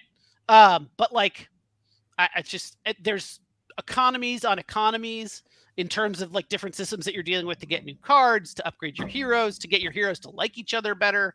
I loved it, and I didn't expect it to. The game's been out for what, like a couple weeks, and I think I've played it already 30 plus hours. Like as soon as it came out, it's what I'm playing. Yeah, it drives you. It does. So I think we have to back up a step. Tom always jumps into like the feelings. What's a Marvel Midnight Sun? So here's the deal, right? This character in the front is a customizable character, Commander Shepard style, that you can make light or dark, that you make decisions on talking to people, that you decide how they costume up and things like that. Can be a male or female. And they give you all of that role playing that you want. You then have an interactive area called the Abbey, which is effectively like Hogwarts. It's a giant church in the middle of Salem, Massachusetts, and all of the superheroes that you gather are going to hang out there, and you're going to talk to them.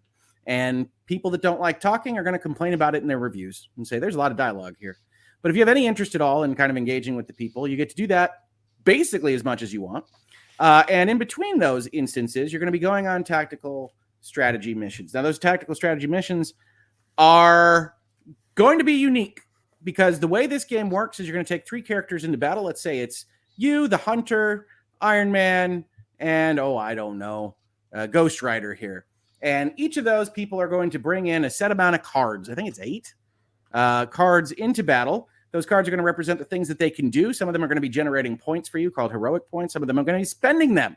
So you can look at which characters you're bringing to decide exactly what balance that you want. The cards that each character is going to bring into battle are then going to be shuffled together, and you're going to get a hand of cards each turn, and you're basically going to be allowed to do 3 things. You're going to be allowed to play 3 cards, and you're going to be allowed to take 1 movement, and that's for your entire team. So the actual game of playing a strategy battle in this is very streamlined.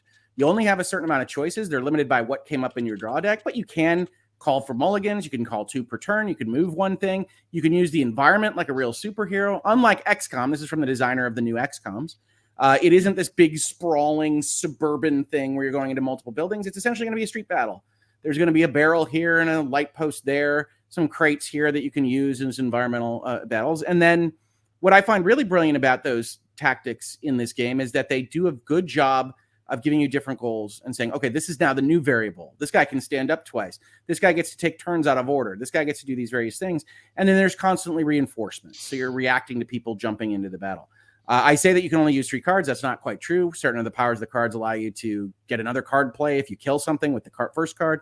Whole host of things you have to deal with. And it is a brand new tactical strategy system. You have not seen this before. And I know Tom and I both value novelty, and especially novelty that turns out to be design awesomeness. I told you that Mario plus Rabbids is going to be used by developers to rethink certain aspects of strategy. So is Midnight Suns. Midnight Suns takes a number of interesting steps that a lot of people are going to use. You combine that with the Abbey. You combine that with a very long kind of plot line, RPG elements. And as Tom said, you've got this economy insofar as you're constantly trying to upgrade your research at the Abbey. Then you're also constantly trying to upgrade your cards. You're trying to keep your people healthy. So much like XCOM, you are interacting with these people and trying to keep them solid. And then because of the card system, it allows them to prevent you from focusing on just one hero. And it allows the heroes to synergize like a real, honest Avengers team. And so Tom's right. It captures the feeling of, oh, Ghost Rider can create a hellhole, and then Captain Marvel can knee kick him into it. in a way that feels like an Avengers interaction while you're putting all these things together and you're reacting to the cards that you get.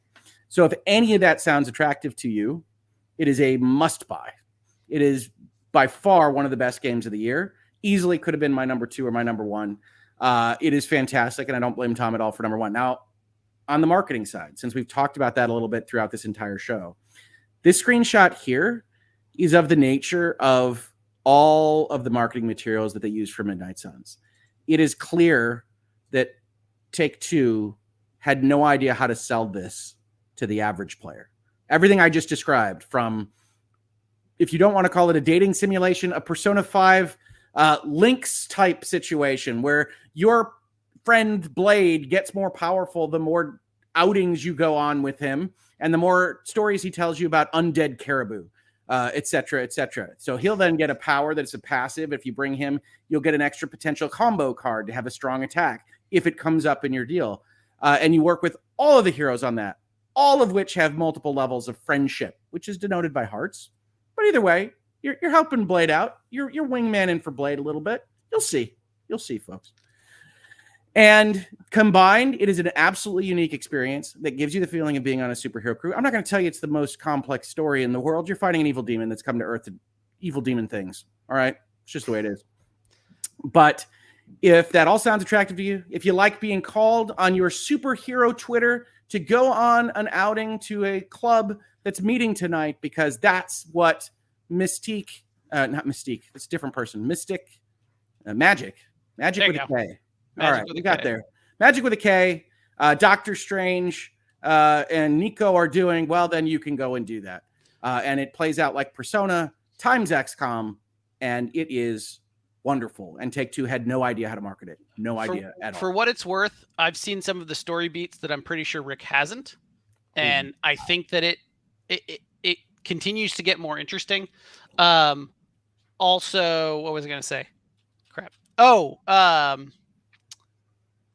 The what they call the super link, the Facebook for superheroes or the whatever, is surprisingly interesting. Like a good place that they wanted to sort of dump interactions between the heroes that they couldn't put in like dialogue, so that like just normal human stuff. I think Blade's talking about like people respecting the fridge space or whatever. I don't know, but and Peter Parker's like always nervous and insecure, and so good. The way that they capture the characters is so good. Tim Riggs asked, does this have XCOM RNG? That may be one of the best parts about it. It does not, with the exception of your drawing cards from a deck. But you get a number of redraws, so you can generally kind of get to the cards that you want, and you know exactly how much damage they're going to do. It'll tell you, is that going to kill that guy? Is that going to kill the guy that he bounces into? Like, there's no surprise. You're just trying to figure out how to solve the combat puzzle as you best can. With the exception of the RNG hero, yes. The RNG hero. Nico is almost all RNG. Oh, yeah. Nico's... So that's the other cool part. Sorry. Each hero's deck plays differently. Like, so yes, Nico's is random. She has an ability called Roulette, which means when you draw her card, it can actually be one of 4 cards. And like all her cards work that way. So yes, hers is nutso. Iron Man is like, if you spend redraws on his cards, instead of redrawing them, they get upgraded and more powerful. Blade is like putting things on, making something bleed and then doing stuff with that. It's just a lot of really interesting mechanics and then how they interact. And I guess the big achievement, and Rick was saying, this is going to become a model. And I think it is, because this is, how do you make like XCOM strategic tactical combat with people that feel heroic, not sort of fodder, yeah. You're not scared and have to hide behind cover and like trying to take shots like like constantly worried about dying. These are superheroes. Like you take out like 4 guys a turn. And that still ends up being interesting because more guys come in and some are more powerful and do things. And then occasionally Venom shows up and just messes your whole day up. Like really, really great. Highly suggest it. The card play reminds me the most of like a Slay the Spire or one of those sort of roguelike deck builders, with the exception of you're not building a deck in that sense of like going through one session, but you are building decks as you go, getting new cards and then recustomizing them. Also, there's a feeling of constant discovery, which I really like, which is that you actually don't know what kind of Doctor Strange power you could possibly get. And it's a brand new thing that he does, and he has a full, 3D animation. This screenshot, which is designed to look cool, right? I see people saying too many gold tones. This is not how the game looks. These are the Midnight Suns outfits, and you don't even get those for forever. I don't have them. I've played it for dozens of hours, and it looks significantly better in practice. Is it a gorgeous God of War Ragnarok type thing? No. But it's more than functional, and it looks a lot better than XCOM, as a for instance. But if you're talking about the full motion videos or the things that actually run the story, it's still Firaxis doing story videos.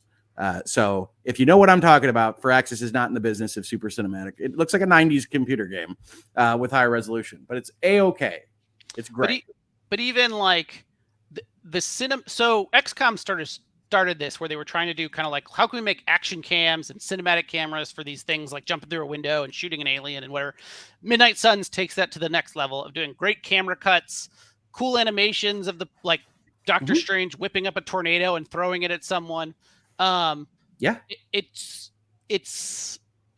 just fun to watch in addition to actually like doing the pieces. No, it feels like heroes. You're absolutely right. Ian, did you know anything about this? No, but can we talk a little bit about their pricing structure? Because I'm looking at this going, okay, and this is Canadian dollars. From a true PC gamer right here. Base game, $80. Legendary edition, and I don't know what that includes, is... I think it's some skins. $120. Season Pass for another $65. And then below that, they want to sell me Eclipse credits, and I have no idea what the hell those are, but it looks real, microtransaction-y for giant packages. And that all makes me say, F this. I mean, I like the idea, but I think this is one I'm going to wait for until it hits the bargain bin, because if that's the way they want to gouge me, I don't want to give them my money. Well, I mean, it's your money, so it's your value. Take-Two is slobbers over these things. I will tell you, I think if you buy the highest edition, not that I recommend it necessarily. 130, like, I think this is hitting $140 if I buy it with the season pass. Well, I can get a lot of gaming for $140. The biggest edition has the season pass. So if you buy the biggest edition, I think you get all the skins and the season pass. So you can choose to do that or not. It's always a matter to me of whether the value is worth it. I'm not going to begrudge anybody that says, no, I'll wait for it on sale. Absolutely. But this is Tom's favorite gaming experience of the year. It's very close to mine. So you can definitely judge that as you will. Games go on sale very quickly. Take-Two will put this on sale very quickly. So absolutely wait it out. But it is hugely long. I think one of the things that's missed in Tom's description is that it is systemic. It is not the same as some of these other tactics games we've talked about where you go level to level. That economy we were talking about is you get to go and play through randomized boards and randomized challenges, and then sometimes Venom shows up and those kinds of things. So it does have that forever game type of feel like XCOM does. So I'll vouch for it. But yeah, it's console game pricing. I mean, like that, what you just described is a kind of typical Take-Two Ubisoft console game where you've got your 70, your 80, and your 100 in American dollars. And whatever the close equivalent is in Canadian dollars. So you don't have to love that. It's $100 game for the full package. It's the same price Ubisoft basically runs. And you can say, no, not too rich for my blood, Rick, and I won't mind it at all. Now, does the Legendary Edition, I don't see, like most games actually have a description of what the Legendary Edition includes. This one doesn't. Should be. I don't know. I can tell you that the highest end includes all the skins and the season pass. And I really don't like the 5 machine activation limit because eventually I go through machines. I don't even know what you're talking about. On Steam, it notes that there's an 5 machine activation limit. Sounds like Take-Two. I don't know what to tell you. Yeah, no, that's kind of stuff that annoys me. I don't blame you, Ian. I honestly don't blame you. I'm speaking more to the game than the business model on this, obviously. Oh, yeah. It looks like a great game. I mean, I'm sold on the game. I'm just not really. Well, Solomon is one of my favorite designers. Is it Jake Solomon? I think he's one of the best designers in the business, and he proved it again with Midnight Suns. But yeah, wait for it for sale. If those numbers don't sound good, there's no major publisher that doesn't drop things super quick.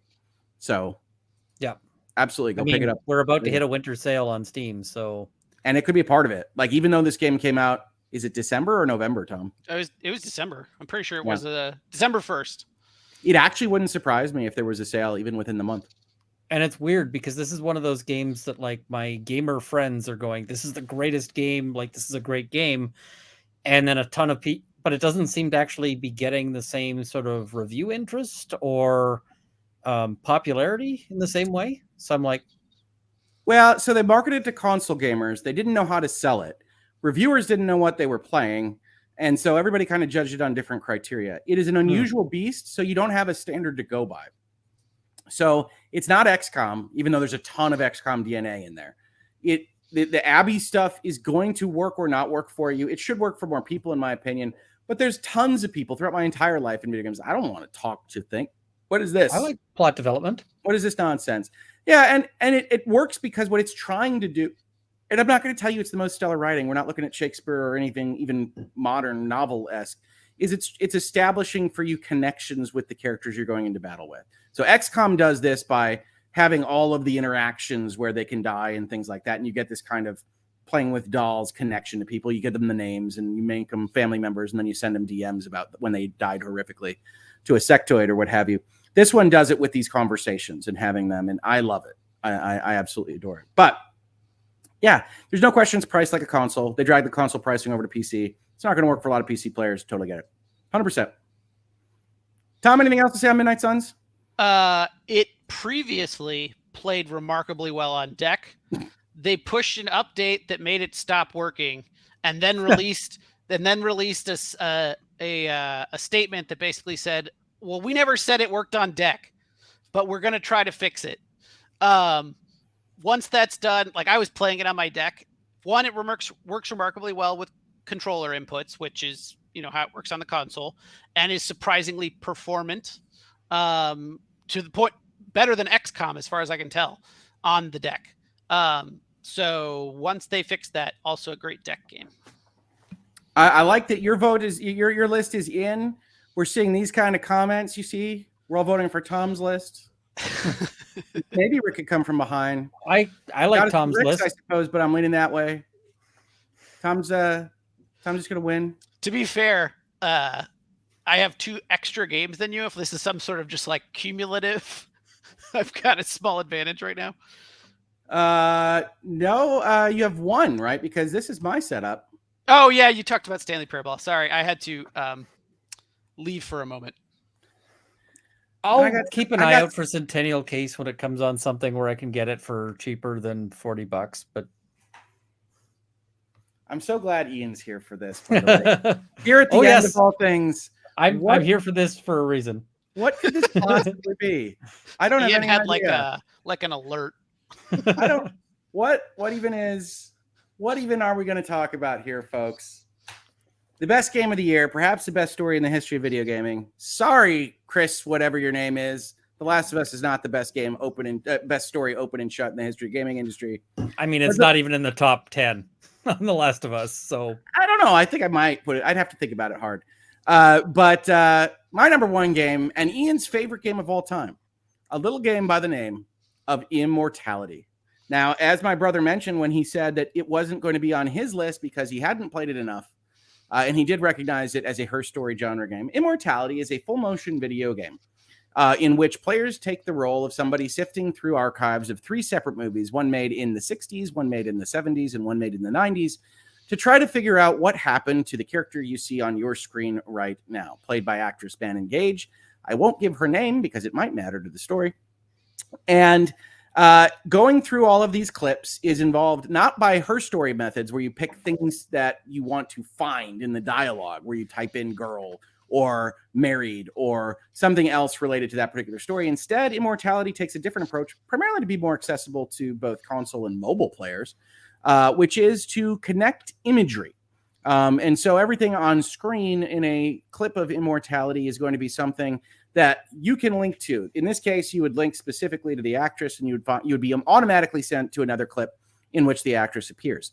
But it's not limited to just people's faces. You can click on a bathtub and it'll find other bathtubs. You can click on a candle, it'll find other candles. And this is a very kind of tone poem, dreamlike, zen flowing way to approach what is going to happen here. And because there's 3 movies that are all tied together, you kind of get this really weird David Lynch kind of feeling to what is happening as you see the same people in different roles doing different things in different contexts that you don't understand until it comes into a great deal more clarity. Now, if that were the only story that were happening in Immortality, it would still be great, because what we're looking at is full motion video of the kind that video games really haven't seen. It's full motion video that is comprised of actual cinematic goodness, the kind of which that could actually be nominated for video-based passive entertainment awards with excellent acting. Men Engage here should have won Best Performance in a Video Game going away. It wasn't even close. But on top of that, without giving spoilers, Immortality is a multi-layered, multifaceted story about a whole host of things, all of which interact with each other, and in a way that the video game medium, and honestly some novels and movies and even greater mediums that have a longer history, have not seen or experienced. So as a person, as I have said a lot, that tilts towards narrative, Immortality is one of the best stories that I've ever seen. Now, my esteemed colleague, my noble opposition, will, once he takes the podium, suggest that it is not a game at all. I challenge this assertion by suggesting that coming up with a mystery and solving that mystery and working out the details of that mystery and story is still gaming, is still solving a puzzle, no different than trying to figure out which way to spin a dial clockwise or counterclockwise in order to open a stone door to face the next giant or snake or what have you. And that, in fact, with the story that Immortality chooses to tell, the way it chooses to tell it, and the way it interacts with what a video archive is, and the powers that you have vis-a-vis that archive, why, there was no other way to tell this particular story. And so on that, I would recommend Immortality to everyone and everyone's grandmother, as long as you're of an age that can deal with a certain amount of gratuity, because that, in a matter of fact, gratuitousness, I should say, gratuity is giving tips. Gratuitousness, you are going to love it. It is depthful, it is interesting, and it is my experience of the year. So you can vote for Tom. Tom has a ton of good games there. I might vote for Tom. But if you have any interest in storytelling, the advancement of the medium, and what interactive media can be, there's no other choice for Game of the Year. Now wait, hold on. What are the statements you made? I'll let Ian rail on you in just a second. Was that there was no other way you could see this story being told? Is that like it had to be this? Yes. Sorry. Yeah. Okay. I don't even think you know some of the... Ian, you have the floor. I don't even think you know some of the final reveals of this game. No, that's probably true. And I may never know them. But so yeah, I guess that's fair. I obviously don't know the entire plot. I can't say for certain that you couldn't have done it without some sort of picture connection algorithm thing. So my hypothesis here is that you should vote for Tom's list solely because of the inclusion of Immortality on Rick's list, because Rick's number 1 is a number 2. This game is... He's been waiting for that one. This game is pretty much the worst experience I've had writing with a speeches game. Against me during your hearings, Runkle. No, this is just me. Let me like Rick sort of spins this in this really nice way. Let's put this how this goes. The main conceit is that you're looking through these 3 boxes of footage, but you have no way to actually just do what any normal human being would do with this footage, like assemble it in chronological order and just watch the things, or even just go to the next piece of footage and like decide where that fits. You can't do any of that. Instead, you're stuck with this weird browsing system where it's just like, okay, yeah, you can click her face and see another image. But a lot of the time you're sitting there going like, okay, there's a fork in this. Maybe the next bit of this is something with a fork in it. And so you find yourself clicking random things like an apple in the hopes that maybe it'll connect to something. Ooh, apple's a good one. That's a useful one. Click on apples. The problem is that this takes you to like, you're going in this random disjointed fashion. And quite frankly, most of the time playing this, there is no way to know whether something's going to be a good thing to click that'll get you somewhere useful or a bad thing. And in fact, it'll repeatedly show you things that you have already seen, even if you have more clips to see, So you can be sitting there having to like cycle through things, trying to see, is there more to this apple or, or not? This basically means that good play and random play are indistinguishable because there is no difference really between just click random stuff in the hopes that it eventually gives you enough of a story that it'll stop being awful. You describe her acting as fantastic, and a lot of it, I'm not sure, because I don't know if she's actually intentionally acting badly in scenes, but some of them were awful. Like, I'm just watching this and I'm going, I hope that she's acting as a bad actress. And I think she is, because in some of the scenes where, in minor spoilers, there's backstage stuff or like before, or after a cut, she seems like a human being again. Oh yeah, one of the aspects of immortality, just to be clear, I'll let you continue, Ian, is that one of the cooler parts of it that isn't story related is that you are seeing not just the parts that are in a movie. You're not watching finished movies. This is work print stuff. So you've got before and after. You're seeing producers interact with them. You're seeing what's happening behind stage. And a lot of these, and in fact, a lot of the scenes, even when you put them in order, are not finished. They're only rehearsal scenes, and you can get information that way. Sorry.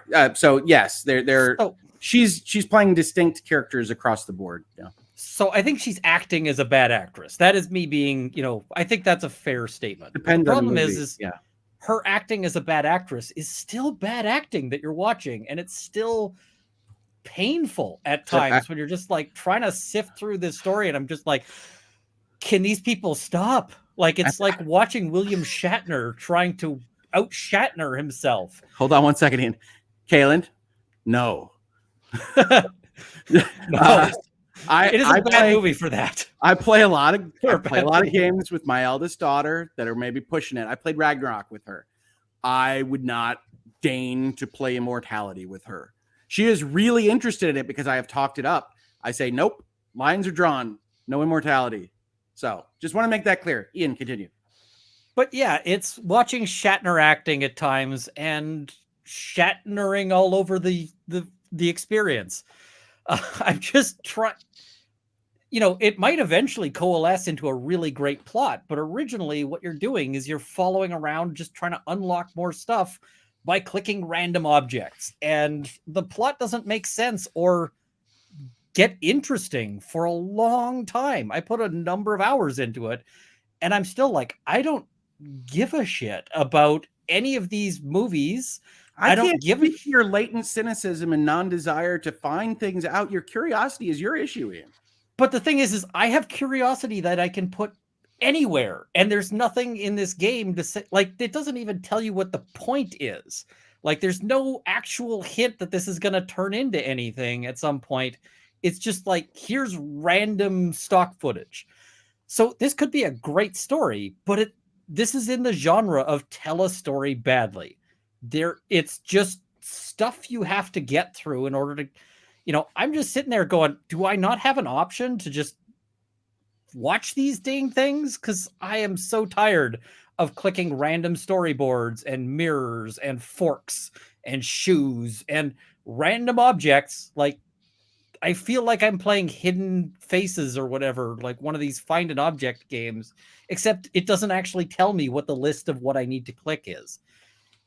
Are you like, you open a mystery book, you go right to the final pages? But if I open a mystery book, I expect it to be like in page order and to have a plot that develops and Ian, not your friend has just told you this is one of the finest stories in the history of video games. And he's wrong. Well, you don't know that. You haven't seen it. I mean, it could be the finest story in the history of video games, but the experience of getting to it, like, let me tell you, there are some stories. I really like Raymond Chandler's mystery novels. Okay, sure. But if you said you need to stand in this place and I'm going to kick you in the balls for the next hour and then you get to read one, I would say, no, thank you. And that is really what the experience of Immortality is like. Why do you think the Immortality experience felt like a light caress to your underregions, Ian? So, because I'm sifting through it, just trying to find a plot line, trying to find a way to even get to the part. Like, I don't have a connection between Is there no where I am for finding that clarity and figuring out what's going on? No, because there's no there's no strategy to it. I'm just doing random things. But there's no strategy to reading a book. You're reading words in order. No, but at least the book is giving me the plot. Yeah, Whereas this is more like Immortality isn't. This is more like if the book had exploded, and there were just Okay. like 400 pages, and you could Yeah. read any of them in any order. Yeah, here's a book. It's 400 pages. We have cut the spine off, and also we've punched out the page numbering on everything. So Yeah. here you go. Here's a bunch of pages. What if I told you the system of finding connections across 3 movies and 3 eras is insightful as to what the connections are and what the symbolism of the story is? Is that not a useful metric? Is that not something that this system can do that you can't do from reading a linear book? That just makes it sound far too pretentious. Okay, you're telling me it's pretentious. I don't mind you telling me you think it's pretentious. This is okay. But it's pretentious what if in a way that's if I obnoxious. say that is happening? What if I also told you it's not as random the clicks as you think it is? I mean, like, there are aspects of this I think you're ignoring because you didn't like it, which is fine. It is more than fine, Ian. But I do think that you are discounting some of the things that work and can only work in a medium like this that are maybe pretentious, maybe not your ball of wax, but exist. They're existent. I've got a bunch of hours in on this thing, and Yeah. I don't have the faintest clue where it's going, and I don't know why I would care. Okay. You're telling me that it turns into a great story at some point, but it doesn't even hint at what that's going to be. And compared to games like to other games where you start off and it's, there's games where you start off in a room and you have no idea what you're doing. I'm going to give an example of a text adventure I really like here that I doubt either of you have played, but it's a game called Spider and Web. And you should play it if you ever want to play a text adventure. But you literally start out with no idea where you are. You're in an alleyway and there's a door and you can't open the door. And basically there's nothing you could do. So you try to leave the alleyway and then you wake up and you're actually in an interrogation chair. And you're being like, this is an interrogation that is going on where they keep throwing you back into your memory and making you relive things. So sure, you start off with no idea, but pretty quickly it's like, here is some stuff that's happening, and figuring out what is actually going on, the larger story, is the important bit. But it actually like gives you that information. Whereas this, I just feel like the appropriate response to here's a box of found footage would be to just assemble it chronologically and watch it, or hire somebody to do that on Mechanical Turk. It's like, why you am don't I have sitting access there? to all the clips for a reason, like an in-universe reason? Well, the thing is that in universe they said here's a box of the footage. Not So Actually, in universe they tell you nothing, and Yeah, unless you well- go to the help menu to understand what the game is actually about. Yeah, I actually had to ask Rick, like, what the hell am I doing in this? The He's about like, screen should just be played at the front of the game. There's no question. He's like, did you check the about screen? I'm like, why would I check the about? Okay. And I then it's agree. like, you have a box of found footage. I'm like, the gameplay makes no sense for the conceit, which is that you have this box of footage. And I will tell you this, just to clear your mind a little bit in case you ever go back to it, Ian. Immortality is pretty darn explicit about what happened and why. I mean, It's not David Lynch insofar. It's like, what happened to Naomi Watts? But It's if I'm sitting there with a box of footage, I'm going to be looking at the timestamps on the footage before I even watch it. I'll just You're telling me, assemble man, it. suspend your disbelief. Wait for just a second. But I'm telling you that there's value to the way it's presented. You're telling me you don't feel it, which is fine. I'm arguing that it can exist. You're saying it can't. I'm just trying to see how this would make sense with the plot line of here's a piece of footage. How do you figure out which next piece of footage has an apple in it? Ian, this is the equivalent of why didn't you hit the dragon with your lightning bolt power? I don't know. That's the way the plot worked in that particular instance. But you have to acknowledge that there can be value in the conceit that they've chosen to present this story, especially when There could be, vouching but for there it. doesn't seem to be. That's the problem. You can put a lot of hours in this before it, gets to anything, and it hasn't for me. And I'm just like, when will it, if ever? And normally, You know what's interesting about this, Ian? So I have another buddy that I recommended Immortality to. He's one of the senior reviewers at IGN. And he was talking to me about it on the Bitcast this last weekend. And what's funny is he came at it perhaps with a similar scope, still trying to figure out why Immortality works for me as well as it does. But on the opposite end, he basically said it was too obvious how everything worked together, and he solved it too quickly. And it's interesting for me because I will say one possibility is that there's a narrow curve under which this works perfectly, and I hit all of the epiphanies exactly properly on that curve, and I discovered everything not on top of each other or not never like you potentially, and it all fell together, and that is not a high average, high chance proposition. It's possible. I'm willing to grant this to you. I'm willing to concede logical things on here to have a valuable conversation about what immortality can be. You talk about the gameplay and how it develops, but the thing is that fundamentally how it develops is pretty much random because you choose with no information some random tiles. You follow what's interesting to you. So wait, but none of it is interesting. I don't have a reason to care about these people. Like, why do I give a... So that's the problem. So this is actually where my question also exists, which is, like, if you compare this to her story and the fact that you're looking up terms that are related and it shows you all the scenes that reference that term and you can start to follow the thread. Immortality doesn't feel like it has that. Or at the very least, when you're first playing it, it certainly doesn't. Like, I click on the apple and it takes me to another clip. First of all, I don't know where apples are linked like more than once. It's all one-to-one relationships, even though there's a bunch more that exist. You're only ever seeing one-to-one. Two, no, you're not. You can't navigate backwards. No, but your backwards clip is retained in your archive. You only have to touch a clip once.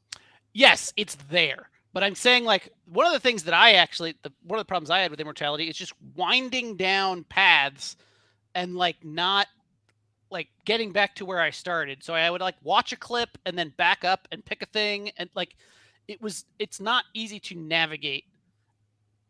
And I don't think that that's necessary.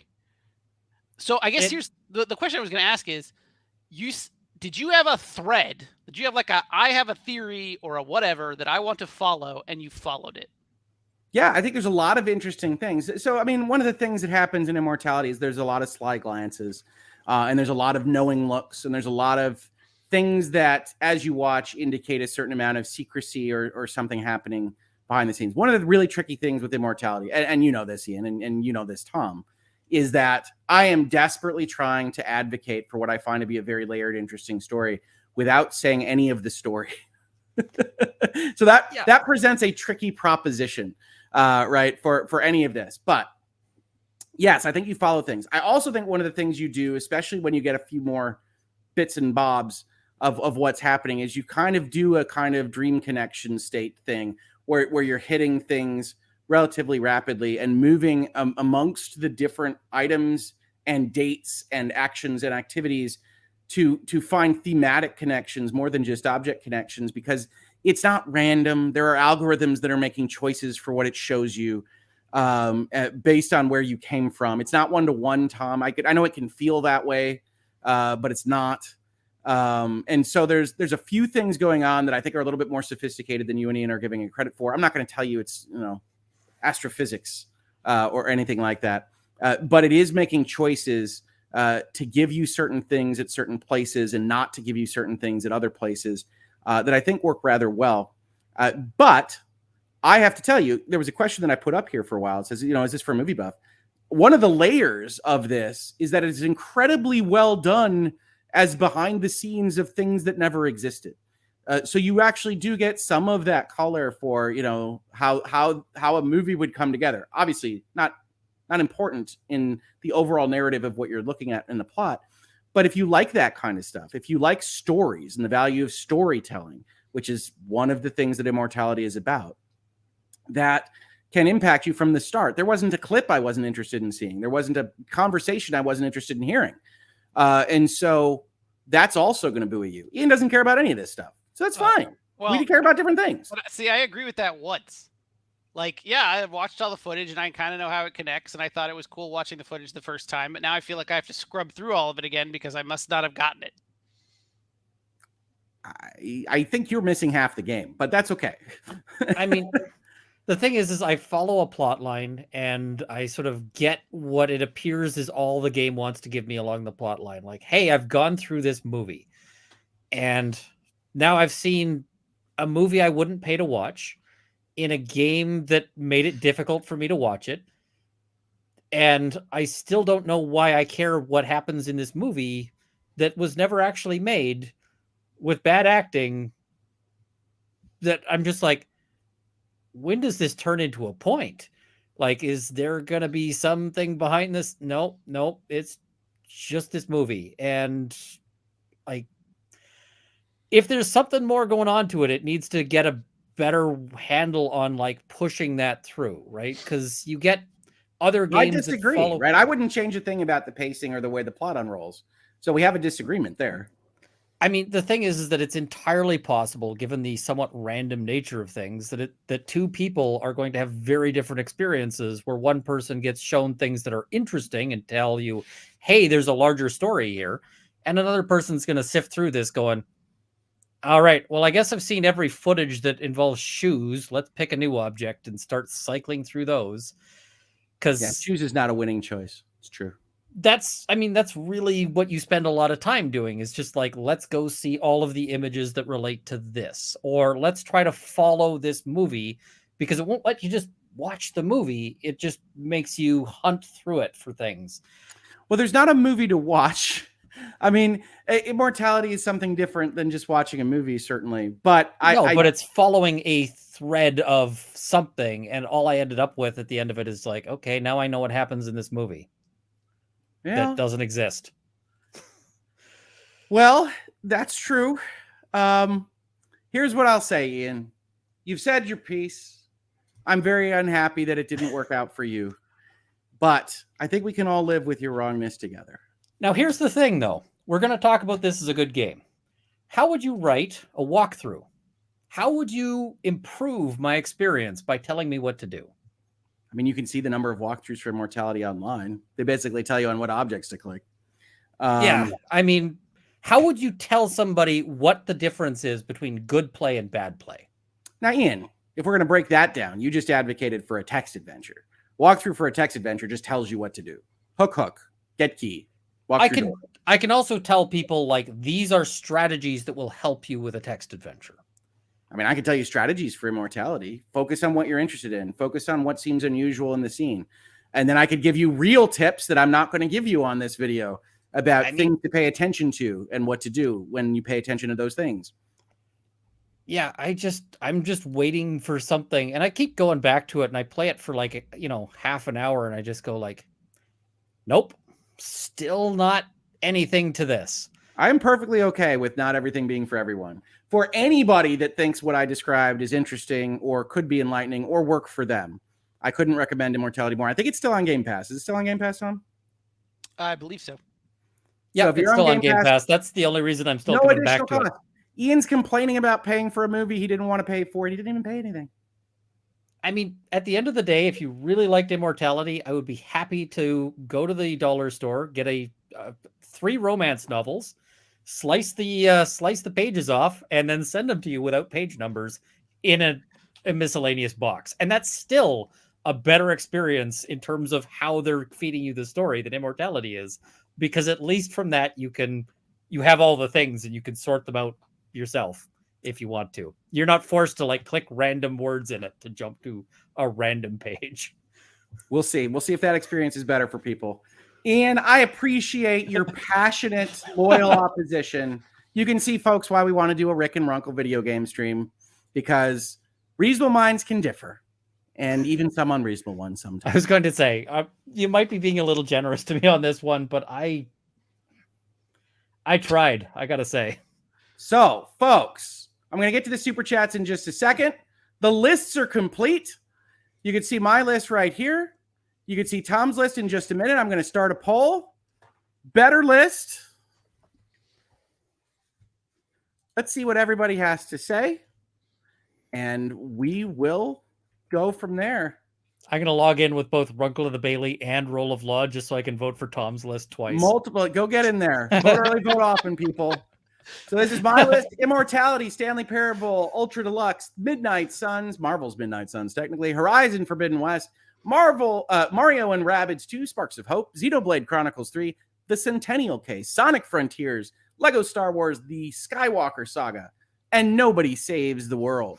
On Tom's side, We've got The Midnight Suns, excellent game. Symphony of War, Tactics Ogre Reborn, Elden Ring, Vampire Survivors, Ixion, Four Tales, Pokemon Arceus, Tiny Tina's Wonderlands, and Rogue Legacy 2. As you guys are voting on that poll, I will collect these super chats.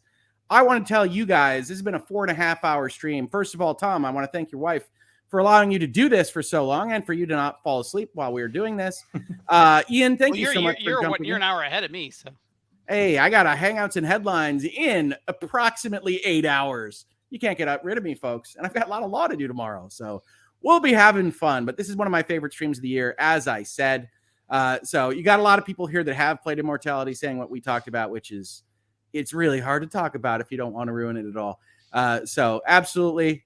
GZ says, Ian's convinced me I got to try Immortality. Like I said, I'll play more of it and see if eventually maybe it'll change my mind. But every time I go back to it, I'm just like still waiting for it to drop something. Like Inscription starts off with like, this is kind of a not so great card game. And within about, 10 minutes, you're going to get like, there is a larger thing going on here. Find out about that. Go explore that. Immortality has yet to lay that on me with several hours of play, and I'm just like, where is it? Scott G asking the important questions. Does Immortality have nudity? Looking for that Cinemax spiritual successor. If so, where? Can you give me some timestamps? Perhaps some title cards? I'm just joking with you, Scott G. The answer to the question is, does Immortality have nudity? If so, where? The answer is actually, if so, where not? Everywhere. Immortality as a function, a symbolic and non-symbolic use of sexuality that turns out to not be as gratuitous as it initially appears. But yeah, watch out. Watch out. It's just this side of the really popular YouTube channels, or not YouTube channels. Sorry. Yeah, I was gonna say this is really popular internet YouTube channels. I don't think it's on YouTube. Don't know. Really popular internet channel. So yeah, look out for that. It is not appropriate, and it uses it in surprising ways, both for shock value and elsewise. So watch out. Sometimes you can click on a random object, and it's just like, oh, that led directly to full frontal. So I did. Yes, That is one true. of the objects I did follow may have been a nipple. Just so we're clear, that works. Tom's playing Immortality in a completely different way. I was curious if it would highlight, and it highlighted. I'm like, I gotta see what happens. All right, there.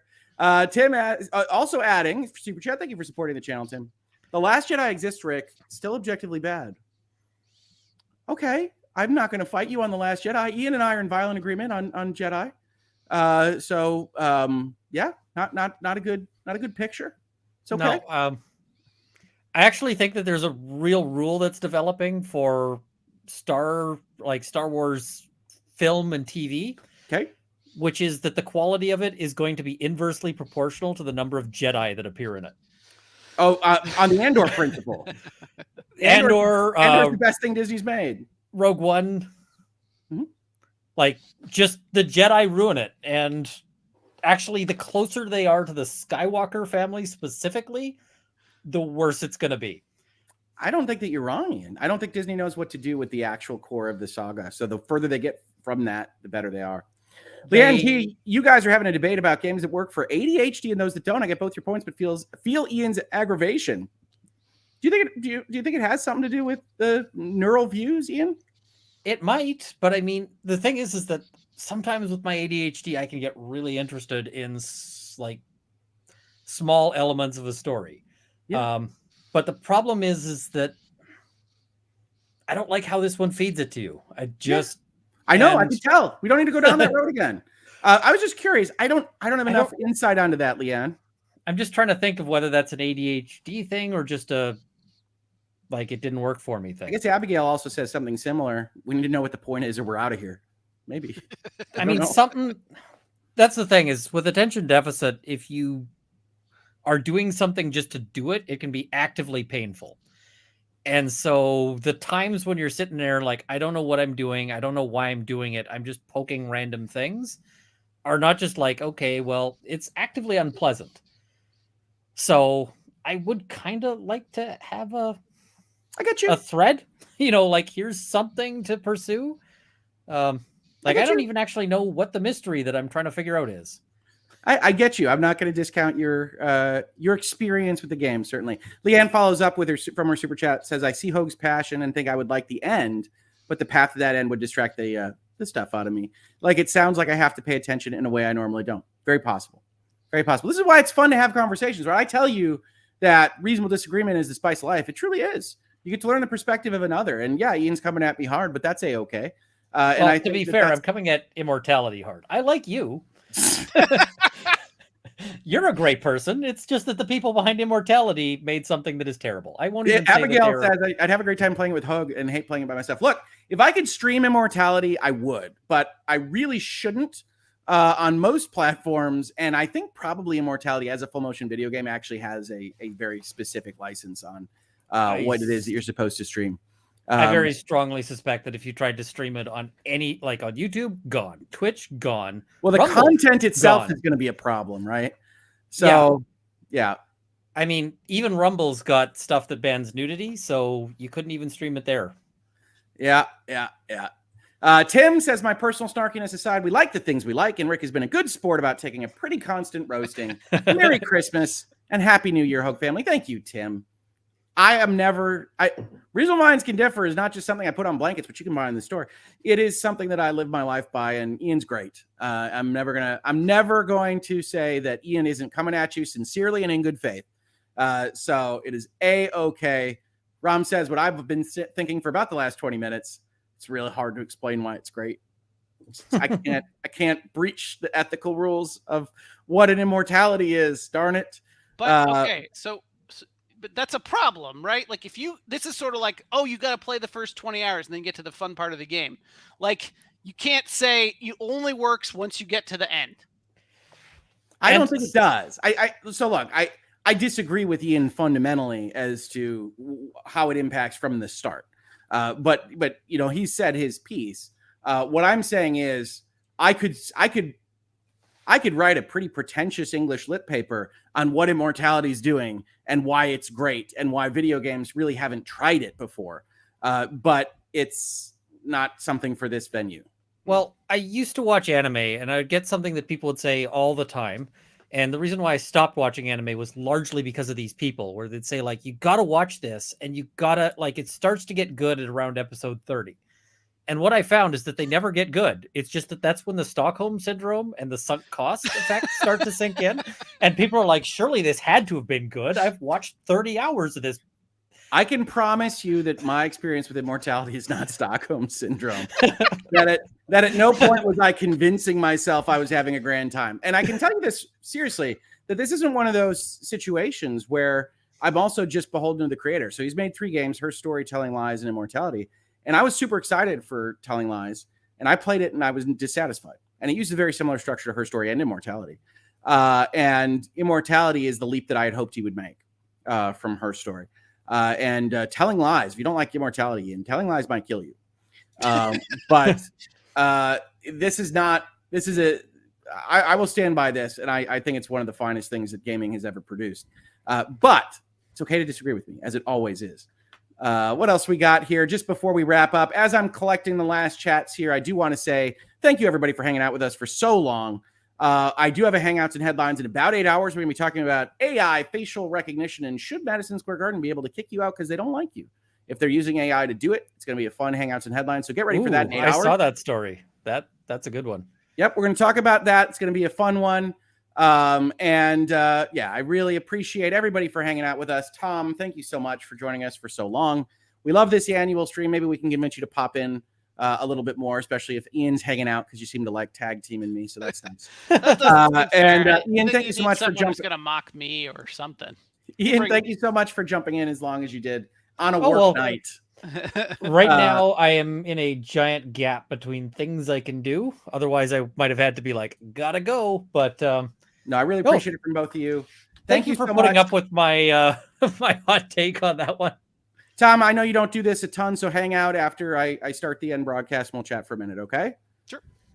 All right, everybody else, thank you so much. I will see you on the next episode here on the channel. remember to tell your friends we're having these conversations. And I am so thrilled to have such wonderful chat, wonderful community, wonderful people to join on the panel. I couldn't be happier. And when people tell you 2022 didn't have any games to talk about, send them here, because we think there was a lot of things to talk about. And it was a pretty interesting year at the end of all things. Goodbye, everybody. I'll see you tomorrow morning. Have a great one.